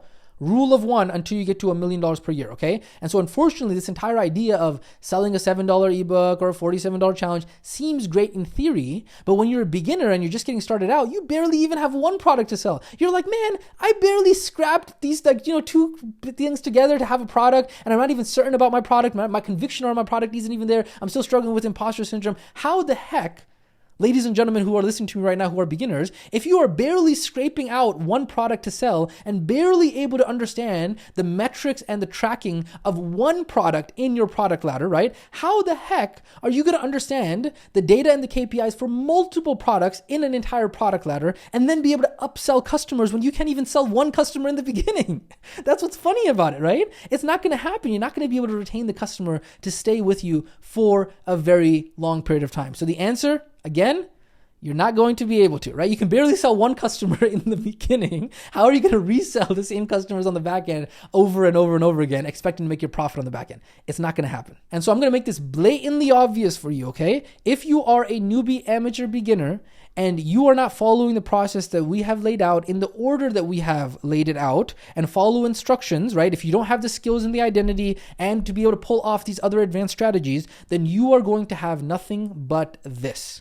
A money burning machine. You put $1 in and you get nothing back out. That is a terrible, terrible, terrible machine to have. And so this is why all of this acquisition stuff means for you is that you start off with one product and a business model that is profitable on the acquisition on the front end. So that way you're safe. And then as the years go on, you build and you build and you build and you build. So that way you can eventually have an amazing back end that gives you even more money on the back end, right? Because don't get me wrong, we love back end. Back end is amazing. But as a beginner, you probably don't have a backend yet. The extent to your backend is you're hoping and praying that the person will renew after they go through their coaching program, right? That's the extent of your backend. But hey, you're going to be in this industry for a very long time. You're going to be a professional online entrepreneur for the rest of your life. And so yeah, it's going to take you years to build an amazing backend, but yeah, you have millions of dollars in revenue that you'll be able to make over the course of the years that you are a professional online entrepreneur. Okay, so that's what you're doing. One product, one funnel, one customer avatar, one acquisition channel until $1 million per year. And you're going to be profitable on the acquisition the entire time. Because if you cannot get profitable with one product, you simply do not have the skills or the identity yet to be successful as an online entrepreneur. You are not yet good enough at tech, copywriting, funnels, data and KPIs, product development, team management, sales, acquisition,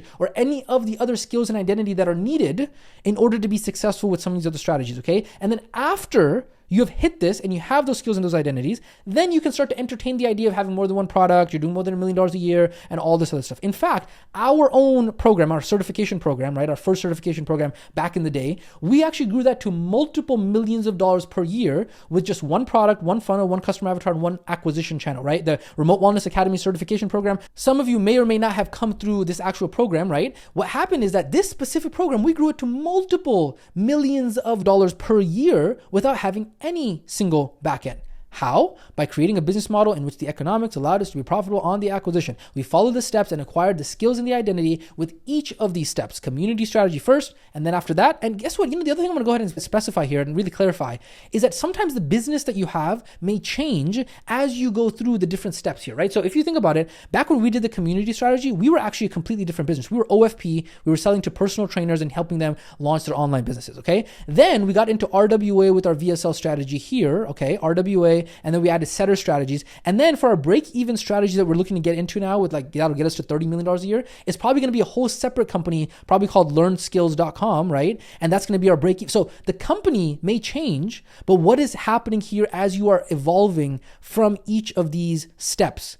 Your skills and your identity are staying with you. That is the key here, right? You are investing in your skills and your identity that are going to stay with you, that no country, no economy, no government can take away from you. And it doesn't matter what business you go into. It doesn't matter what that name of the business is. It doesn't matter what that looks like. You're going to be able to get to those points where you're able to go ahead and have these assets with you for the rest of your life. Now, real quick, I do want to just go ahead and touch on, because sometimes we'll have, hey, what if I have a more advanced student? Like, hey, coaches, if you had a more advanced student, how would you start off the process with them? Now, if there was a student who had been running paid traffic for many years, right? They were already very good at copywriting and marketing. They already had a message that was validated on cold traffic. They already knew how to track their metrics and their KPIs, and they were very good at it. They were always consistent and resilient on it. They understand how to nurture leads, both inbound and outbound. They already had multiple products developed. They understood how to build a team, operations, and leadership, and they had the capital to invest and maybe potentially be negative for a while with a testing ad budget. And they had the knowledge, skills, reps, identity, skills for all of that.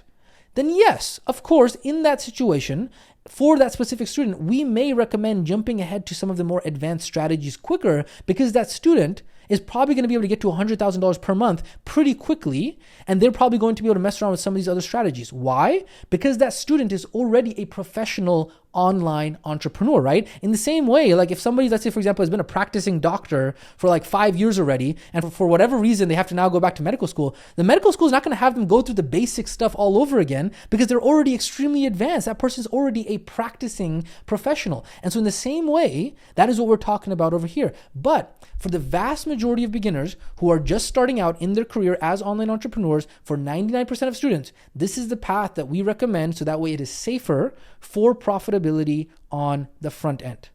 Does that make sense? Beautiful. Now, this is this specific section on what acquisition profitability means for you. I hope you understand that. Now, the last section that we're going to go ahead and do to close out this training is I do want to go ahead and open your eyes up to the power of profitable acquisition. Okay, so before we close out this training section, I just want to make a quick note on this topic of the power of profitable acquisition. Okay, so most people in business, they do not realize how powerful building a machine that is profitable on the acquisition actually is. Okay, so example, if you have a machine in which every time you put in $1 and you get $3 back out just on the front end, not even taking into consideration the back end, that is an insane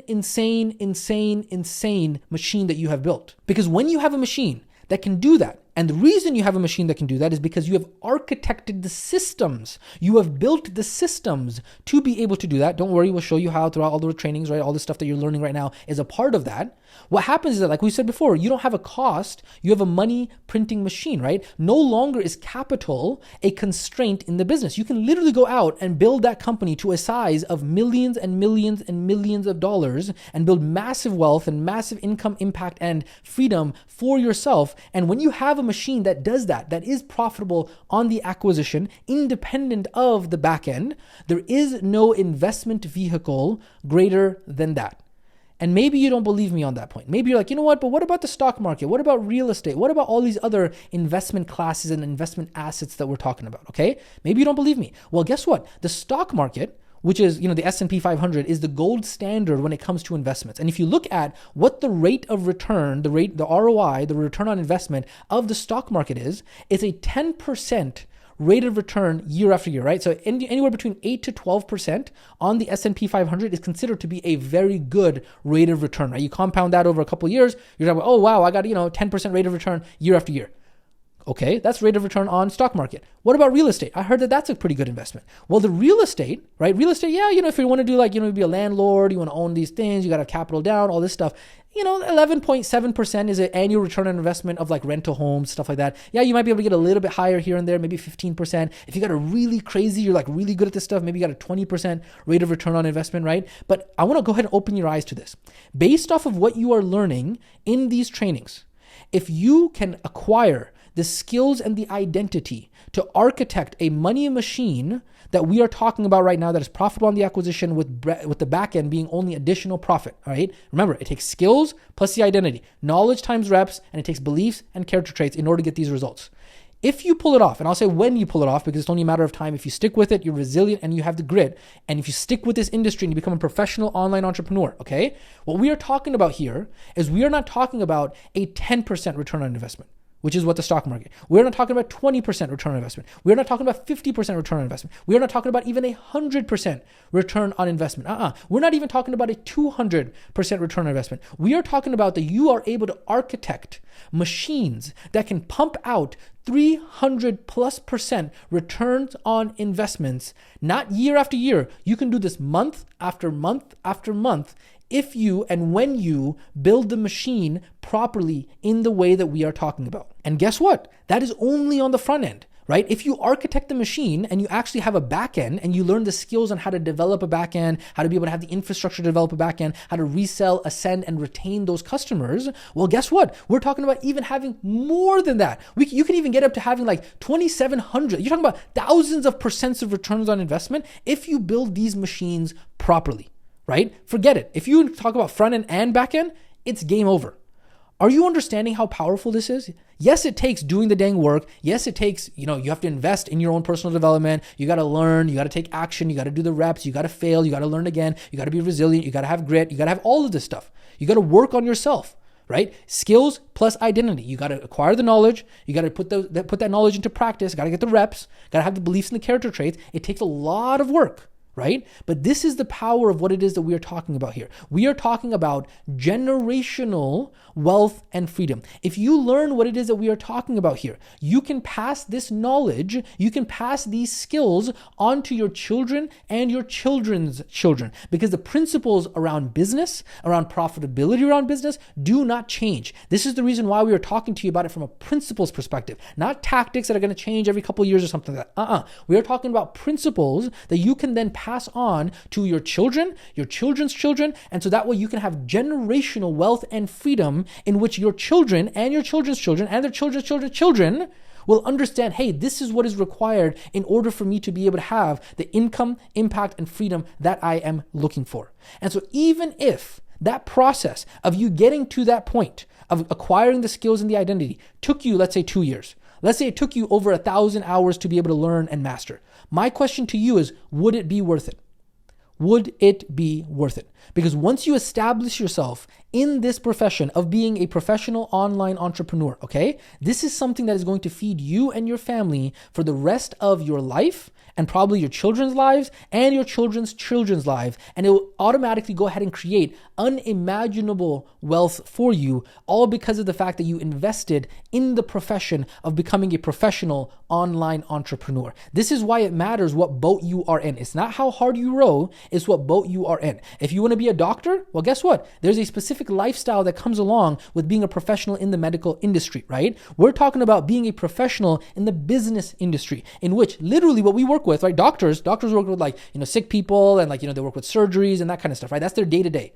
Business people, entrepreneurs, they work in the value creation world. And value is, guess what? Money is just a intrinsic form of value. It's just energy, value, right? That's what it is. That's what entrepreneurs work on. They solve problems in exchange for value, which is money. And so welcome, ladies and gentlemen, to another layer of your understanding of this entire world opening up for you to be able to understand how to become a professional online entrepreneur, okay? So yes, this entire process will require for you to feel like this for a while. It's true. You're probably going to feel like this for a while. But then I'm telling you, once it all clicks and once you get it and once you put the reps in, this is what it actually becomes like, okay? Once you have the skills and once you have the identity, this is what that entire process looks like. But until then, you got to keep on pushing. Until then, you got to keep on putting in that dang work, because we talk about this all the time. If you do what you've always done, you always get what you've always gotten. If you want to repeat the exact same cycle that happened for you, your family, your parents, right? Guess what? You just got to do what they all did, right? But if you want to do something different, you want to break away, you want to have a different generational line in which you are going ahead and literally rewriting destiny for your entire family, you got to do something different, right? If you want something that you have never had before, if you want to be able to have the income, impact, and freedom that you have never experienced before, well, you're going to have to become someone that you've never been. You're going to have to think about things the way that you never have before, and you have to do things that you've never done before, okay? The definition of insanity is doing the same thing over and over and over and over again and expecting a different result. And so this is what it takes. It takes doing the dang work, working on your skills, working your identity for months and years. I won't even say months. It takes years. Truthfully, it takes years in order for you to become a professional online entrepreneur. But when you do, the doors are open for you. And obviously throughout that entire time, you're making money here and there, but you're having that expectation that, hey, this is a path in which, hey, I got to go get a 4-year degree in order to just entry level to become a doctor, right? Then I got to go through another 4 years of medical school. 8 years you're talking of studying just to become a medical doctor who has to go on call and has to go to the doctor and has all these terrible hours and all this stuff, right? This is what we're talking about. It's like, hey, would you dedicate 2 years, a couple hours, a couple thousand hours? And it's not that long comparatively if you look at it and you zoom out. And so this is what we are talking about, ladies and gentlemen, when we talk about negative on acquisition, break even on acquisition, profitable on acquisition. This is the entire section that we were building up to. This is really, really kind of the punchline here. I know we went ahead and kind of went super deep on this. If you have any questions about this section or anything that we've discussed, make sure you go ahead and drop it inside of the student community. Maybe you want to go ahead and give some praise on this. Maybe you want to go ahead and let us know, like, dang, that training blew my mind. That was amazing. Whatever it might be, you do want to go ahead and make sure you drop it inside of the student community, whether that be questions, other students can go ahead and help you. Other community members can go ahead and help you over there as well. But ladies and gentlemen, that is the entire topic and the entire discussion on profitability on acquisition. And as we go along here, each of the additional training sections are now going to layer this onto your understanding of ads and become more and more tactical, more and more tactical, more and more tactical. Now that we've gotten a lot of these bigger principles and these kind of overarching understandings out of the way, it's going to be much easier for us to now become tactical going forward. So with that being said, ladies and gentlemen, we will catch you in the next training section.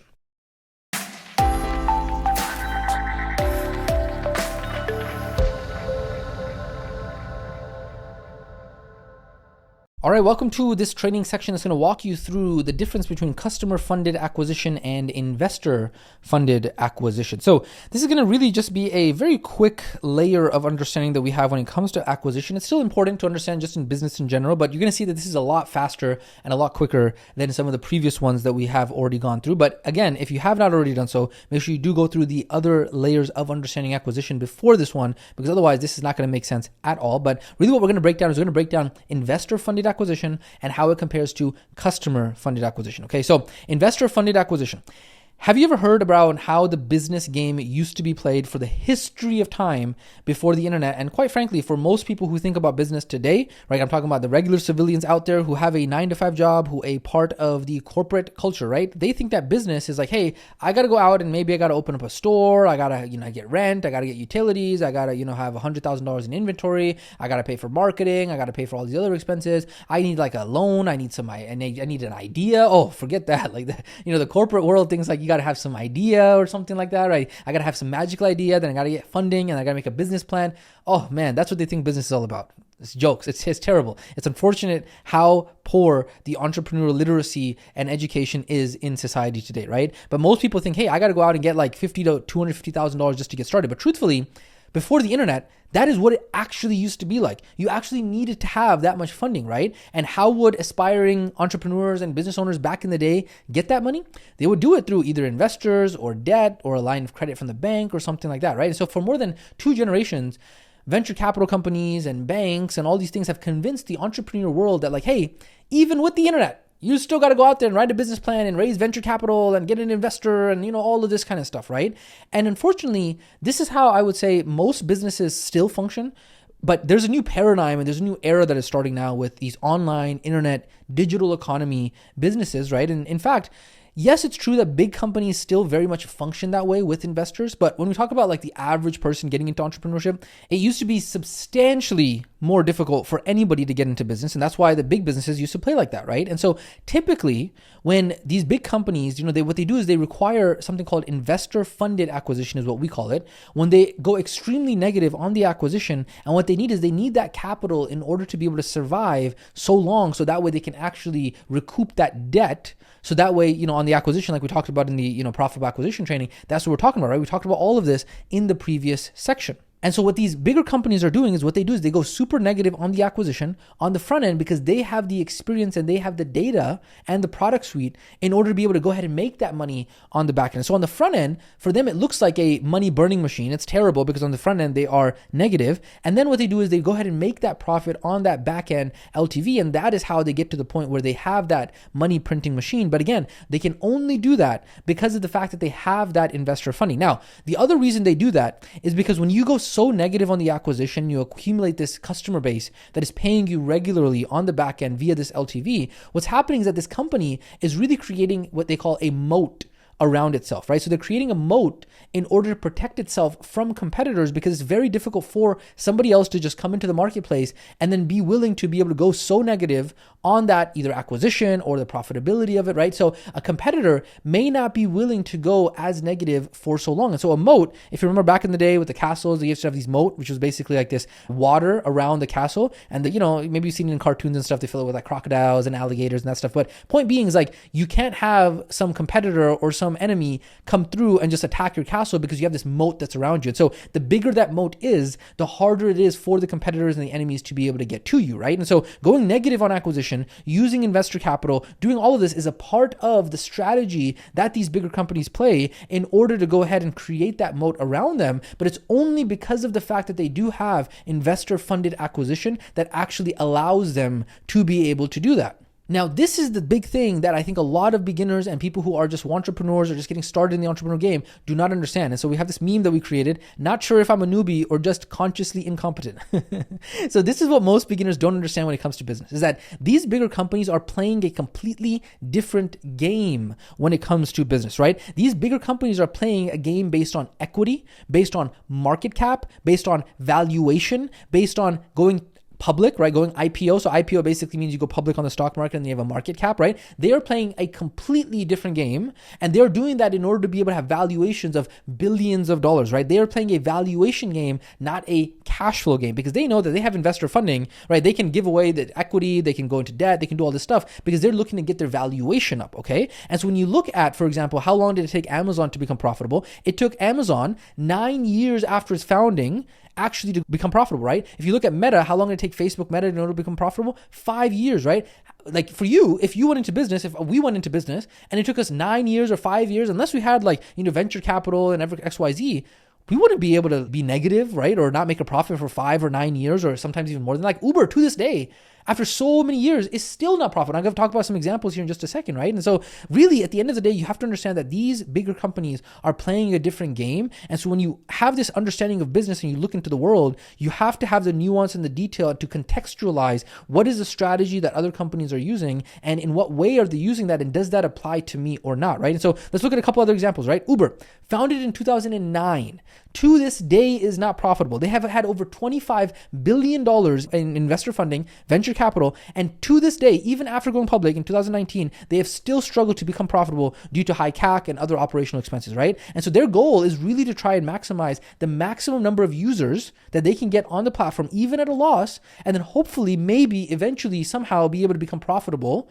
And that way, that's going to become worth it for all of the investors, right? Facebook Meta, we already talked about. Company didn't turn a profit in 2009, 5 years after its founding and after $2 billion in investor funding, right? Amazon, right, did not turn a profit until more than 7 years after its founding. And so in those 7 years, it focused on customer acquisition, but it did so via the means of investor capital funding, right? And so this is very, very common, especially when you talk about like tech companies and that kind of stuff in particular, right? Many examples of this when you think about Twitter, Lyft, Snapchat, Netflix, Zoom, Spotify. This is a very, very, very common strategy when we talk about investor funded acquisition. Is a completely different game. Okay, so this is the first part that we want to talk about, which is this is investor funded acquisition, where you rely on outside funding and or debt in order to be able to go ahead and fund your growth and your CAC, right? Which, do you remember what CAC is, right? Customer acquisition cost. We talked about this, right? So most of the time, this is what most people, when they're going negative on acquisition, this is what they are doing, which is investor funded acquisition, right? Now, this is different than customer funded acquisition. This is a term that we actually own, and this is a term that we actually came up to describe this, which is customer funded acquisition, is that the objectives of the large companies are very different than the objectives of companies that are doing less than $100 million per year, and especially for companies that are doing less than $1 million per year. For those companies that are smaller, they do not have outside funding. They don't want to probably go down that route. They want to bootstrap it, right? They don't want to give away equity of their company or go into debt in order to grow the company, right? So they got to bootstrap their acquisition. How do they do this? They do this by having the customer fund the acquisition. How? By using exactly what we already talked about in the previous training section, by going positive on the acquisition, maybe even break even. But of course, we talked about how that's a very, very, very, very advanced strategy. But primarily, especially if you're bootstrapping, you're primarily going on being positive on acquisition until you have the skills and the identity and the infrastructure to maybe play around with break even. And so in order to compete in the business landscape, the smaller entrepreneurs have to play smarter by creating and designing and architecting business models that must compete on economics that allow them to be profitable on the acquisition. So once a company is profitable on the acquisition, well, guess what? Like, capital is no longer a constraint on the business, right? No longer is funding required in order to grow the business, because the economics of the business model allow them to be able to scale to pretty much whatever number they actually want, right? And so by knowing your metrics, by knowing your KPIs, the smaller entrepreneurs, they don't have to go out and get millions of dollars and literally burn millions of dollars. They can just use customer funded acquisition that allows them to be able to go ahead and have each new customer pay for the acquisition of the next customer. Does that make sense? This is the power of customer funded acquisition, right? The normal costs of having to start a business, right? You'd open a store, $150,000 in debt, $50,000 in debt, buy inventory, do all that kind of stuff.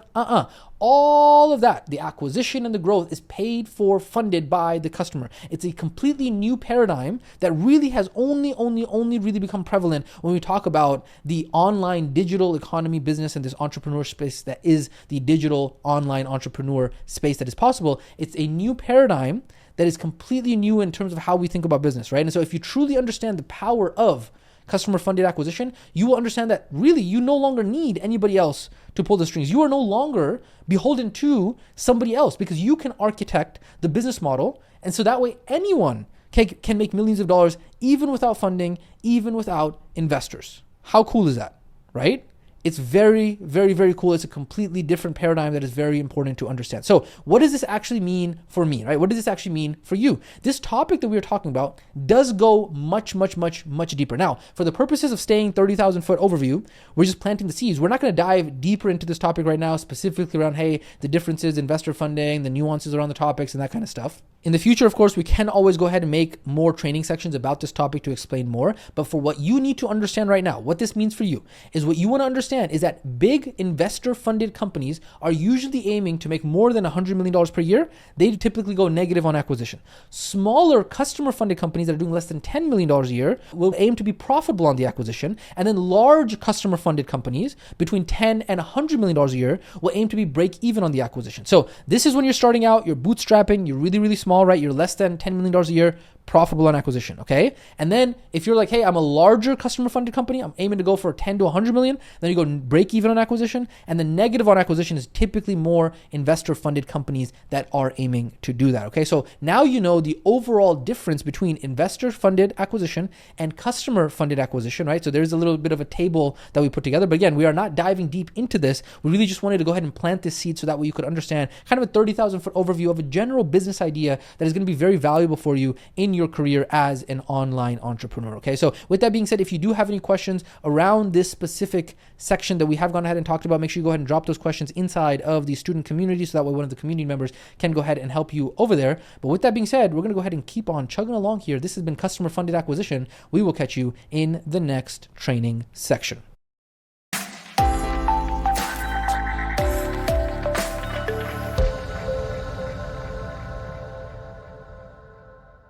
All right, welcome to this training section, which we're going to go ahead and talk about acquisition, where to start. So in this training section, we're going to go ahead and take everything that we've talked about acquisition throughout this entire training. We're going to put it together so that way it is contextual to your journey and where you are right now. Again, for most of this entire acquisition training that we have been going through, we have literally been laying down foundational understandings around really understanding acquisition as a whole. I know it's been pretty theoretical, but again, it's been very critical so that we could actually talk about the same language and the same topics, and we're both on the same understanding wavelength of that, okay? Now it's time to bring everything back to the paid advertising module and specifically stage 3, which is daily management for profitable acquisition, and talk about how all of this is applicable to that, okay? So the very first topic we're going to talk about is why talk about acquisition when it comes to ad, okay? How does this entire acquisition topic relate to ads? I'm sure you already know this, but I'm going to go ahead and really cement this further for you, okay? Like we said before, lead generation system does not exist in a vacuum. The lead generation system is a part of a bigger system, which is known as the acquisition system.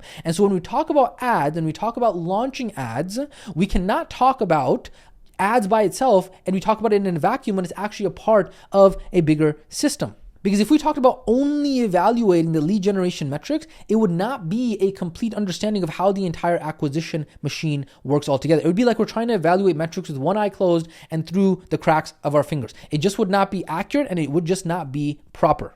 And so that is the reason why when we talk about acquisition, we are talking about it specifically in the paid ads module, even though, yes, I realize, and yes, we realize that a lot of these other metrics are going to be in the other modules that you're going to go through in order to understand, hey, what are the lead nurture metrics? Hey, what are the sales data and KPIs, right? I understand that. However, it's important for you to understand how all this comes together so that way you're not just running ads blindly like, oh, cool, I think my ads are working good, and then you're broke and then you're not making no money. No. You need to understand the entire picture. Now, of course, as your understanding around business and as a professional entrepreneur grows and expands, then of course, down the road, you will further begin to understand what are the value delivery systems, how do you deliver amazing product and amazing customer experience, how do you resell and ascend those customers, how you retain those customers, all of that. And then yes, in the future, you will also learn how to be able to create products that naturally lead onto the next product. So that way your customers can naturally be progressed onto the next product and you can resell and ascend them and retain them and have that back-end LTV as well. However, for right now, all we're doing right now is we're literally talking as much as we need around this acquisition topic so that way we can actually get into the daily management topic. Because if you remember,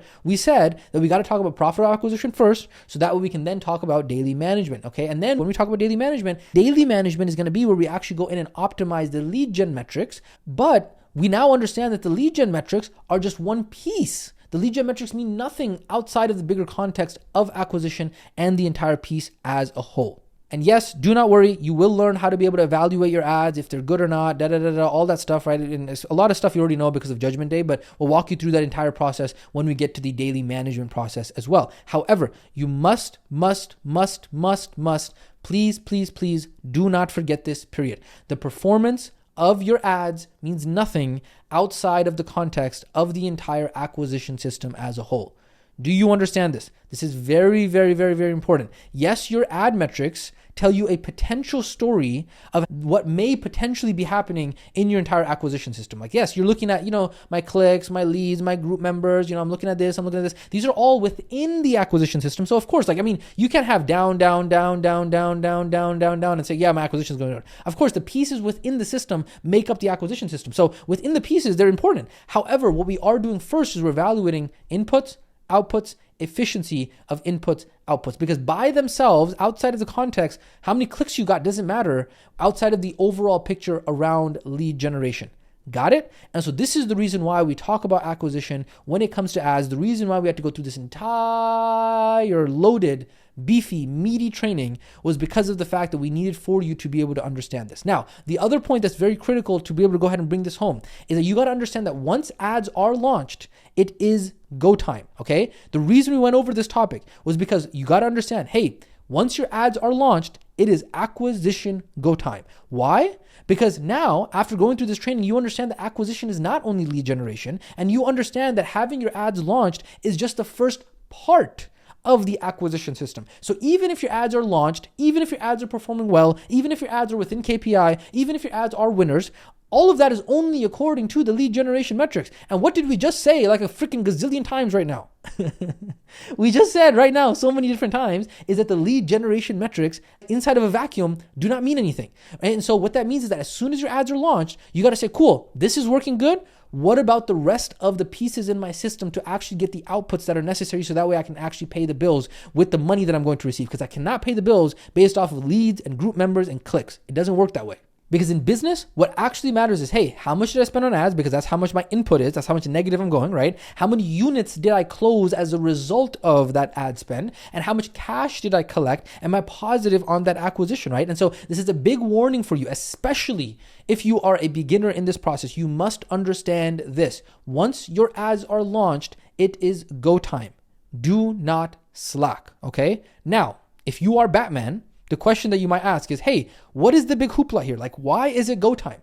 Well, here's the thing. I'm going to go over this really quickly. You probably understand this already, but I just want to go ahead and really cement this for you again. When somebody gives you their name, email address, or phone number, this is what is known as an opt-in. When they actually opt in on your landing page, okay, they have taken a step in order to become a warmer person. They have taken a step in terms of becoming a customer, potentially, if they go down the entire strategy, right? But the thing is that if you do not actually, via automated and manual methods, lead nurture, right, actually go ahead and activate them, they will go ahead and forget who you are, they will forget your ad, and they will go back to being completely cold. And so what happens then is that as soon as they opt in, okay, the clock is now ticking. It is called speed to lead. How fast can you text, email, and engage with them after they have given you their information? Now, of course, there are automations that we have set up that help with this, all of that kind of stuff. However, lead nurture is an entire topic that is critical, and that's the reason we say that it is one of the most important topics when it comes to business around this number, is to understand that as soon as you have your ads working, as soon as you have your ads launched,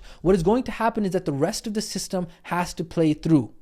Think about this. This is very, very, very important. This is why there is such a big hoopla. As soon as your ads are launched, yes, you're going to do your Judgment Day. Yes, you're going to do all of that stuff. Great, your ads are performing well. But are you doing your lead nurture? Are you doing your outbound? What are your metrics for that? Are you doing your sales? Are you actually closing those calls? All of that is going to be so absolutely critical so that way you can actually be successful with this. So again, as soon as you hit launch on your ads, every single second counts. As soon as you start getting leads, there's a process that must be followed in order to maximize your chances of getting leads from those sales. This is not an ads only process. I'm saying this in a gazillion and two different ways, and I know I'm beating the dead horse unicorn here, okay? Example, if you spend $100 in ads and you get 10 leads, well, did you get a customer out of those 10 leads? What did you do with those 10 leads? Are you sitting down with your butt on your hands? Like, what are you doing? Are you just sleeping? Like, you got to get to work in order to make sure using setter processes, outbound lead nurture, that you can squeeze as many customers as you can out of the money that you spend. So you spent $100, you got to be able to squeeze something out of them. What is your return on investment of that $100? And if you're too slow, those leads are going to go cold and you will have spent money on those leads for nothing. And so again, it does not matter if you're doing well according to lead generation metrics. What matters is that, are you acquiring customers, right? You're spending $1 in ads. Well, what are you doing? Are you running a money burning machine? Well, if you're running a money burning machine, you can very quickly go negative on the acquisition. And unless you're an investor funded company, it is not going to be good for you, because you are now going deeper and deeper and deeper into trouble. Okay. So all because you decided to sleep instead of going through the rest of all of the trainings and do the dang work in order to nurture your lead and make sure that you can get through all those 10 leads that you got to see if they're good fits to become customers or not. Okay. So that is the quick reminder. Once ads are launched, it is go time. And then another tool around this that I want to go ahead and remind you, another reminder tool, is that paid advertising is just a tool. And so yes, we're talking right now specifically around paid advertising and Meta Facebook and all this stuff. Well, obviously, because that's the topic that's on the table, right? And for good reason as well, because paid advertising as a tool for lead generation is really honestly an amazing tool. Like, it is an amazing, amazing, amazing tool that you can literally scale to infinite levels. And if you didn't have this tool, it would be very difficult. Like, there are other ways, there are other tools, but you need to always have some sort of tool, right? Like, that's number one. We got to agree on that, which is like, if you do not have some tool for lead generation, you are going to struggle because you do not have that water faucet to be able to go ahead and fill up the rest of your entire system with. And so paid advertising is one of those tools where if you learn the skills and the identity in order to thrive and succeed with paid traffic, you are literally going to become unstoppable. You can literally make millions of dollars from paid advertising if you understand how all of this works, okay? Now, again, for all of the people out there who tend to sometimes forget about this, is that paid advertising is not the only way to generate leads. It is just one tool in the entire tool belt of ways that we could generate leads. Yes, there are other tools out there. Yes, those other tools have their own cons. Yes, they take time. Yes, they take effort. Some of them cost money, all of that stuff, right? So there's cons for paid advertising. There are also cons for other tools out there. And yes, paid advertising is one of the best tools, but there's content marketing, there's organic marketing. Now, if you do content marketing, one of the cons is that you got to go abide by the algorithm, and then you got to spend all this time making content, and it takes a lot of time, it takes a lot of effort, right? And so you're kind of like, pros and cons, you're just trading one for the other. And then on top of that, other than they having their own pros and cons, is that each of those other tools around lead generation, other than paid advertising, are going to have their own skills and identity that you got to involve, right? So like, a lot of people sometimes when they go through the valley of despair and they realize like, oh dang, I got to learn this, right?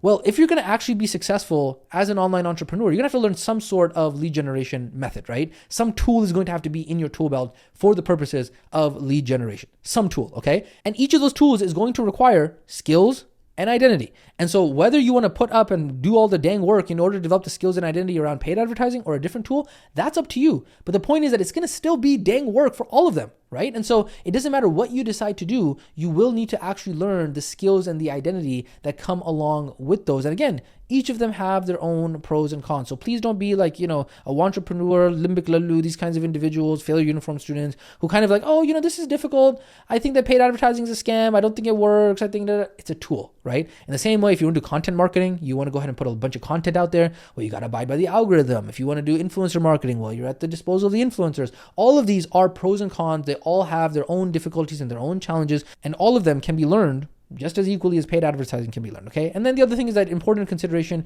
you want to have the right tools for your goals as well, right? And so the thing is like, based on your ambitions for income, what tool you use for lead generation also has to do with like how much income and growth you want to actually have, right? So in this industry, most of the entrepreneurs that like, I would say 80% plus of them that are starting out that already don't have a big audience and a big following. Like obviously if you've been creating content before, you have a big audience and a big following and that kind of stuff, obviously you're going to have a totally different lead generation tool that you're going to use, right? But for anybody who's getting into this game and is not already having a big following, right? And they're looking to do $50,000 to $100,000 a month, it's typically going to involve some sort of paid advertising for sure. And then typically a lot of beginners will start out there as well. I mean, we started out with paid advertising. We mastered that skill. That's typically been what has been the skill and the tool that we've had in our wheelhouse. But as we've kind of grown, as we've dabbled in some of these other tools, that we've understood like, hey, if we're going to do content marketing, if we're going to do influencer marketing, like content marketing might take 12 to 18 months in order to get going. Influencer marketing might take 3 to 6 months in order to get going. And so it really, at the end of the day, it does still make sense for you. Even if you decided, I want to go down the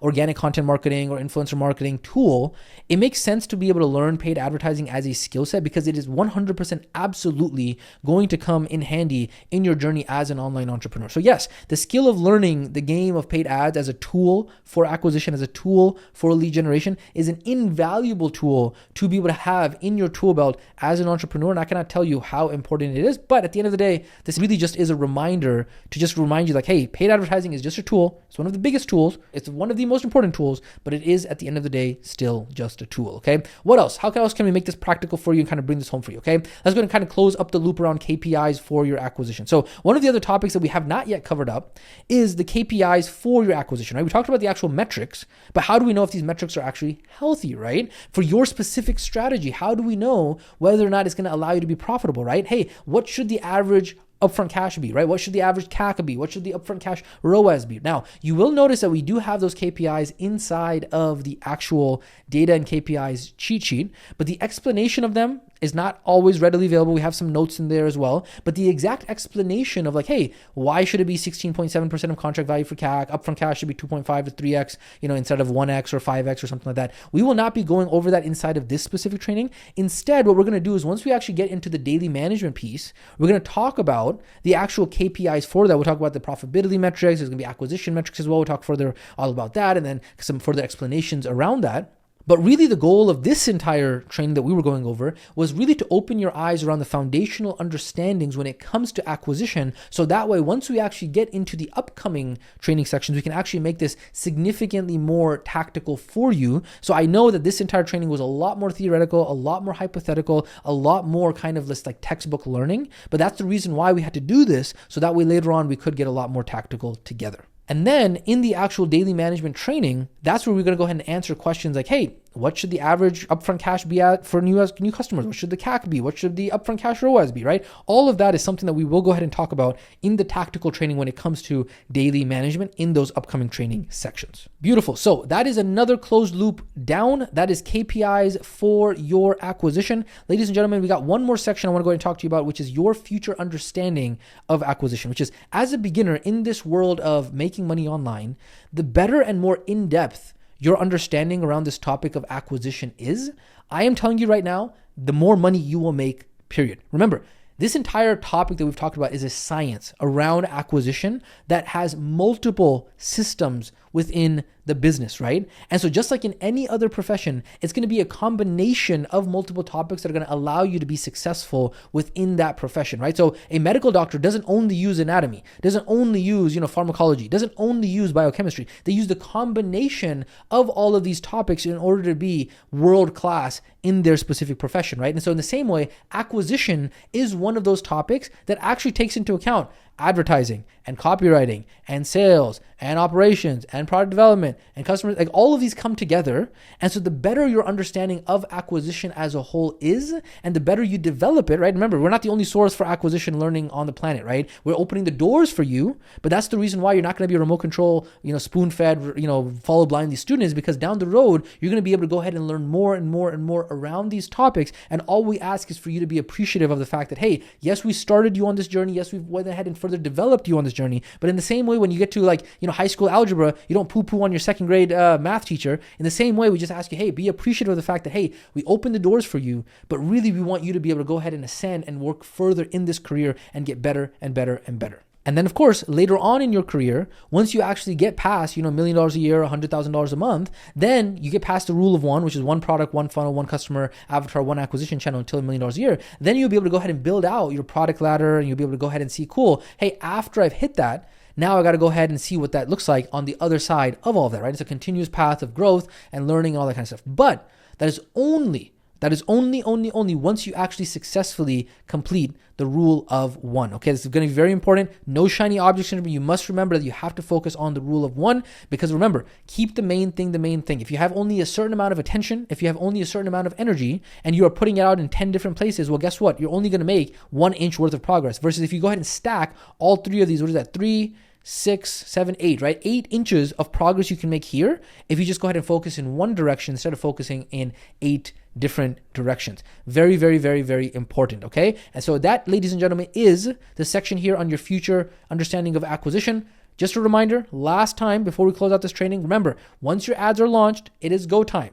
Humans need to be reminded more than need to be taught. preaching to the choir here, beating the dead horse unicorn, nail in the coffin. Once your ads are launched, it is acquisition go time. Do not slack. You need to make sure that you are squeezing every single lead. You are squeezing every single dollar, every single penny that you can get for the ad spend that you are putting in, because rightfully so. It's your money. It's your investment. Why wouldn't you try and maximize that investment? There is a reason for you to be selfish with this, right? You're not out here to be a charity and say, cool, I'm going to spend, I'm just here to entertain all the people with my ads. No, I'm here to go out there and put these ads in front of people so I can grow my business. Now, obviously, you got to do this from a heart of serving and delivering value and that kind of stuff. But you don't want to be sleeping, sitting with your butt on your hands and you'd be like, cool, I'm just sleeping and I'm just going to waste all this ad spend. No.